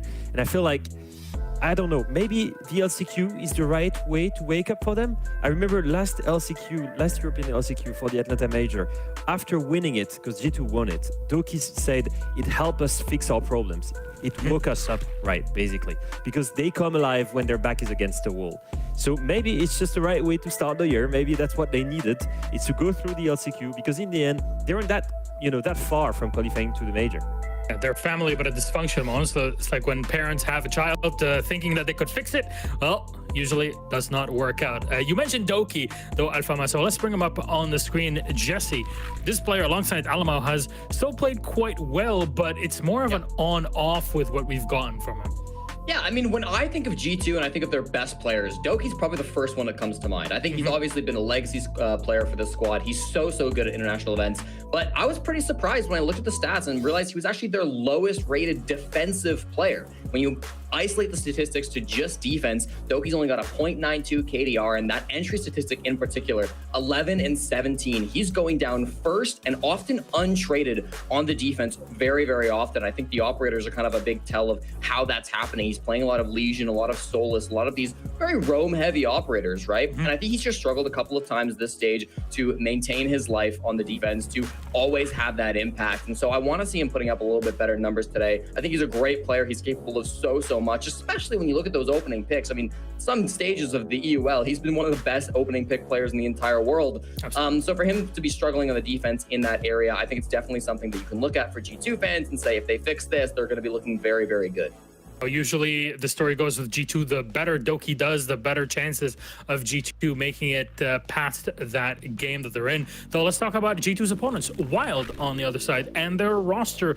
Alphama, this squad has had some tweets, I think yesterday or today, just trying to set themselves up and hype themselves up, but in some ways it sounded a bit more sad than you imagined it to be. Yeah, I mean, already look at the statistic here. Not even a single player has a positive rating. I think it tells a lot about their stage so far, and I think that's how they see it as well. You know, in the end, I've been in their shoes. I've been in the shoes of, I think, having one of the worst Pro League records ever. So I kind of know what it is, you know, what it feels like. I feel like you know, they're probably hardworking. That's for sure, and it must be feeling super frustrating for them to not have the results they're expecting. And their tweets from, you know, the past few days were like, okay, we're really sorry for the season that we've had. And I don't know why, but it feels like for them the season is already ended. but it's not ended. You're still in the LCQ. You still have a spot at the major. Why does it look or sounds like you don't, even yourself, you don't even trust or hope that you can win? That's something that, that surprised me, because as a big competitive player, it's never ended until the final match. You still have a shot at beating the former reigning world champions. You still have a shot at the major. Give it your all. Absolutely. And remember, Cantorachetti has won one of those world championships himself. Nello is a former Pro League champion, so there is potential there once they get into the server. But the results so far have not been speaking too highly of their potential, Jesse. Certainly not. I mean, you can see it there. 3 map wins, a total of 11 map losses. This is a squad that struggled this stage, undeniably, and they really haven't been putting up really even close matches most of the time. You're looking at these score lines, a lot of 2-7s, a lot of 3-7s, a lot of games where it just feels like they can't even get going. And I really think for Wild, competing, I think on an individual level has been a bit of an issue for them. I think going into the team play has also been an issue. They are statistically the worst attacking team in Europe, the worst defensive team in Europe. They've been really struggling across the board, A to Z. It feels like they just can't get anything right. So my hope is that we've seen them take the time off before the LCQ, work on themselves, work on the team, and they should be coming back stronger.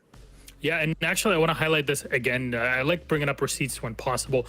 Dudu, the second ever Hungarian player to play in Pro League, has tweeted. This was 9 days ago.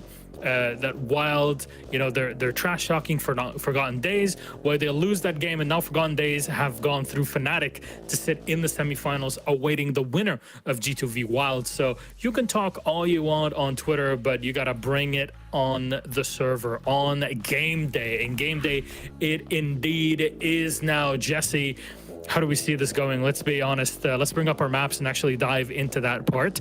I want to hear your thoughts on what we have in our bans. All 9 of them will be displayed. Bank, Oregon, Chalet, with G2 starting off on defense. Please give me your thoughts, Mr. Chick.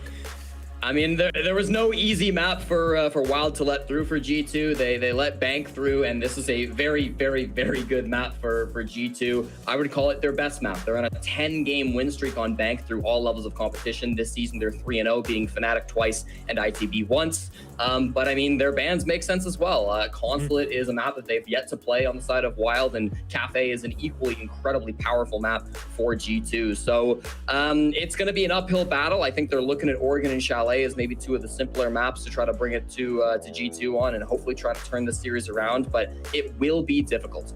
Alfama, Bank, your thoughts on the map of G2 on defense again? Yeah, I mean, exactly. I don't know if people realize what a 10 win streak is in tier 1 level, but a 10 win streak is pretty good. I mean, you don't see that often. It's actually crazy good. It's probably, yes, like you said, the best map. And then if you look at Oregon and Chalet, exactly like you said, I think it's the kind of map where you're trying to lower the skill ceiling to try and arrive at the same level of G2, because it's kind of easier. But in general, like, just looking at this map phase, or ban phase rather, it just goes to show how poor is the map pool of Wild, right? Because they're leaving these very big and good maps on the opponent side go through. And that's just because right now there's just no good map for them. Well, we've heard it from you, Alfama, from you, Jesse, and even from Hungary, who predicted G2 to move forward. So let's hear it from our casters. Xr, Troika, and Demo will take us through Bank. So all yours. Thank you very much indeed to our wonderful guest there. We are getting ready to get stuck into our second best of 3 tonight in the LCQ. We need to send a team into that semi-finals match against the Forgotten Days. Will it be G2 or will it be Wild? There is still a hope, Demo, for what I am reliably told is one of your favorite teams. I like Wild, it's a good team, yeah. No, the other one. Oh, G2, yeah, look, G2, in terms of talking from an analytical perspective, G2, look, they've had, tough times, but this is the LCQs, this is where they can pull it through. As a G2 fan, it's so difficult liking this team. It is so goddamn difficult. You get your hopes up so much, you think, come on, we can do it, we did, I invite, but they fall flat on their face. The team looks as though it's an absolutely shambles. You think there has to be about 20 million roster changes to make it work, but they're still here, you know, and all we can hope as a G2 fan is that they can get into the LCQs, get onto the international stage, which we know that team does a lot better in. Often referred to as a tournament team. However, we're not in the tournament just yet. We're in the LCQ, and this is not where they want to be. But they are going up against Wild. Wild, of course, didn't have the greatest of times over in the regular stage of Europe. I believe they came last. I just want to check that. But yeah, they did. They came 9th behind Virtus Pro, only good for 4 points. So not really the showing that Wild were hoping for. And of course, there is, you know, always a little bit of, not necessarily controversy, but there was a little bit of conversation around a team that, you know, does pretty poorly. Their previous game against G2 in the regular stage was a 7-2. So the game wasn't really too close last time, but we're in a best of 3 this time. So will it be any different? Kicking things off on Bank. Look, this is G2's best map. It is. This is the map that you just don't ever see them losing. They're just very comfortable on it. They can play it really well. They have a great mixture of your, you know, kind of roam games that you can go for in towards open area, or they can play, you know, very passive, play a good turtle bomb site, which does look to be the option for them. It looks to be a turtle just off their setup. Look at the operators that they brought in as well. Yeah, they'll just hunker down. I wonder if they'll try and hold in towards server. I mean, they do have these Ami, which is very good at holding down, you know, the sewer tunnel. You can just block off that entrance. You can place them on the table in the middle of server as well. It just gives you a lot more cover that you can play around. So I would say G2 will probably go for that approach, and it looks as though I think Doki's going to. So for Wild, as long as they've done some good pre-play drone work, Ollie, they should just move in immediately and just start opening up the hatches and just burning through that utility. You know, Bank, if you're up against the Goyo and the smoke, you need to move quick. You do, and the pre-placed drones become quite a large part of all of that, as it allows you to get entry into the map nice and quickly and really start to dissect things and deal with the little tricks that G2 are going to be opting for here. So I love that. They are going for the the Aruni on the hatch. Now, the reason for that is because they're trying to get the hatch activated again and destroy the utility, but that's going to get dealt with super quickly. The Bravo drone going to come in there and allow Teb to start Fuse charging down, and Fuse is there for a few things. It's to displace and do a bit of damage, but it's more there to try and remove any pieces of utility. Yeah, like you mentioned, the Aruna gates, you stand on an elevated position, and then the Aruna gate won't go off because they think someone's in the perimeter. And then whenever you step off it, then like you mentioned, the utility will get displaced. Using the Bravo cam is brilliant to remove both of them on not just the server hatch, but also the main hatch as well. And like you rightly said, use the fuse, get rid of the utility, and also trying to see if you can really focus down on those Goyo canisters, hoping that you can maybe get a little bit lucky and see a bounce that could go over towards one of the canisters, because usually if you get one, you'll get all of them, which I think is a scary thing about the fuse, of course. So there has been a 1-for-1 trade. You've lost that Brava, but in return, you have gained the kill back onto that Azami. But the server control is in control of Wild, which is probably the main thing that they wanted to get.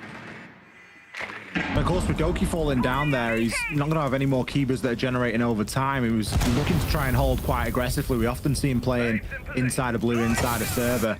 Dokkaebi Call going to come out now as well from Wild, as Kanto is going to reposition and look for a bit of a late garage backstab. But he is going to have to be fairly timely with this. There's only 20 seconds left on the clock. Uno is otherwise engaged. Full white flash right now, playing on the ramp. Dora needs to try and get himself in. Picks up a great kill there over onto Uno. Remember, we've got Kanto coming through the garage as well. That's going to be the kill over onto Virtue. And there's not a lot that should stop this plan from going down. Benja, he's able to pick himself one. Alamau does have a C4. Does the clock strike 0 if he sends it out in time? But no, Lolo picks him and the C4 for good measure. The plant now down, and Benja in a post. They can retreat, get themselves back upstairs. Poor old Benja, full white flash there, and immediately swung by Lolo. Oh, Alamau. There is nobody going to drop the hatches. He killed the one player in sight, and he immediately should have just flew out the C4. But he was worried that someone was going to drop the hatch on him, but no one was there. He's going to be kicking himself because Alamau could have stopped it there and then. No questions asked. Oh, maybe a head shake. Maybe he thinks, yeah, he should have won that. C4, diffuser, cold on the, well, not cold on the ground, but running out of time. You need to get that tossed over. I would say G2 for their basements, they'll roam. I don't think they're going to give Wild that much time. I mean, you look at the time for Wild by the time they got that diffuser down, all of it was pretty much gone. So imagine if you put some form of roam presence in the midst of that.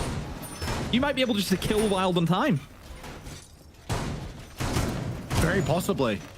Wild did such a great job there of using that early round, and you mentioned it at the start, the pre-placed drones and the setup and the confidence they were able to move through with. It enabled them to solve all of those problems late up into the round. Even Kanto's rotations come through Garage at the right time.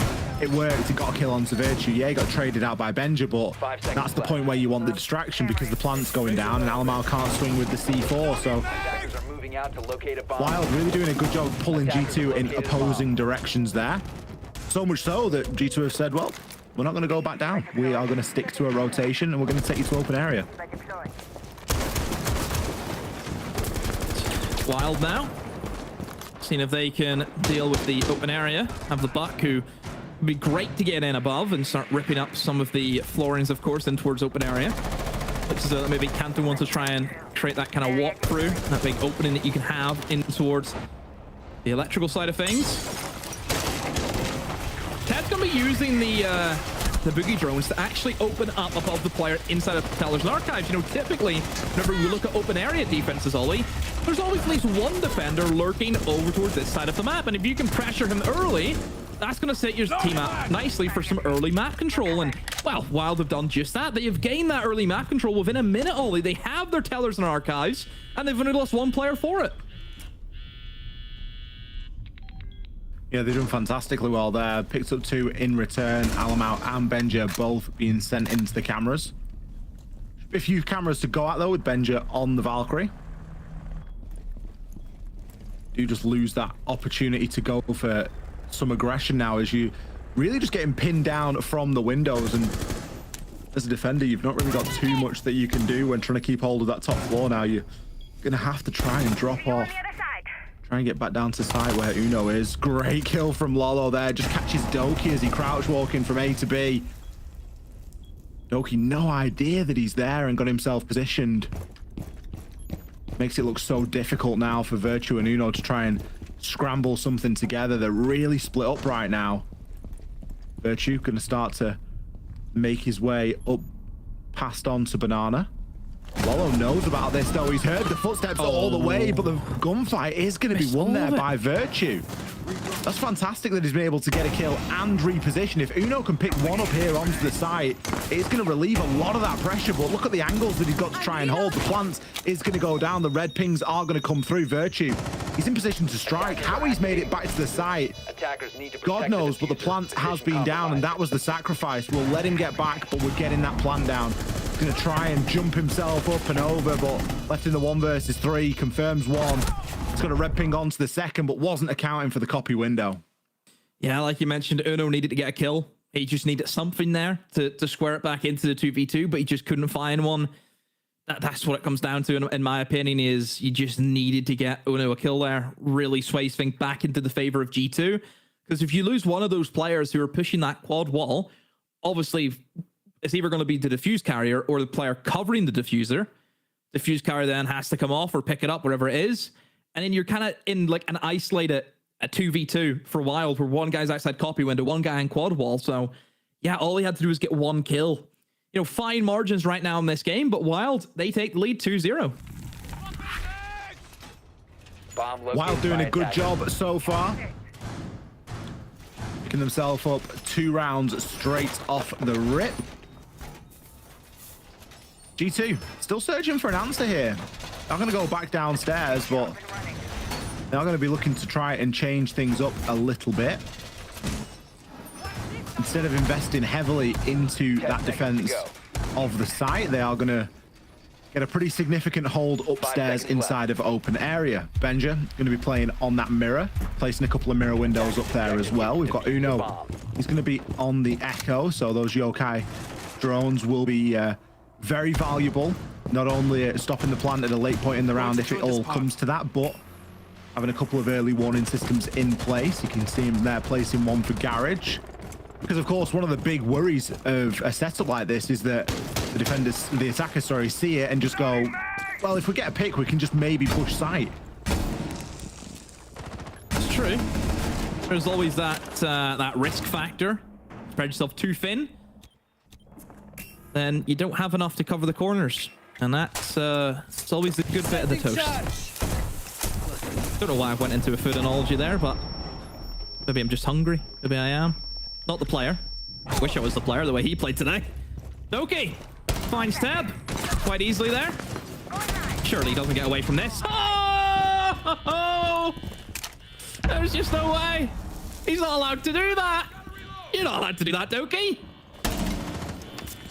Great pick there from Doki. And then, yeah, he just does that then, doesn't he? Yeah, brilliant. Well, he's got two, you know. Play for the clip. That's it. He's got his, as many a player in ranked has said, he's got his two. Opening pick two as well. The opening pick didn't mean too much in the first round. Doki got the opening pick in round 1 and still saw Wild coming away with it. But an opening 2 this time is a little bit of a different story. Altaire's hold. It's lasted for about half the round, but by this point, it is almost expected that Wild start to take that ground. And as a defender, because of course you played up there and you played with hatches open, you do have to be somewhat cautious. With cameras hacked as well, is going to reposition his yokai drone and make sure he can still get a bit of value out of it without giving too much away to the attackers. Yeah, you're not getting much information out of that camera, are you? No one's going to be playing in that position because if hatches get opened, it's dead end position nonetheless. You see the phone call come in. That does force off the echo. So Una's going to have to try and get off that, but it's okay. If G2 have got it covered, and this time you can see Alamau. He's went for the C4, and it has connected this time around. And Wild really don't have any options to go for now. Lolo looking to drop the hatch. Will flash out Garage, instead rotates over, seeing if he can cover for Kanto. But as we know, there's plenty of utility still left for G2. And in goes Lolo. He drops, he flashes himself. Drops to his belly, but he gets slaughtered in the crossfire. And Kanto up against his old side. Won't have much luck in this round. 4 players to find. 10 seconds to go. Uno is thirsty for the kill. Oh, and he gets the kill. Great shot there from Uno. G2 knowing there that they could lay a couple of swings over in Kanto's direction. It was never really going to be the end of the world.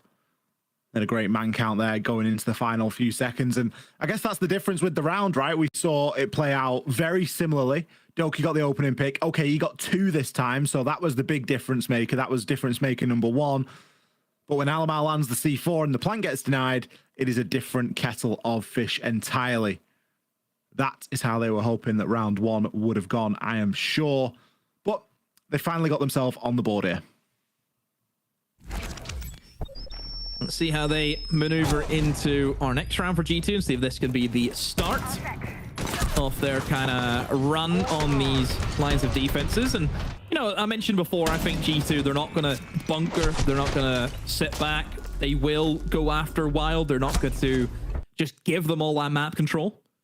So, yeah, CG2, it looks a lot more like them, doesn't it? The way they can move around the map with that confidence. Oh, we saw it, Dodo, by the way. We didn't see your POV, but we saw what happened. We saw enough. Yeah, we know what we can imagine.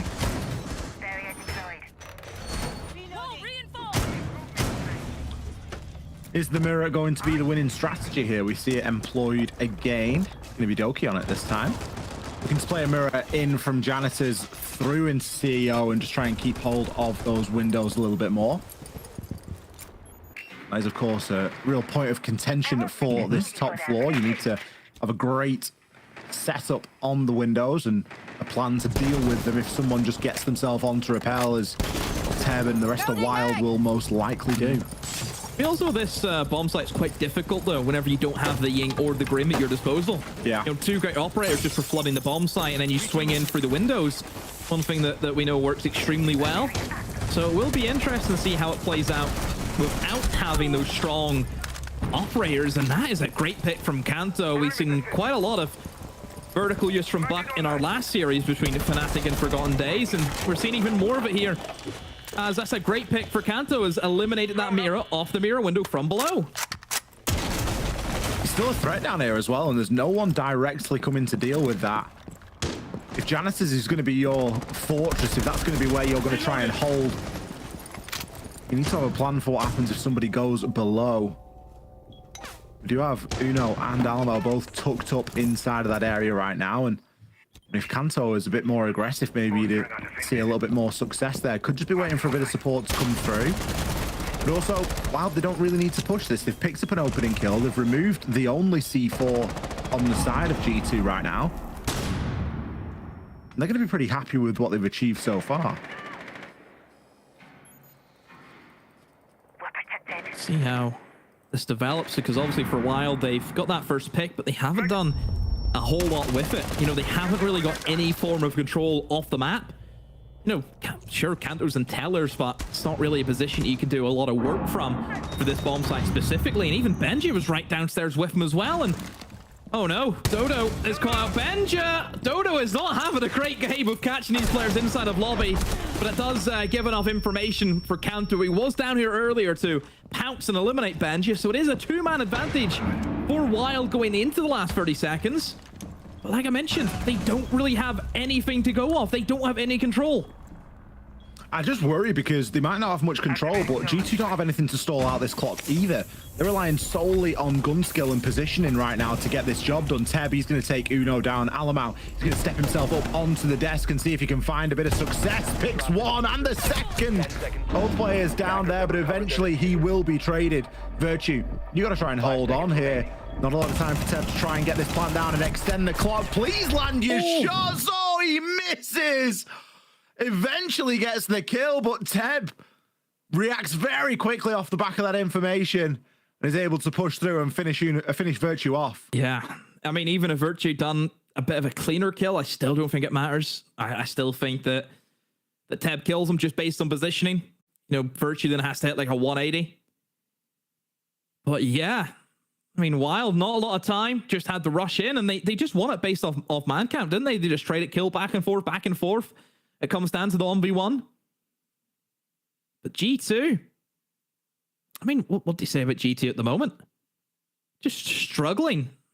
Don't know what it is about them. Just maybe team play. Really? You know, I'm seeing a lot of times where the players are isolated by themselves, for example. Very little refrags as well. Just some basic stuff from G2. Definitely having a slower start of things tonight. Alamo was in a really good pause then, but it's what happens when you get caught in that man disadvantage and you get caught looking, you know, trying to look in two directions at once. It isn't the easiest thing to do in the world, and for all that this has been a G2 map so far this stage and beyond, it isn't looking like a G2 map so far tonight. They're going to have to do some serious digging to bring this back to a 3-3 split and then perform as well when they get themselves onto their own attack and switch sides. So far, Wild doing a really good job of playing the siege that's in front of them, I'd say, Demo. That's all you can do sometimes. Changing megs. I wouldn't say that both teams have really had to do anything too flashy or too crazy. I think G2 have set up the way we expected them to, just lacking that kind of team play dynamic. Whereas Wild, a lot of their attacks, Ollie, just very run-of-the-mill stuff, you know, straight out of the book. Swapping. Oh yeah, it's just one of those bank games, slow and steady. But who will win the race? Pipo going to get himself onto the rappel here and try and open up a couple of these castle barricades. Virtue, very quick to react here. He's going to take some shots there. I'm surprised he ran past. Not a care in the world. Hasn't maybe found the position that he was looking to occupy there. It seems strange to watch a game where no one's flown out of a window yet. No, I think the last game has really hampered our mental at the moment, Ollie. I'm seeing Virtue sprinted then. I'm thinking, yeah, he's just going to send himself out. You just know if it was forgotten days. Yeah, they would be. You know, Sloth would be at that window. We wouldn't even have to say anything. You know, it just happens. And oh, what are you going for, Benja? Well, Benja was looking for it, wasn't he? He was looking for a jump out. He was gonna hit the bottom of the window, but he might have got the first pick. But It ain't going to be good enough if you immediately get yourself traded. Doki trying to come in now and pick up this player on the back angle. Virtue is a freebie dead to rights. Dodo still having a rough time of things here. He's 3-3, so he's not doing too bad, but couldn't think it. Because it does feel very, yeah, we've caught him a lot, haven't we? We've really caught him in the act. We've caught him red-handed. I think the observers are doing him a bit dirty, to be honest. He hates them. Keep us sitting pretty. Doki, down he goes. I mean, that's good time wasting from Doki, and oh, there's no way. How has he just been allowed to slip into the side like this? I was watching that, and Doki's been pretty much sold down the river. Oh, because he didn't have a rotate made. So we're just allowed Teb to walk in. They made the impact sure enough, but Doki's got to be thinking, guys, how have I been sold? For the princely sum of 1 kill in Teb's column. Still a round that G2 needed there. A bit more of a disjointed push from Wild, it's fair to say. We didn't see that same level of cohesion that we've seen in previous rounds. It was pretty one by one, and they got what they deserved for that kind of an attack, really. Not drone in elevator. I mean, yeah, where are we? No drone in elevator. Right, can we just talk about this for a second? Right, okay. If there was ever a spot to be named after a player, why isn't elevator on bank called Laxing? I don't know. Do you not think that that's like a really... do you not just think of Laxing on this map and just think of him playing in elevator? I think it all depends on the context. If you do something that's like... I guess he's never hit... I don't remember him ever hitting like a god clip, don't you? Yeah, he's never hit like a nutty clip from him, but he was somewhere he'd always play. Yeah, I think that's kind of where they get, the things get christened is bring him out of retirement. Bring him out of retirement. Yeah. Bring him off the desk, set him up, get him hitting a good clip, well, and then we'll talk. Based off NA results auction, we'll be happy to have him. Attackers are heading out to defuse the bomb. Anywho, back we go to the extended roam game for G2. Worked out well for them last time. They had no issues whatsoever in the last defense for the basement. I expect something similar, mostly based off, the lineup that Wild are taking. There's nothing there that's going to surprise G2. There's nothing there that's crazy. Nothing, the wow factor. Mostly because, the Ying and Grim are off the board. That already makes, I think, this bank very difficult to attack. Which, all credit to Wild. We're getting free rounds with those two operators banned as well. I think it's credit to them. Whereas G2, as we know, probably should be doing a lot better than what they are, but that's how it goes. So now Wild, probably first goal is get these hatches open, start putting pressure on these open area guys, and force them back into the site, but there's a pulse that they have to deal with. Oh, what is... Hello? An overflick. Sensor activated. Maybe he's got the lines turned off. An overflick. Lolo just going to send his drone downstairs. Not really worried about what's going on inside of open. They all gone? Oh, yeah, they're all gone. They're all gone now. Kanto takes Doki down. Kanto really dominating that vertical column, isn't he? Whether if the mirror's playing inside a janitor, what he's getting himself in below. The Kanto's column? Is that his own column? Is that an Up the Siege next volume from Fresh? Yeah, that could be a good little feature, couldn't Fresh, get your notebook, jot it down. Kanto's column, please, for the next time. He is, though. He's doing such a good job in there. He's playing book every round, and he's just working the vert either which way he needs to. Picks himself up another opener here and starts to try and burn the hatches. That's a great pick from Virtue. I thought Teb had him banged to rights there, especially with the speed that Virtue was moving at, but Eversteady didn't even take a point of damage there. No, very fortunate for Virtue, and a smoke on blue is so troublesome to deal with. He'll just really work them to the bone. A C4 from Benja. Does that get anything? No. Goes fishing. Comes up empty-handed. Virtue will get flashed and be pressured out by Lolo. Drops to the floor. Oh my goodness. Oh, they both stabbed at the same time. They both stabbed and they both missed. What is going on? Alamau. A rotate all the way to the top floor. Wilder flooding into the bomb site. Alamau has sold his teammate. Where is he going? Oh, Carl, you've trolled the round. What on earth? 15 seconds. He has to walk down the stairs and get shot down. Dear, oh dear. What a mess. That was the scrappiest round of Tier 1 Siege I have ever seen. Why is he flanking? Why is he flanking? I think we maybe need a little bit of sense, Demo. Should we bring Jesse in and see what he's got to say?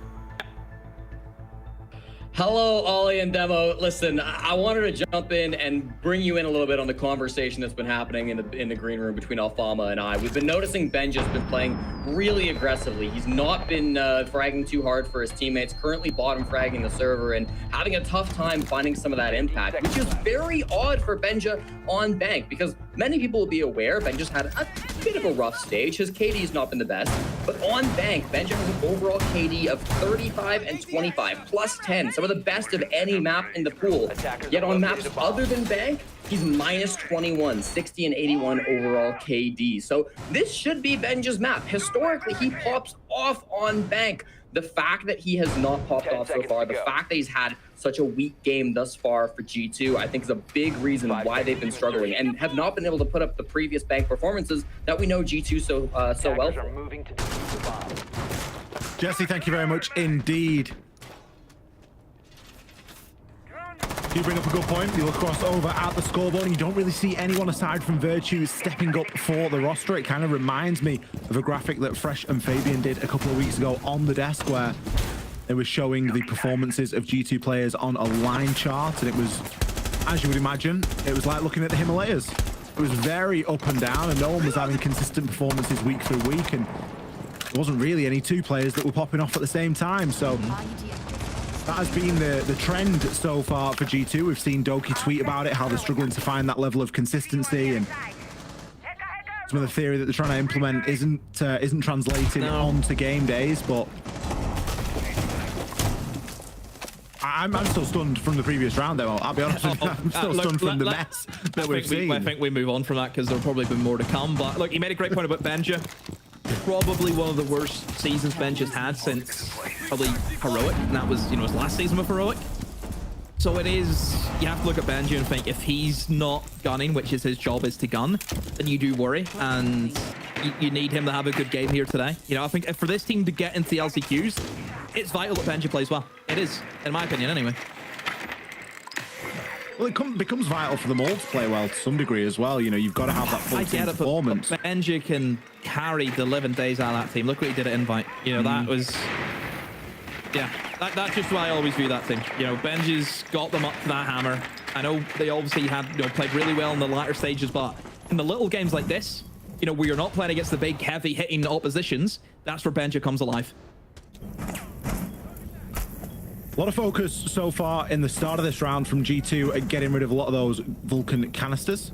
I think Alamau is just struggling to find the angle there with the Argus to try and pop that canister, and instead it's going to be done from the hatch. We're also looking to try and burn out the laser gate as a nade will be sent through, and that should do the job there. But no, I think it must have rolled a bit too far. Got smoke canisters now cutting off that hatch, and that single Vulcan canister is proving to be a massive problem right now. Yeah. See if Uno can maybe try and sneak in. Is he taking damage? Oh, I think no. He's in the clear. Oh, they haven't lined up the Goyo canister correctly. Oh, but the C4, though, from Teb is enough to stop it, but the kills fly in for G2. I mean, look, they stopped the plant going down, but never should Uno be able to get that far in. They misplaced the canister, Ollie. Well, the canister was placed correctly, so it wasn't able to be dealt with from the hatch, but it was placed incorrectly because it wasn't doing damage for the player that was looking to get the plant down. So you could really look at that from both sides there. I guess it was just a good job that Doki came alive there. I'm not sure if he came down the main stairs and picked up those kills, but Wild was so focused on that mini game around the Vulcan canister and around denying that plant from going down. You got to remember the plant in some cases is a distraction. Sometimes everything that's going on around the plant is a distraction. In that instance, it was an opportunity for G2 to claw a round back.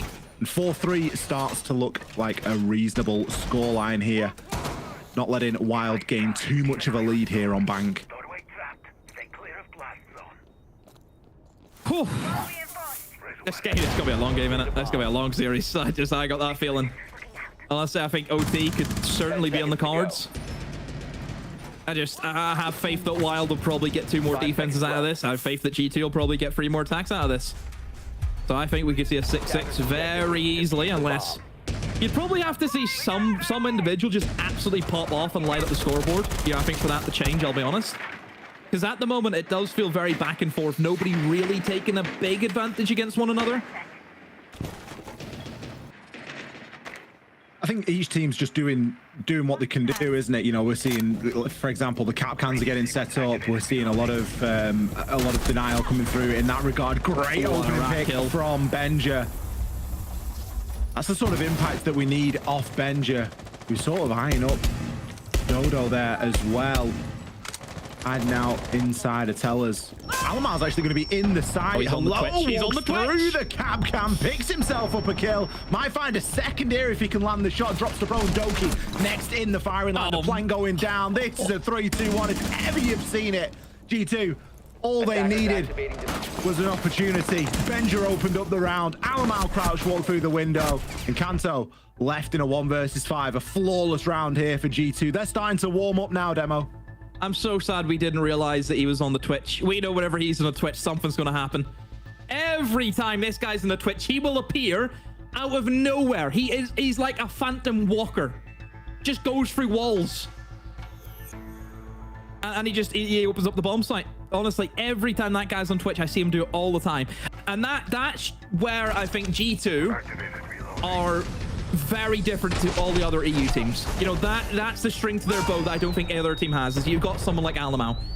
Guy who gets criticized a lot, right? He does. He gets criticized a lot by fans, by analysts, one in particular. But there is no denying the skill of this guy. There is not. Look, where are you going to get a better IGL? EFAC and Alamau you'd probably put up there as the two best in the region. You take Alam out of that team, who do you put in that's going to have the same effect? 10 seconds remaining. Well, there's not many people that are going to be able to have the confidence to walk into the middle of the site. And whenever I think of Alamar doing things like that, I think of Green Window on Oregon. That's another spot that he loves to do that in. And it's just a space finding thing, right? Benja opens up the round. You've lost the player that's playing inside of Cafe. You all of a sudden don't have to worry about anybody playing on that side of the site. And all you've got to do is worry about copy window. Just the way his brain works, it's crazy, isn't it? And you just walk straight in. And in hindsight, breaking it down, it seems quite simple. But in the heat of the moment, that decision, it's a snap You've explained it extremely well, but I know you couldn't do that if you're in the game. I know for a fact you couldn't break it down, you know? That's so rude! That's so rude, because I know you couldn't do that. It's all well good whenever you have the third-person overview. You're like, oh yeah, this happened because of that. It's like watching a chess match. You can understand it watching it, but playing it in the heat of the moment, you're making mistakes. It might happen again here. Benja, he's crouch walking his way in. He's going to pick up a kill onto Tab. G2 is saying, we don't care about your own. We're just going to take the site. And Benja's not done there. He might pick himself up a second here. Tries to wallbang. He's got Alamau in tow as well. Kanto, he's not really got a way out of here. He's barricaded himself in. He's going to have to fight for this. Where's the diffuser, Doki? That could be due to start getting brought around here. Obviously, we're looking toward a downstairs side, but the C4 will go out and be successful. Kanto, great find there, but immediately the refrag comes through. Yeah, not a bad damage there from Wild, just to try and take Benja off the board, but still not favorable for them.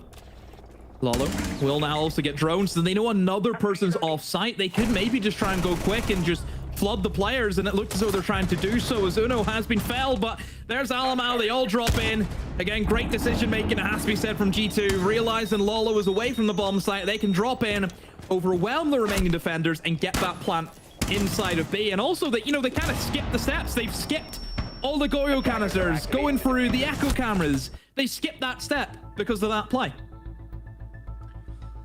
And if that had been a situation where Wild had a few more people up, they could have started popping those, and it would have been a big problem for players like Lolo to try and get themselves back into the site. The wall wasn't even open into server, for goodness sake. Yep.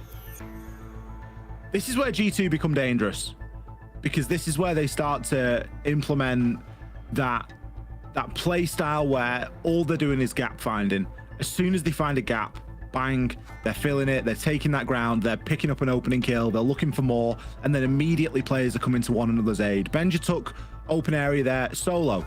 He did a great job because he was able to sneak past the keeper barrier that was on the beepers. But what happened immediately after that, Alamar comes through Tellers. and all of a sudden there's a trade for someone when Doki falls to Kanto. So the numbers advantage is maintained, and then they can just further that and keep pushing. Tactical timeout here for Wild as the score draws level. Of course, it gives G2 the opportunity to have a quick chat amongst themselves as well. Well, this is the G2 that we were expecting here tonight. Great C4 there from Kanto. Really was, just kept himself alive as long as he could. Just really good though for G2 to just get that refrag. Something that G2 were really lacking that we mentioned on the defense was they were so isolated playing by themselves. But on the attack, they seem a much better unit. You know, a lot more tight-knit, aren't they? Yeah, they're coming together a little bit more, and there's definitely that element of team play that's shining a little bit stronger than when they were on the defense. It was like watching 5 solo players in some instances when they were on the defense. And Wild attacked fairly well, to be honest with you. We've not got too many criticisms of the way that Wild attacked. I think Kanto did a fantastic job, particularly on the book. And there was a lot of support there for him to do that as well. So definitely, definitely two sides to this game so far. And just so happens that G2 have ramped it up quite significantly in the last couple of rounds, not only to draw level, but to now take a narrow lead. 1 round away from a match point, 2 rounds away from taking our first map. And they're not really showing any signs of slowing down.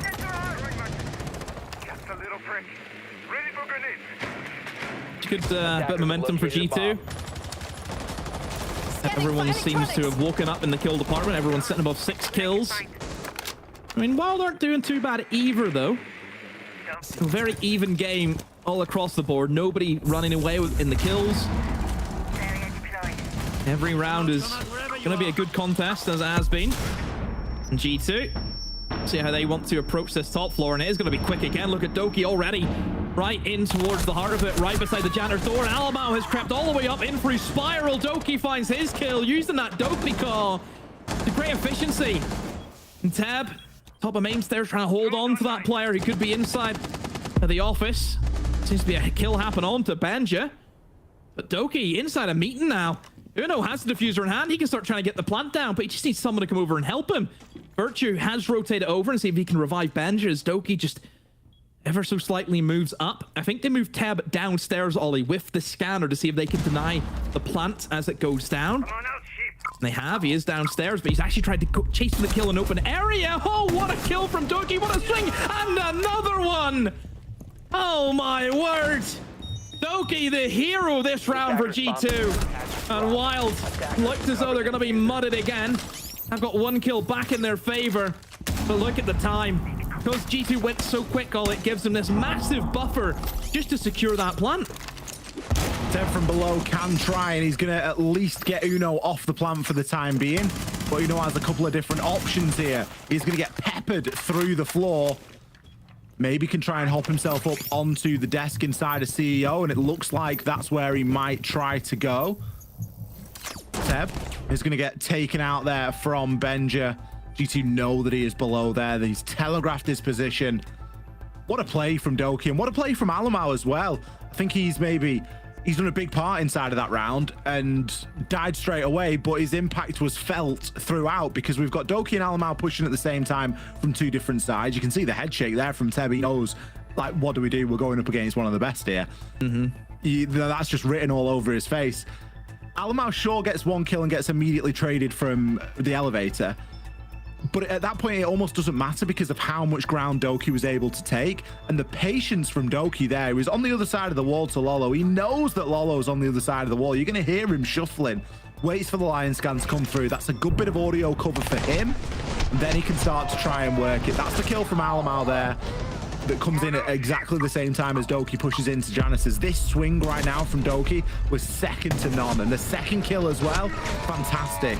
Again, I feel like we're catching Dodo in 4K because that's maybe a gunfight that you would be expected to win. But when you're against Doki and he's on one of his days, what are you going to do? Oh, look, he's... 10 seconds remaining. Sometimes he's unplayable. You know, whenever he's just on it. 5 seconds. And, you know, we said, I think Doki last year was probably our most improved player of the year. You know, just to see him develop his game into that consistent factor, that stalwart player that's always going to give you that 8 out of 10 no matter what, but still has that ability to give you that 11 out of 10 if needed. So yeah, all credit to him. You know, moments like that. That's why he's so valuable to this side. We'll see if G2 can finish this map out with a 7-4 win. As Wild just not good enough on the defenses as it stands. Too many gaps in their defense. I think that's one thing that we've seen. The opportunity spotting that Alamau has been able just to call off has been second to none. I just think Wild, they've been so caught up in the roam game that they themselves have been leaving, you know, just massive openings in just the bomb sites itself. You know, 2 rounds in a row, open area, just walked into it. And then you even look at the basement, they just walked into it again. And then finally that top floor, they just walked into it and there was nobody there to stop them. Well, Cancel's there to stop Alamau this time, as Alamau does just try to walk in, picks himself a double. Eventually will be traded. Doki puts an end to Kanto's reign upstairs, but look at the damage. You've lost Benja. You have lost Alamau. Not only that, you've lost the zero cameras. Think back to what the zero cameras were able to do in a previous attack onto this basement site. They were fantastic for dealing with those Vulcan canisters. That is now no longer going to happen. Teb playing on these blue stairs. You're going to try and play aggressively here. Sends the C4 out. Oh, gets caught running away. How does G2 survive that? The team play from Uno. I think it was Doki that was turning his back to that and trying to hightail it out there as soon as he saw the C4 sent. It looked like it. It looked like it. I told you this game, there's going to be more twists and turns. It's just crazy. But at the moment, G2 have been frozen out as the Tavaro is making a good work of delaying G2. Don't think they really mind. You see Uno's gathering some very valuable information just with what utility is left on the side of Wild. Speaking of, there goes another Goyo canister is going to be popped. So G2, they might need to try and go for a drop here, especially Doki will need to see if he can get some kills and stop a C4 from Packbull connecting its target. Oh, they're all rotating. They're going to go for a backdrop. With only 20 seconds left, it is a risky strategy indeed. That Toxic Babe, when detonated, is going to be devastating. Uno, he had the chance to shoot it there, but there was just a bit of hesitation. A 1-for-1 trade. Doki, he has to try and push through now, and he has to try and find kills. Uno is going to be allowed to drop, tries to stun out his best, but he's just going to get down by the smoke straight away. Dodo has a big impact there. Picks up the last 2 kills. Toxic Babe canister cutting Uno out from the drop. And Doki, he was running around like a headless chicken. He knew that he had to try and make just about everything happen there, but he didn't have the time to do it. I thought that was great decision making by Dodo on the smoke. Looking at it from perspective of, okay, we stopped them getting the hatch open, used them as Tabaros. We still have all the Goyo canisters, so we can pop them, and that means that they can't get through into the main heart of the bomb site in free server. So surely they'll either have to drop into the site hatch where they'll just get mowed down. Oh, well, they can't even because it's reinforced. They'll either have to push main stairs where they get mowed down, or they drop the back. So let me use the smoke grenades on the back hatch. You know, genius play from Dodo. You know, a lot of players just try and keep the smokes in hopes that you have to try and stop the plant. Not necessarily. You stop them getting into the actual bomb site, then how are they going to plant?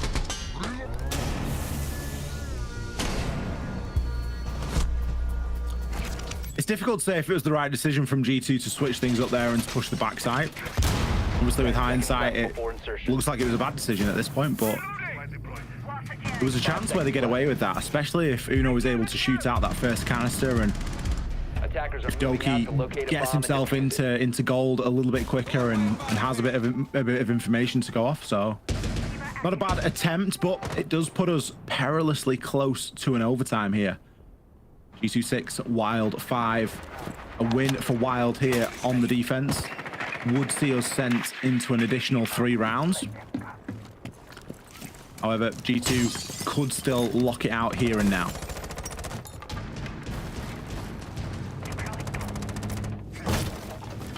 Overtime is closing in, but Wild are the team that have to win this round if we want to go there. Monty being brought in by Alamau, obviously known as being quite an aggressive shield player who sometimes is too aggressive for his own good. Oh, great pick there from Virtue. Just gets a little bit of info and just says, I'll have a go. hits the jackpot, hits the wall bang on the Teb. Dodo has also went down, and already G2 are firmly in the fast lane. They're in the driver's seat now, aren't they? They've got nearly 2 minutes to work with, and Alamau can human drone this whole top floor and just speed that up even more.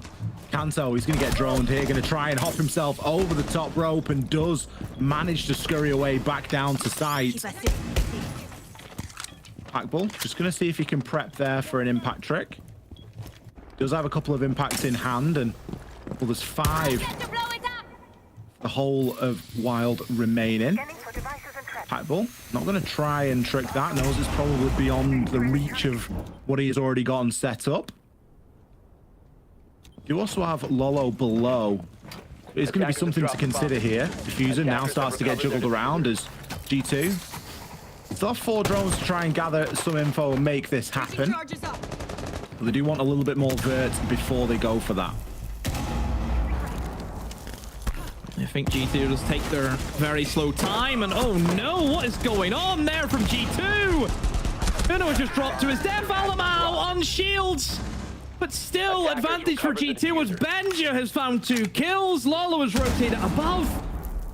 Diffuser needs to get planted, and Doki will move to a safe position and start to do so, but pressure is on Lolo. Will he drop the hatch? It's the only option he has, it looks like. Has 1 impact in his hand, drops down right into the hands of Benja, who waits for him with open arms. And G2 wasn't their greatest bank performance, but they still keep that streak going. That last round, maybe not one for the highlight reel there, as they did just try and drop and make it all happen. And a lot of pressure coming down. You said the pressure was on Lolo. Pressure equally was on Benja, because he was the one that was covering that plant. He had a couple of different angles to watch there, but a bit of good information and obviously a bit of good game sense pointed him in the right direction. We're going to send this one back to the desk. They're going to break down map 1 and set up map 2. Thank you very much, Jensen. Yes, G2 pull it across the line, even though it did get hairy for a while, or at least for G2, with Wild really giving it their all and almost taking it to overtime. Doki is, of course, our highlight player in this, but before we kind of focus specifically on him, Jesse, we got to cook with our scoreboard and our replays, because, you know, although the last round didn't really, you know, make it into the highlight reel, there was a lot of great plays that we got today. Yeah, it was certainly a crazy game. I mean, at the start, it looked like Wild were really coming out swinging. They got 4 attacking rounds, and we were really starting to think, like, oh my god, you see some of the shenanigans there. Oh my god, you know, are Wild gonna do it? Attacking usually the harder side of the 2. Wild come through that 4-2 split. I think they did a great job catching some of those aggressive G2 players off guard, punishing some of the plays that G2 wanted to go for. Unfortunately, on defense, Wild just looked very, very lost. Yeah, they hit some cool clips. That 2K from Kanto instead of open was great. And the smoke play as well, the same round, was also very, very strong from Dudu. But I really do think that all in all, I mean, G2 dominated on their attacks, and that really is where they came alive today. Good team performance today, Alfama. That's what we've been waiting to see from G2. Yeah, overall, an attacker-sided bank, who would have thought? But I think, you know, in general, like, Wild has actually surprised me in a good way. I think they came in with a good game plan. They played well together. And actually, arguably, I would say they played together more than G2. Actually, if you look at the way G2 is winning rounds right now, obviously Doki is dropping numbers, Benja, Virtue as well. But overall, when you look at the way they are playing, it's in defense, it was just individual exploit, like them being super aggressive towards Wild, Doki just looking for these opening engagements. And then when you look in their attacks, it's just opportunity seeking. Okay, they do it together, but in different zones, completely spread out. And they rely each time on winning these 1v1s to win. But the thing is, you can see it even in the last round. To win the last round, they need Benja to come up with a triple kill. It's not reliable. It's just not reliable to not play together. And of course, this is just us looking at kind of the players that are top of the scoreboard, but there are some that kind of make it work from the background, Alfama. Do you want to talk about that? Yeah, I think especially I have a clip like that shows how there's sometimes this is disjointed. You look at Virtue right now clearing the bomb site. He's gonna hack this cam, and he's not gonna talk to Virtue to Alemao, and Alemao just destroys it instantly. And I was just looking at this and I'm thinking, so he's doing all this work in the backline, and at the same time he's probably not communicating that he just hacked this cam, and Alemao destroys it. Instead, it's a small detail, but I thought this is such a great example that even in the details, it seems sometimes that they're just not exactly on the same page. And I think that's their biggest problem right now. They rely too much on individuals and they don't manage to play well together, except for this one instance when they have a clear goal of collapsing all at the same time from different areas. That they do very well. But when it's about grouping together and playing step by step together, that's just not they're not able to do it. All right, we'll see if things change on map 2 if they do, but we're gonna focus on that very quickly after this break. We'll come back and get you started for it. See you in a moment.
Hello, everybody, and welcome back to Blaster 6 EU League. It's time for our last chance qualifiers, maybe to end for the second day. We'll see. That'll be on G2 to decide it, and maybe we'll go to a map 3. That'll be on a Wild. Hi, welcome back. I'm Elish. With me are Jesse and Alfama. And Jesse, we're cooking now. G2 might have taken Bank, but only by a hair. And now we go to Oregon with Wild's pick where they start on attack. Yeah, I think we were kind of expecting maybe map 1 to be a stomp for G2 and then to roll into map 2. But honestly, with how competitive map 1 was and with the problems we still saw from G2 on map 1, this is ripe for Wild to push us to a map 3, honestly. Oregon's a map that G2 have played more than any other map in the stage so far. They've played it 4 times with 2 wins and 2 losses. And Wild, I mean, it's Oregon. There's not going to be anything that they've been hiding. But for their count, you know, they've yet to play it. They haven't shown it off. They've rarely banned it. So it's not like it's a map that they've been avoiding purposefully. But it should be a good opportunity for Wild to kind of flex their muscles, especially if they can take advantage of some of those mistakes we saw from G2 on the defense. All right, I want to follow up with the chat about Doki that we kind of skipped at the end of our last map here, because it seemed like, you know, with the way that Bank was playing out, that Doki came into his own in, I guess, very specific game styles, you know, the way that it was lurking around, Jesse.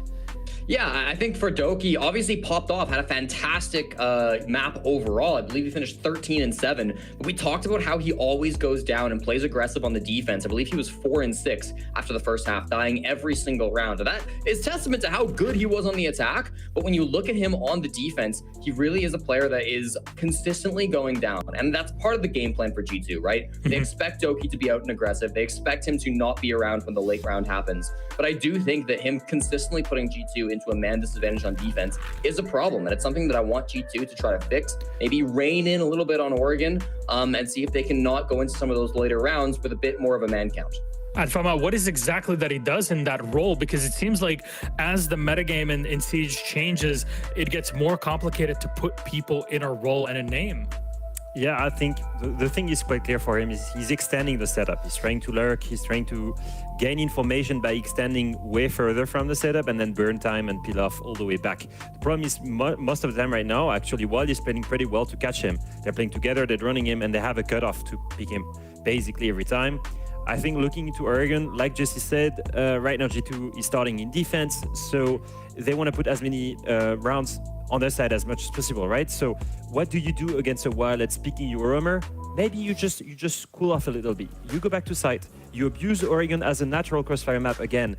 The sites are that strong that you can just play your utility, play your Fenrir, play your smoke, play closer to the bomb site. If you want to play aggression, then maybe you do it, you know, at the 1 minute mark, closer to the execute. Maybe you keep your lurker far behind and you just flank during the execution. There's no need to contest the entrance in the building, I think.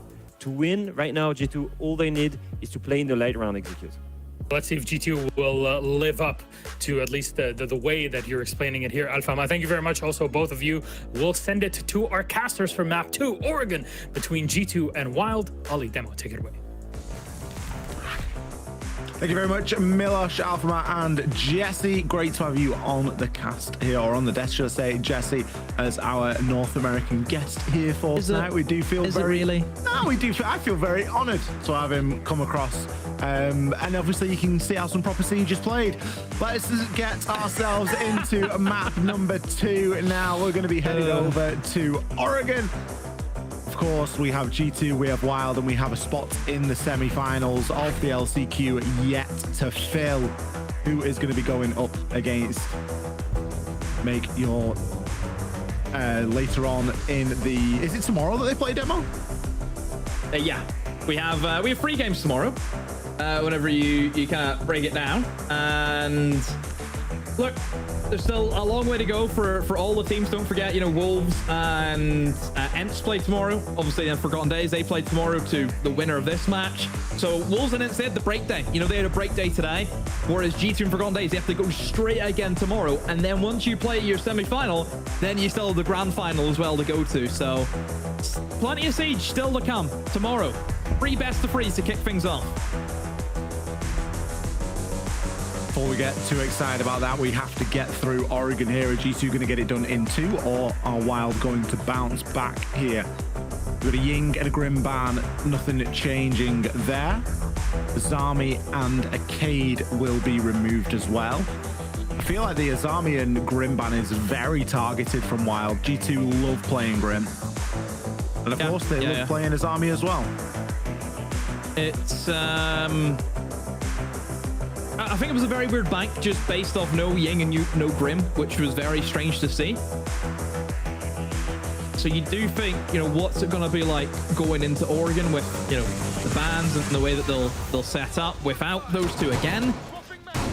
You know, very strange times to see in Oregon with Grim and Ying banned. It's usually one or the other, and you still have the other one to play through. So just based on those two operators, if I see a team lose this basement, I'm not going to be happy. Because Grim and Ying are the only thing that you can say, yeah, that's going to be, you know, the key for us winning this basement attack is one of those operators. If you don't have either, like, how do you win it?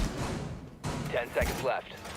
A Wild are going to have to come up with a way, as G2 are starting off on the defense here. Left before insertion. Which is good for them. Things off on the attack is very good for G2. I think that they will be very pleased indeed, especially with the previous map going quite close. 1 round away from an OT. Gives them a good chance to maintain a little bit of that momentum that they were generating toward the end there. Virtue. Kind of just get the impression that he's sticking his face right up against a window and saying, come and get me. But it is a little bit safer than that. He's inside a meeting. Got a couple of Rios knocking around. Got a couple of players upstairs to assist him as well. I don't know where Teb's going to use the Amaru. Is he just going to send it up to tier 3? Probably tier 3. No one's playing there. Like, he's got the shotgun on it as well. So yeah.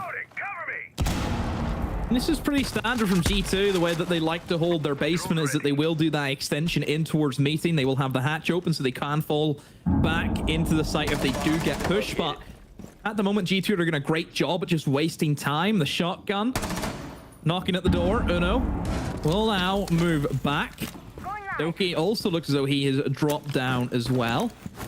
Wait, Virtue, where's he lurking? Is he back in the site? Yes, he is. So all 5 players of G2 have dropped down. Again, G2, they'll just waste a little bit of time. You know, half the round gone. And Wild still don't know if meeting is clear, if tower's clear. They have no idea. And half of the rounds disappeared. Slipped from between their fingers. This is where you sort of bring into question the Amaru pick, and that tells me you're going to try and get a pre-placed drone, get set up, and start to cut players off on the cross. And then when you don't do that in the first few seconds, it's like, well, what was the point? What was the need? Shotgun on the flash, you can choose sledge. You know, no problem. You can choose sledge and you get better use out of the sledgehammer. But right now, for a while, it just seems very slow. And keep in mind, there is Goyo canisters and smokes that you have to get through. This is not looking too good for Wild. You know, you don't have the Ying, you don't have the Grim that you can just push in so oppressively. So right now for Wild, they will be at a bit of a standpoint. I think G2 are in a very comfortable position. You can see the flames will start to get dispersed, but once the flames happen, then we know the smoke will come in after that. to rat now for G2. They're just sitting tight. They don't have to move. They can just wait for the opportune moment and then go for their swings, as Wild will, of course, have to push in sooner or later. 25 seconds, not the time to be bringing out your IQ scanner, ideally, Lolo. Benja, he's going to be tucked inside a closet here. He's got the Vector, and that thing rips, especially in his capable hands at this range. Fireball's getting sent through there. Smoke going to cut off anyone from pushing in. A heavy drop and a heavy blow. 3 kills, make it 4. Somebody pick up the flawless. There it is. G2, patience there, working around their utility. And Wild, real strange lineup. I mean, I still think you're handcuffed in some way, just with not having the Ying and Grim. I do think that site is just, it's already defender sided. You take away those operators, it's how do you get through it? So I'm not gonna, blame Wild, quote unquote, for that. I still think it should have been better than that. That was way too easy for G2. Way too easy. Wild just needed to move quicker. They were very timid in the first half. They were chasing ghosts, so we knew weren't there. So for Wild, it's you don't want to see them come in with a nervous demeanor, because you lose this map, you're out, you're done, your season's over. It is downstairs, it is in the basement, it is Oregon. It's the highest win percentage site that we have in the game. So you can't get too disheartened when it doesn't go to plan. The pressure now starts to mount on the offsides. So the second choice site often upstairs, and then a third choice site downstairs in either kitchen and dining, or dining and or kitchen and meeting. Would you believe me if I was to tell you when you're at this stage, kids is actually more defender sided than basement? Yeah, maybe. Which I don't believe that stat's real, but it is real.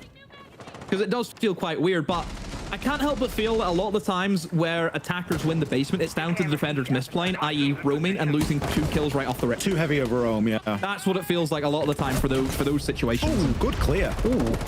I mean, same thing happened in the last game. That closet, strong position, but one nade, really, it clears it out with ease because it's such a small area. And you're probably thinking about pocket reinforcing and getting rid of that. Very aggressive jump out from Doki there, desperately trying to make something happen. Oh dear. Lolo, he's just knocking him out like clay pigeons at the minute. Honestly. Just one jumps out at him, one rips down the tower door on him. He just kills both of them. So this is going to be a write-off round for G2. You go next at this stage. There's no way that Virtue and Benja is winning this. It's just Benja now. Well, 1v5. Benja, 2 minutes on the clock. Can it be done? I really don't think that's ever going to happen. And there you go. Go next. But I've got 3 kills from Master Balcony. He didn't even step foot inside of the building. I don't think anybody from Wild stepped foot inside of the building. Every single kill came from outside. Lolo got 2 on the rappel, and Dodo got 3 from Master Balk. I don't have any words for that round specifically. It's just one of those rounds where G2 have just gifted them around for no reason. G2 just stuck their heads out every which way, died, and yeah. Head loss round. Serious go next job there, and that's going to do something for Wild and their level of confidence inside of this fixture. G2, I don't think it'll knock them too much. It looked as though, particularly the jump out kill from Doki and the one from Virtue, they were desperately trying to get something back. They realized they'd lost an early man, and they were like, right, is there anyone isolated that we can just try and get to try and level this up, and so they're not getting overwhelmed right toward the end. And it was almost a bit of a it was a false economy in the end. It doubled down too hard. And defuse a bomb. See how they continue on.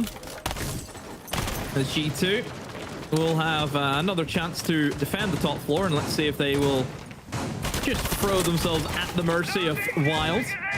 I would say that Wild, I think, for the majority of this series, have just played pretty basic Siege only. There's been nothing too crazy. It's just been very run-of-the-mill stuff.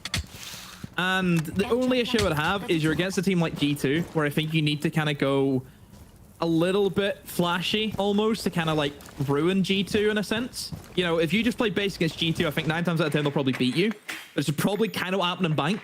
You know, you looked at some of the attacks. You know, G2 just seemed right through what they were trying to go for. So I do fear for them. Just a little bit, just based on what I've seen. But again, G2, usually if they lose, it's because they beat themselves up as per usual. I think that last round, you can just sort of chalk that one off to a bit of over-aggression and trying to, you know, recover a round that was, you know, already kind of lost.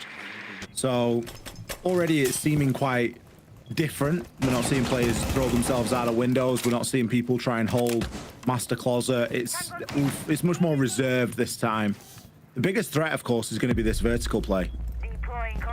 Virtue is going to get targeted and immediately get himself onto a solid floor. One of the great things about Deimos is that the pistol just rips through. The destruction on it is fantastic. So even if you don't have the book and you don't have the lines of sight made, you can still make it happen with that pistol alone. Right now for Wild, they are having some issues just with trying to set up their push because they know there is still a lot of utility. They have to go through C4 smoke canisters as well. A good lineup there from Alamau. What a C4. Hits the money shot. Kanto has picked up Virtue though, as GT are dealing with players actually inside of kids, inside of the bomb site. Teb is gonna be smoked out on the window, pack below. Look at his HP. He's not gonna be able to survive a C4. He gets killed. Teb finished off from the window, and Kanto, who was still below that whole time, gonna be by himself in the 1v3. Has scanned out the smoke. Will be up against Benja. But again, you mentioned this before, Ollie. If you're in the 1vx scenario as the Deimos, they know exactly where you are. For some reason, Uno's just gave himself away. But still, this 1v2 is gonna be very difficult. Hang on a minute. Doki's went down. Kanto with 1 HP in a dream. He's up against Benja with a shotgun. A C4 gets tossed out. But no, Benja has enough to see it over the line. A great attempt by Kanto. I'm shocked it came that close, but Benja stands firm. That may be a round that we come back to later on in this Oregon. That should never come down to a 1 versus 1. All Kanto needs at that point is a couple of bullets. That assault rifle hits like an absolute truck. Benja holding his nerve there in the heat of the moment. And I'm surprised, as you mentioned, Emma, with the info available, you know where he's coming from. G2 just leaving the door open a crack there before slamming it shut. There's a world where Kanto wins that and it becomes a fantastic clutch. The C4 to kick it all off was wonderful from me. There's a bit of speculation earlier if Alamau has turned the lines off, but with that lineup, I imagine he has them on. Kanto really making it happen. He had a bit of live ping information as well going for him, but you could see he kind of hit one shoulder and then missed the other, so that crosshair was a little bit higher. Benja likely would have gone down there. 5 seconds to insertion. Fine margins already. 2-1 to G2. Attacker's objective is to For locate a G2, bomb whenever they haven't had the greatest history on attacking in Oregon, you think back to how they played against ITB. Think back to how they played against Wolves over the season. It's not been strong on the attacking half. They did pick up the pieces against Fnatic in that 5th place game, where they did a few more rounds on the board on the attacking half. Again, it's always that worry.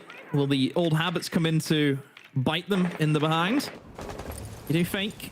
But G2 at the moment just focused on the defense. It's Wild who obviously have to go through this treacherous basement attack again. We've mentioned before how difficult this is based on the bans. So I wonder what Wild are going to change up and see if they have a different approach. And moments like this is where you can win the basement. G2 giving an early pick away. Absolutely nothing. That's how you're going to lose your basement, is by roaming. How many times I say this? I hate the basement rooms. And you look at Benja's position here, and he's so tempted to swing onto those laundry stairs. Kanto just doing his best to try and bait out a reaction here. Well, Benja knows better than to go swinging. Wild, with that opening pick, they can relax a little bit now. They've got a good portion of map control. most importantly, those FNATs that you like to juggle at the end of the round, that isn't going to happen. Whatever FNATs are set, they're the ones that are set for the duration. We can see one underneath that laundry hatch there. Benja choosing to commit to this position. Man of Steel. Flores drones misdroned him for a start. Very dangerous indeed. Does give the game away though with a pre-fire, and Dodo finishes him off. 2 kills now have gone without any response from G2.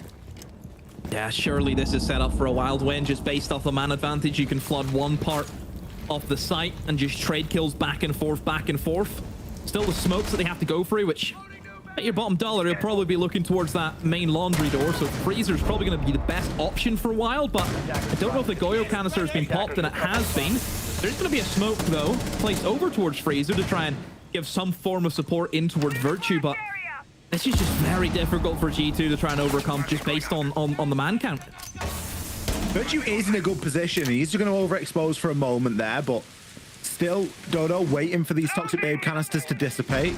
Lolo going to try and push that backside as well. Wild have the advantage here. G2 can't watch everything. So there is going to be a gap somewhere in this defense. Dodo pushes his way on through. Kanto going to pick one up onto Virtue. Alamau finds one. Does manage to dip out. That's Diffuser cold on the ground. It will be recovered. He's got 8 seconds to try and hold on, keep himself alive and stop the plant, but he's unable to do so. Packbull going to collect that final kill. A picture perfect round from Wild. They dealt with that roam fantastically in the early part of the round. And then they kept seeing success on success. They had the numbers to trade off. Yeah, they should be winning that 9 times out of 10. Really, it should be 9.5 times out of 10 that you win that just based on man advantage. But yeah, G2 give themselves away. If G2 just sit in the bomb site like they did previously, they probably would have won that. You know, if you have that man count, then you can start rotating players down the back stairs where you know it's not going to be as heavily fortified. You can double up in Freezer, trade your kills back and forth, which they did successfully. Wild played to the circumstances. You know, Wild can only play what's in front of them, and right now it's G2 just giving rounds away for no reason whatsoever. Like, G2 do know they have to attack this, yeah? I'm sure that they're familiar with the concept. Giving rounds away like that, you wouldn't think it. They're going to bring the mirror this time. Now, typically you would bring a mirror if you've got the Cade open because you can keep the hatch in electric nice and safe. Are they trying to hide Benja right now? He did just sort of hang out in the corner for a while there. I'm wondering if he was trying to shy away from any drones. Where are these mirror windows going to get placed? They're going to do one looking into Freezer. That means that they're going to have to keep control of Laundry, which has been a big point of Wild's attack. They've liked to get down those Laundry stairs. Dodo has done that a couple of rounds in a row now, where he gets there as the Capitao. And the second window is going to go into the closet. Okay, so one mirror protects the other. Virtue, open and pick, this time on to Kanto. I tell you, G2, they're playing a dangerous game here, but fortunately for them, it worked out for them. They've now opened the hatch, and they've been able to drop. I thought they may would try and stay up there for a little bit longer, but they're happy with one open and pick. Were you just shooting holes or heard me? He smelt him. Oh, Smell no. him, classic. He smelt him. Virtue's playing on smell-o-vision. Honestly, it is crazy. But one thing I will say is, like, look at G2 whenever they just do what works. And that is do their little roam in towards meeting, waste some time more, get a kill, and they just fall back. And then now they can sit 5v4 in sight. You know, last time they were here, they sat 5v5 in sight, 5v5 in sight and won that. So surely a 5v4 should be even easier. Well, the hatch into meeting is open. Not that that's going to be too much of a problem. Dodo does have the old can openers to get those hatches done. One of the problems is going to be that mirror window has immediately been dealt with. Benja, a bit late on the shock drone there. He will pick up the Flores drone, but he can rotate himself into the closet window. I mean, you look at Wild, they're losing that Ash. The mirror windows, you have to try and get the Twitch in now to see if you can sneak one in, and they do have one remaining.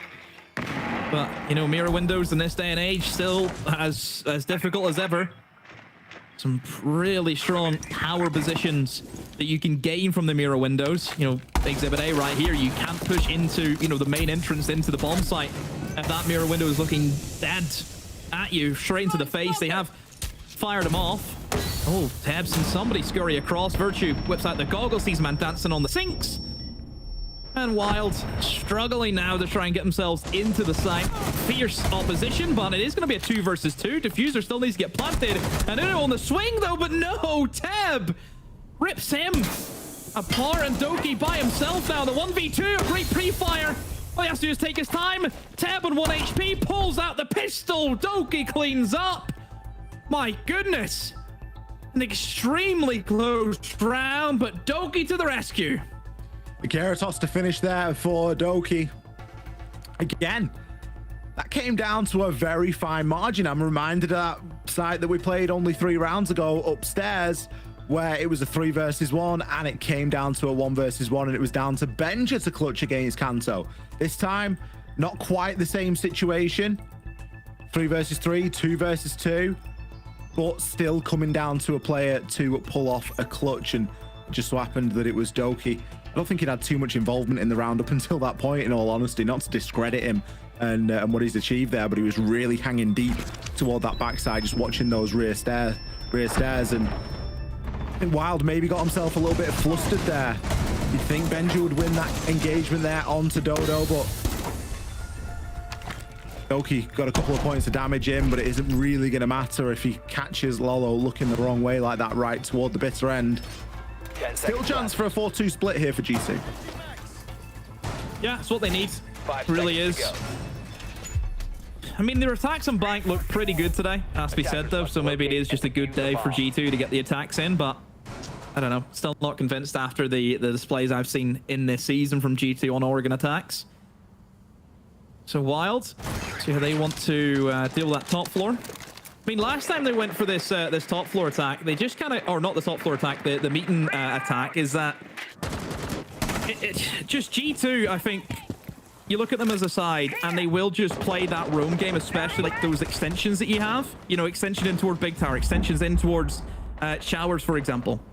You know, those are like somewhat difficult positions if you don't have, you know, the strong operators. You know, Ying, for example, Grim, all great at removing players from strong positions. So maybe they're relying on the Dokkaebi, which has made its way through the ban phase because of that. And, you know, the power that Dokkaebi can have can do a somewhat similar thing, but not to the same degree in power. Bomb located by attackers. But Wild, setting up at the moment, I think, maybe just to see if they can walk into a site. Well, they're not going to have much success with that. Doki takes Kanto down. They did shoot out a little bit of the wall in an attempt to stop the impact trick come through there. But it isn't going to matter. With Kanto being first blooded again here for the 2nd round in a row. The wall has remained closed as well. Dodo sees some success elsewhere, though, pushing into showers. He's able to take down Uno. Uno having a bit of a stinker at the moment. 1 and 5. Obviously, you don't always look to him for the kills, but sometimes you just need to, well, in some instances you have, yeah, but you do still need to be winning your ones sometimes. I mean, I did hear some reports about the scrimmages this week for G2. Everyone's saying G2's back, Uno's dropping 15 kills on them, and I said, don't care about scrims, means nothing, and there you go, proof in the pudding. You know, Uno can drop 15 kills all he wants, but this is where they're counted. This is where the kills matter. Absolutely is. Teb going to continue to clear this top floor. There's going to be a little bit of a concern, though, as some C4s do start to get sent up. Dokkaebi call comes out as well. Benja, he's getting tucked into a bit of a horrible corner here. He's going to have to drop, but even if he'd have dropped, I fear he would have fallen. And players all around his location right now, and well, he too will be sent onto the cameras. G2 need to try and relieve this pressure somehow, as Wild are pretty relentless right now. Wild struggling to see if they can find a good way into the site. I mean, Virtue's still a bit of a nuisance here on the vertical angles. Oh my word, what a kill from Virtue. Almost finds the 2nd, but now it leaves a no 1v1 for Doki. Diffuser in the hands of Dodo. Will try and stick the plant. Doki knocking on the green door. Will he bait? Will he jiggle? Dodo, man of his word, he sticks it. Impact goes out, swings away, but Doki again to the rescue of this side. Shall I order a red cape for him? Defenders have disabled the bomb. Has he got an S on his chest tonight? I don't think Doki can grow chest hair. 2 back-to-back 1v1 clutches for Doki. It makes it look easy. Stays very cool and collected in the moment. Again, though, another round. That's 3 that I can remember off the top of my head that have been extremely close in this map so far. And 3 rounds that Wild might look back on and wonder what if the outcome had been a little bit different. For the time being, though, a 4-2 split for G2. They're going to be very happy with that. Could have been more. Could have been a 5-1, but equally could have been a 4-2 split the other way, especially with how close a couple of those rounds were. A few more seconds, he'd have probably got in with the impact there if he'd have not jiggled on the door, but I guess he was expecting Dodo not to stick all the way through. As we switch sides then, G2 4, Wild 2. Now we have to see how G2 shape up attacking onto this basement. As you mentioned a couple of times already, Demo, without things like a Ying, without things like a Grim. There's one thing that is for certain. Alamau is usually more than happy to play a shield operator. And this time he's going to be on the blitz. Yeah, he is known for it. He's going to be first in the blitz, which gives you a little bit more of that aggressive factor. But then again, I still think Monty gives you that now with the way that Monty can just sprint through with the shield up. You know, made him a very strong operator. But of course, blitz is going to be better for, you know, that elbow charge. You can flash the guy out, give you that easy 1v1 engagement. For G2, that's the option they have chosen, is going to be your traditional blue rush with the blitz. But they still have to get the usual checklist marked off. You have to get the hatches open, start gearing up for the utility dump. I mean, they have the Capitale, which I suppose, like, both teams around the Capitale for the basement, because it's probably the next closest thing you have to disruption, like the Ying and like the Grim. Is it's just there to cover off an area of space, just to relieve some stress and allow you to push it and get that diffuser down. Ying and Grim do exactly the same thing, but just better, in my opinion. Oh, Doki. He's just been killed from the hatch, I believe, has he? I think so. Oh no, Teb has ran up, used the hole for another hole, and down Doki. Doki should be recovered here. Benja can see to it that he gets picked up back onto his feet. Gonna be, you know, looking to threaten down onto this freezer, or at least get the camera and remove that for the time being. Don't forget, there was very little roam here from Wild. The G2 have had a lot of time to try and set up and establish themselves on this middle floor. And Goyo Canister is going to slow things down a little bit, but with a minute on the clock, it isn't too much of a problem. Teb going to send out an impact and destroy the Flores drone, so a little bit of a 2-for-1, or maybe even a 3-for-1 as he places a goo mine out as well, which could slow Alamau down when he decides to rush through blue.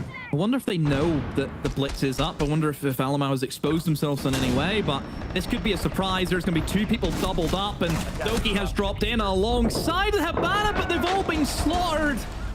Alamau by himself outside of that blue door has all to do. 1 man, a shield and a pistol. What damage can he deal? Not a lot, it looks like, as Wild should be happy enough to sit back, let him waste all the time, and wonder who's going to get the kill. That's the real question. Just pistol flicking every which way he can, but as we know, it's only going to be a matter of time. They're outside hunting for him. He on shields, which is an unusual play, but he dies anyway. But yeah, I mean, Wild, they just play the utility that they have. Look, G2, it's going to be difficult. I mentioned before, the only way you lose that site with the Banzer on the board is if you just give yourself up in a room, because that is the way that G2 lost it. Yeah, you have to make quite a significant error. And I don't think the G2 can beat themselves up too much about losing down there. It is going to be the other sites that they are mainly interested in. And that's where we're going to be going now, because the basement is locked out for the next couple of rounds. A good bit of confidence for Wild, though, and they did need it. Start to look at the scoreline now, and you think 4-3. Doesn't look anywhere near as bad as 4-2, and it certainly won't feel as bad either. Doki trying to make something happen there, but it was Lolo with the double, really. Virtue, there's a chance there that he picks that kill up and maybe swings the fortune of that round. But like you say, without those disruptive operators, you don't have loads to go on. So you are going to be left taking those head-to-head gunfights at a bit of a disadvantage. There's a couple of places the defenders can be, and well, as an attacker, there's usually only 1 or 2 places that you can be. You're either this side or that side of a door.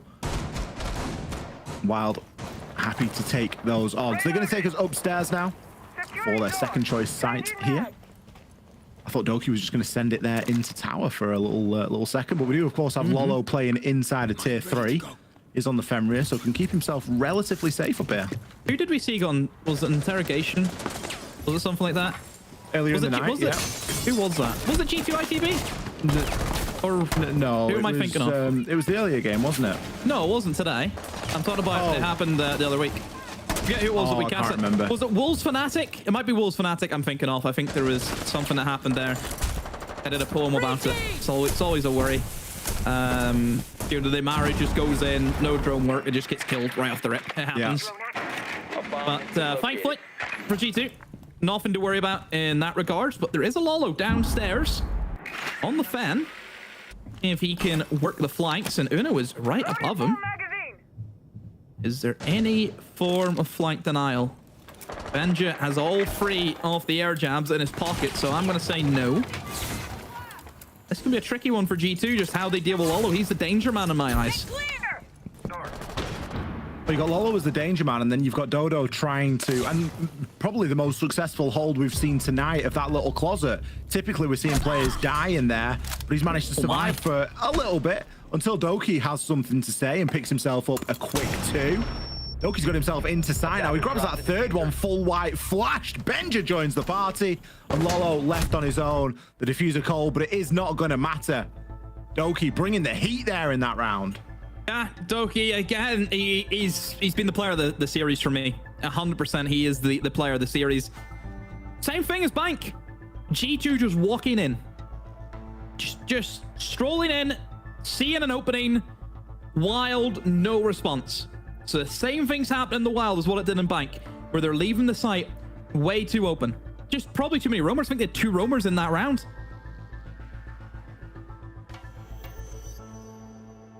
Yeah, maybe having Lolo playing downstairs, and well, I mean, he was kind of all over the place, wasn't he? He started in tier 3 and ended up dropping down and getting himself a little bit lower and a little bit lower every single time until he was in the basement, then made that rotation up.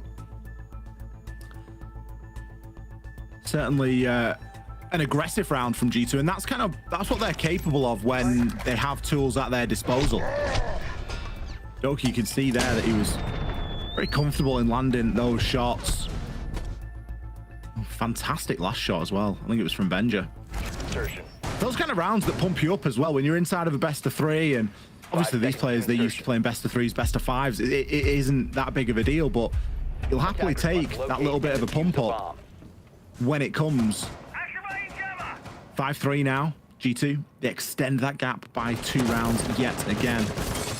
And now, Demo, they're attacking into what is largely considered... Oh, no, we are back on the top floor. Yeah. I thought we were going to be going to a third choice site there, but, I mean, they made the top floor look a third choice site, really, didn't they? I mean, it was so easy for G2. I'm also with you. I'm very surprised that they went back here again. But then again, I suppose if you're leaving gaps in the top floor, imagine the gaps they'll leave in the third bomb site. Choice Virtue almost catches Packbull. Oh my goodness. I mean, Packbull up in small tower. I think he was just hoping to see if he could get a kill on some unsuspecting attacker, but he himself is now gonna... Yeah, he's gonna be killed off here in a minute. He's even getting thrown by the Deimos as well. Doesn't know which way to look, just pre-firing back and forth. They know exactly where he is, and an easy cleanup from Doki. Yeah, Packbull, mate, wrong place, wrong time. You know, if he just didn't show himself and just hit there, there'd be no issue at all. That's a spot that Virtue plays a lot as well inside that small tower. So he knows those angles like the back of his hand. He knows those vulnerabilities. Him and Doki doing a great job there of double teaming onto it. Benja gets a glimpse. Player just on those lower stairs. And again, the site pretty light. There's not too many people upstairs. And that info is going to quickly get translated across to the players.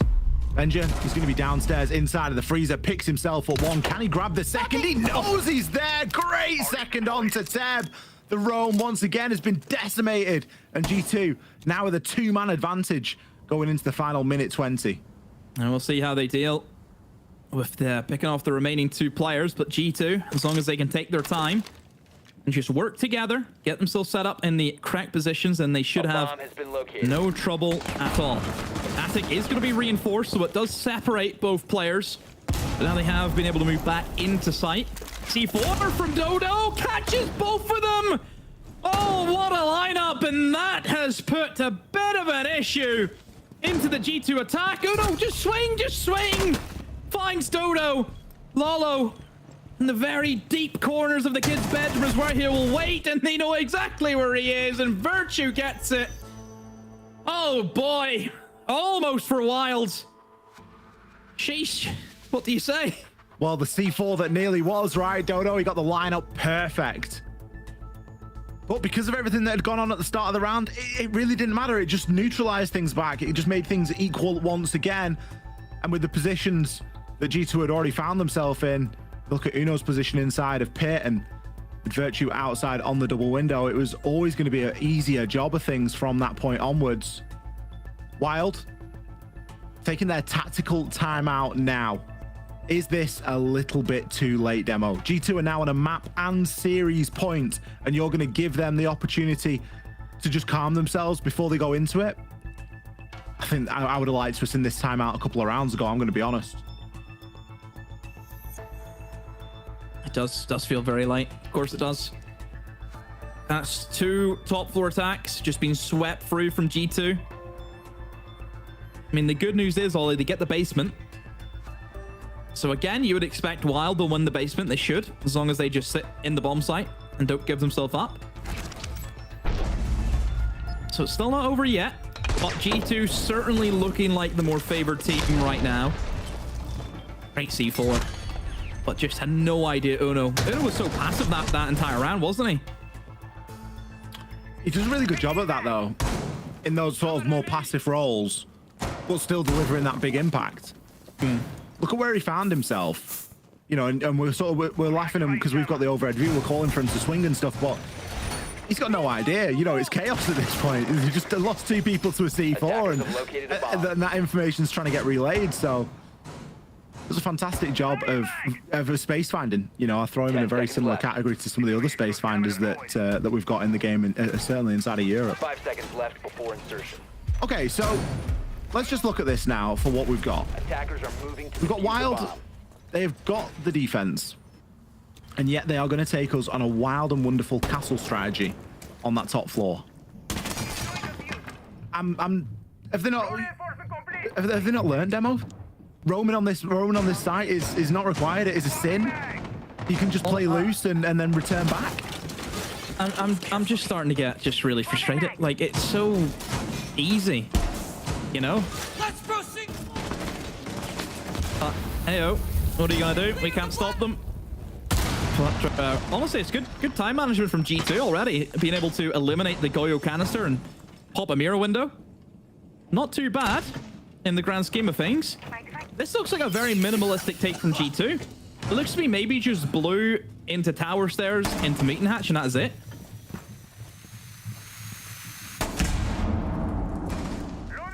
Well, they don't need to take too much. The top floor, a lot of the work has been done for them, and yeah, they can be cautious about Aroma, but we can see that everyone's made their way back to site. So all that utility that's been invested upstairs, it hasn't really gained all too much because it's not slowed G2 down that much. Virtue right now, Alamau as well, both just in position waiting for that opportune moment. There was an FNAT over on those back stairs as well. We do have an FNAT activated on blue, so there is a couple of things to contend with here, but that EMP is going to stun it out perfectly and straight into the side. Doki picks one up onto Pikebull, but he just gets a bit too deep and he hasn't got the support. Kills start to come in for Wild. Alamau, maybe a little bit late to the party, drops the shield. Kanto on a double. It's all down to Benja now. He's going to get shut out. The 3-2-1 there, not working for G2. Again, bit of a given that you win that round. No surprises there. I mean, it's more of a surprise that G2 lost. You know, they lost that defense in the basement. Whereas Wild have had no real issues whatsoever with defending that, you know, both times around. But still, this is the difficult thing now for Wild. They either go to bomb sites that they haven't played yet, or they go back to the bomb site that they lost twice. You know, this is the scary part now for them. And even if they go to the bomb sites that they haven't won, you're going to have to do both of the tertiary bomb sites. Or you go back to the top floor. You know, this is where you're at a very difficult crossroads for Wild. Oh, I didn't think that was going to be the option. You didn't think they were going to go upstairs? No. I thought, sure, I mean, I would have played both the tertiary bomb sites. And just tried to throw something a bit different. Yeah. I think you go for a small tower hold, hope G2 just mess it up. Well, they've lost up here twice. Surely they can't lose up here a third time, right? Surely. That's me laughing, by the way. We will see how the hold goes. G2, a full 5-man 6-pick. Attackers are moving. They've obviously seen something and don't fancy the look of it. Reloading. I mean, Monty for top floor is an interesting one. Yeah. It's not the greatest because it's a little bit more confined and a lot more crossfires. Whereas usually if you're looking at like basement, you're kind of pushing blue, nice and open, getting a lot of information. You look then in towards like even tower stairs, pillar, again information, but upstairs it's a little more difficult. And I mean, I think that's just good game sense from G2, knowing that Lolo has been on the roam for the majority of this game. And usually there's always going to be a roamer in big tower, isn't there? It's teamwork as well. They've got the drone in. Doki's spotted out the Fenrir gadget. That spots out the Fen. That might be the only thing that they've got. And all of a sudden, someone's in position to take Lolo out. Yeah, exactly. Yeah, they've got a hunch. Benja's on 2 kills already. We've not even seen a minute of the round. He's going to be in. Getting himself straight in. He's got Alamar to join him as well. What a shot from Teb. Takes Doki down. Brilliant one-tap headshot. Well, Pieball has to try and rotate up, and he's got to get through Benja. A nightmare situation to be in. You're now attacking onto that top floor as a defender. The glass has been punched on the mirror window. There's nothing that we can see happening here. Benja and Virtue to close out the final 2. And G2 book their spot in the semi-final in our LCQ. Oh, Ollie, I think I blinked and I missed it because that was the type of siege that G2 were playing on that top floor. Losing the top floor 3 times in a row. I don't get why they go there again and go for the roams, leave everything open for G2 just to walk into. Just on the attacks for G2 today, the opportunity spotted extremely well. You have to give credit to them today. Wild, look, they went in with a very basic playstyle, which I think against G2, it can only get you so far. Yeah, and that was evident there, wasn't it? It was really one of those situations. You've got to come up with a little bit more, something a bit more special when you're going to be going up against G2. Something that shocked me tonight, Demo, particularly in this second map, second game in the G2 Wild. Opening kill was converted in every single round bar 3. It was such an important stat line tonight for both these two teams, both of them running off momentum extremely well. For the final time tonight, we're going to throw you back to our wonderful desk. They're going to break it down and they are going to update our graphic for the LCQ and let us know what exactly this means. Thank you very much, lads. And yes, it is complete. G2 have made it past Wild. Now, it was a valiant effort. It took quite a bit to make it work, but in the end, G2's experience helped them cross the line. Wild are out of contention. And of course, their run potentially to make it to the Manchester Major is done. G2 continues on to face, I guess, a big surprise team, the Forgotten Days, tomorrow. Great performance today, Alphamon, by G2, at least on map 2. Yeah, and even technically on map 1, I think, although it was closer than we expected, overall, I think G2 looked obviously the stronger team. I think overall, though, I just want to give some praise to Wild. I didn't expect them, and I think not many people expect them to put up that kind of fight, you know? And it's what, 7-5, 7-4, and it should have been closer. You know, 3 clutches out of 3 different rounds on this last match. So overall, a much better performance than I expected from Wild, but G2 still the better team, the best quality, the best individuals overall.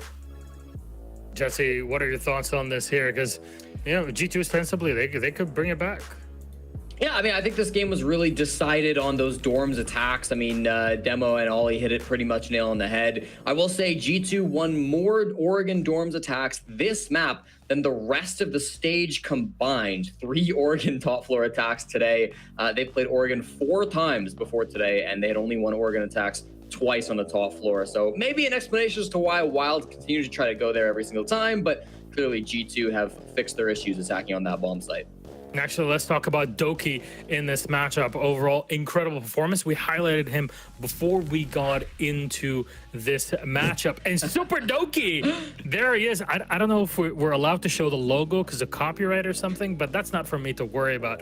25-14, Alfama. Yeah, I mean, an absolute frag fest, and also important frags, impactful frags, always at the right moment, right?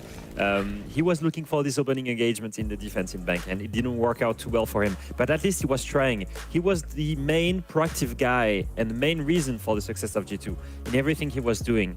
That's what I love about Doki, is that he's playing one of the hardest roles in Siege. He's trying to find this opening pick consistently whenever you're in defense, in attack, depending the setup. And even when he was not looking for that opening pick. This is a great example here. He's the last alive, and he brings back the round. And that happened multiple times. Here he finds the opening pick, and then he clutches. And so he was the main deciding factor for G2's success in this match by far. He's, to me right now, the player that's probably the best on G2. Definitely is. Well, we're gonna have to hear it from him, really, because Doki awaits in our interview section here. Let's bring him up with us. Doki, hi, what's up? Congratulations on your win today. I mean, you're going through LCQs, not the first time here. How's it feel to have your back against the wall? Yeah, that's not so good, but I mean, better than last stage, so yeah. Yeah, it sucks to be an LCQ, but like, we always are a firm believer, like, more games is always good. We get to play more, so we're not so down. We're pretty happy to get more games. You're definitely fired up today. Alfama, questions from you? Yeah, I mean, like you said, you know, the more games you get, the better it is for you guys to improve, to find the weaknesses. I think the more you lose, the more you learn, actually. Yeah, of course. And then coming back from Invite, you know, I was watching you guys play Malta, and then the games against BDS, and then some inconsistent, you know, losses in EOL. What do you think are the main areas of improvement for you guys to find that consistent success? I mean, one of our big problems, and this has been for a while, is like transferring our practice into official games. And because like in practice we're doing really good, we're making pretty good decisions 9 times out of 10, and it's like we come to the games and like we can't be losing. And like for this season, like a lot of the games, it's felt like, how have we lost this round? Like we keep saying that, it's like we have so much control, we have so much, you know, we should win the round, we should beat these opponents, and we just keep not. So I don't know what that is. Like, I guess that's Siege. Like, individual performances have been pretty poor on the overall for like G2 standard. Especially like me this season, I've not had the best. So, just putting in more work and practice and coming to the LCQ. Okay, I think overall, when I look at this, like, you guys always find these creative ways to, you know, overcome whatever obstacles there is in front of you. You always take a different route or a different path than most teams would take. And I think for the first steps or the second step, usually gaining the control that you need, you guys are really good. And it's usually in that transition moment that sometimes it feels like the synergy is missing. Is that something that you noticed, that actually, that whenever you're pressured by time or whenever you guys are spread around the map because it was the right decision to gain that initial control, then you struggle to basically reach that final step? I think like something recently that's been brought to light is like our communication has definitely fell from where it was. I think like I can only speak for myself personally, but like when it gets to these tense rounds, like in games, I kind of panic a bit and I kind of flood the communication. And in scrims, you don't have that panic because it's just scrims. So like we're noticing a big difference between when we practice and we're in stressful situations in practice compared to when stressful situations in a real game. So like I've been working on that. I think it's still pretty bad for me. Like it's a level I want to improve on still. So I guess like the better we get at that as a team and as individuals, like these late rounds are going to be so easy because like we look back at it as soon as we finish, and sometimes we don't even need to look back at it because we already have the answer. Like we're like, why didn't we do this? It's like I think on the Oregon round here, well, the second last round where we pushed basement, like Virtue is calling one guy is on blue, like you need to kill him, Doki, and I just completely blanked the comm and I didn't hear him, and like ended up losers around to kill like 3 guys. So like not so happy about that, but gotta be better. That could be better. And of course, this is the best practice here, you know, in high stress situations that you can kind of bring things back. Though Forgotten Days, Hungary, we had an interview with him earlier on today, and he said after beating Fnatic that he expects G2 to move forward and to play against you, of course, the org he used to play on. So what would you like to say to Hungary, and how do you see that game going? No, pleasantly surprised by those guys. We scrimmed them a few times and they were being pretty good. I think they have some really good individual players. So, at no means an easy game like today. But yeah, I don't know. Like, let's see what happens tomorrow. I actually would have rather played Fnatic, to be honest. But how come? Just because you scrimmed Forgotten Days? No, he's scrimmed Fnatic as well. I just think Forgotten Days are harder to beat than Fnatic, to be honest. So I was actually the same. They exploit your weaknesses quite well, actually. They put a lot of pressure on you. They're super aggressive, and they will go for these kind of holes that you guys have in the mid-late round. I mean, yeah, like, there's that, but like at the end of the day, the winner is going to play Wolves or Ents, and I think both those teams are pretty strong right now, so it doesn't matter if we win or lose tomorrow, to be honest. It's the next game, I guess, so yeah. You got to keep playing to make it through, because of course, if you're not in the grand final and winning it, then LCQ's just that's the only thing that they give you. So Doki, we are done. Well, let's hope that if anything, we get to have a chat with you. As always, a pleasure to have you on, Doki. Congratulations to you and G2. For all the fans out there, you can watch G2 playing tomorrow in the semifinal against Forgotten Days, and we'll see what happens on the server. Till then, take care, Doki. Yeah, let's go back to to the close off. Thank you. Thank you. Let's see how it goes tomorrow. Here it is. We'll go back to our desk and kind of close things off in our day. Jesse, what a day it has been. Seriously, I mean, it's been a really, really back and forth one. I think our first series delivered some unexpected results with Forgotten Days coming out, getting a big upset win over Fnatic in many people's eyes. And even Wild. I mean, yes, they lose 2-0 to G2, but definitely made them sweat in a couple of moments there. I think Wild, Alfama said it best, played better than what we expected from them. And seeing that improvement, especially from a team that didn't have the best result through the regular season, seeing them put up a good battle against, one of the best teams in Rainbow Six history, I think is really impressive. And I want to see them continue to improve throughout the offseason and stage 2 as well. Well, there it is now. Wolves v Ends, Forgotten Days versus G2. And only one out of these 4 teams can make it out tomorrow and be fourth seed from EU at Manchester to play in Phase 1 against, of course, only other Phase 1 teams coming out from other regions, i.e. MENA, or, Phase 1 team from other regions also in the world, as you saw with LATAM, with Brazil, NA, and so on. Though our schedule for tomorrow is quite simple. 3 best of 3s. We're going to have a super long day, but it's for a good cause. We're going to see which team deserves to represent Europe at the Manchester Major. We start off with Ents v Wolves, G2 versus Forgotten Days, and finally our grand final of the last chance qualifiers. Make sure to bring in a lot of snacks, because tomorrow is going to be a long and very cool day to go through it. Jesse, I want to thank you today for joining us on the EUL desk, because it's been a lot of fun. Last time I talked to you, I beat you at GeoGuessr, so today it's been a good day to have you on the... Hey, look, as a noob myself, I consider it a great honor that I ever get to play against you, let alone, scratch one thing off. But how's it been for you today with us here at EU? Well, I think you said it best, Milosh. I mean, it's been a great honor to be on the desk with both you and Leo here in Europe. My first European broadcast, I think I learned a lot to take back to North America, right? I mean, play Cav when you play on Clubhouse. That's always going to go well. Do not bring G2 to Oregon top floor defenses. Play any other bomb site. A lot that we can learn and store in the back pocket. I think tomorrow is going to be one hell of a day, and I cannot wait to watch from home. Alfama, tomorrow you're still back with me here, and Fresh, who's joining us, of course, all EU, I guess in some ways all EU on the desk. How are you feeling for that?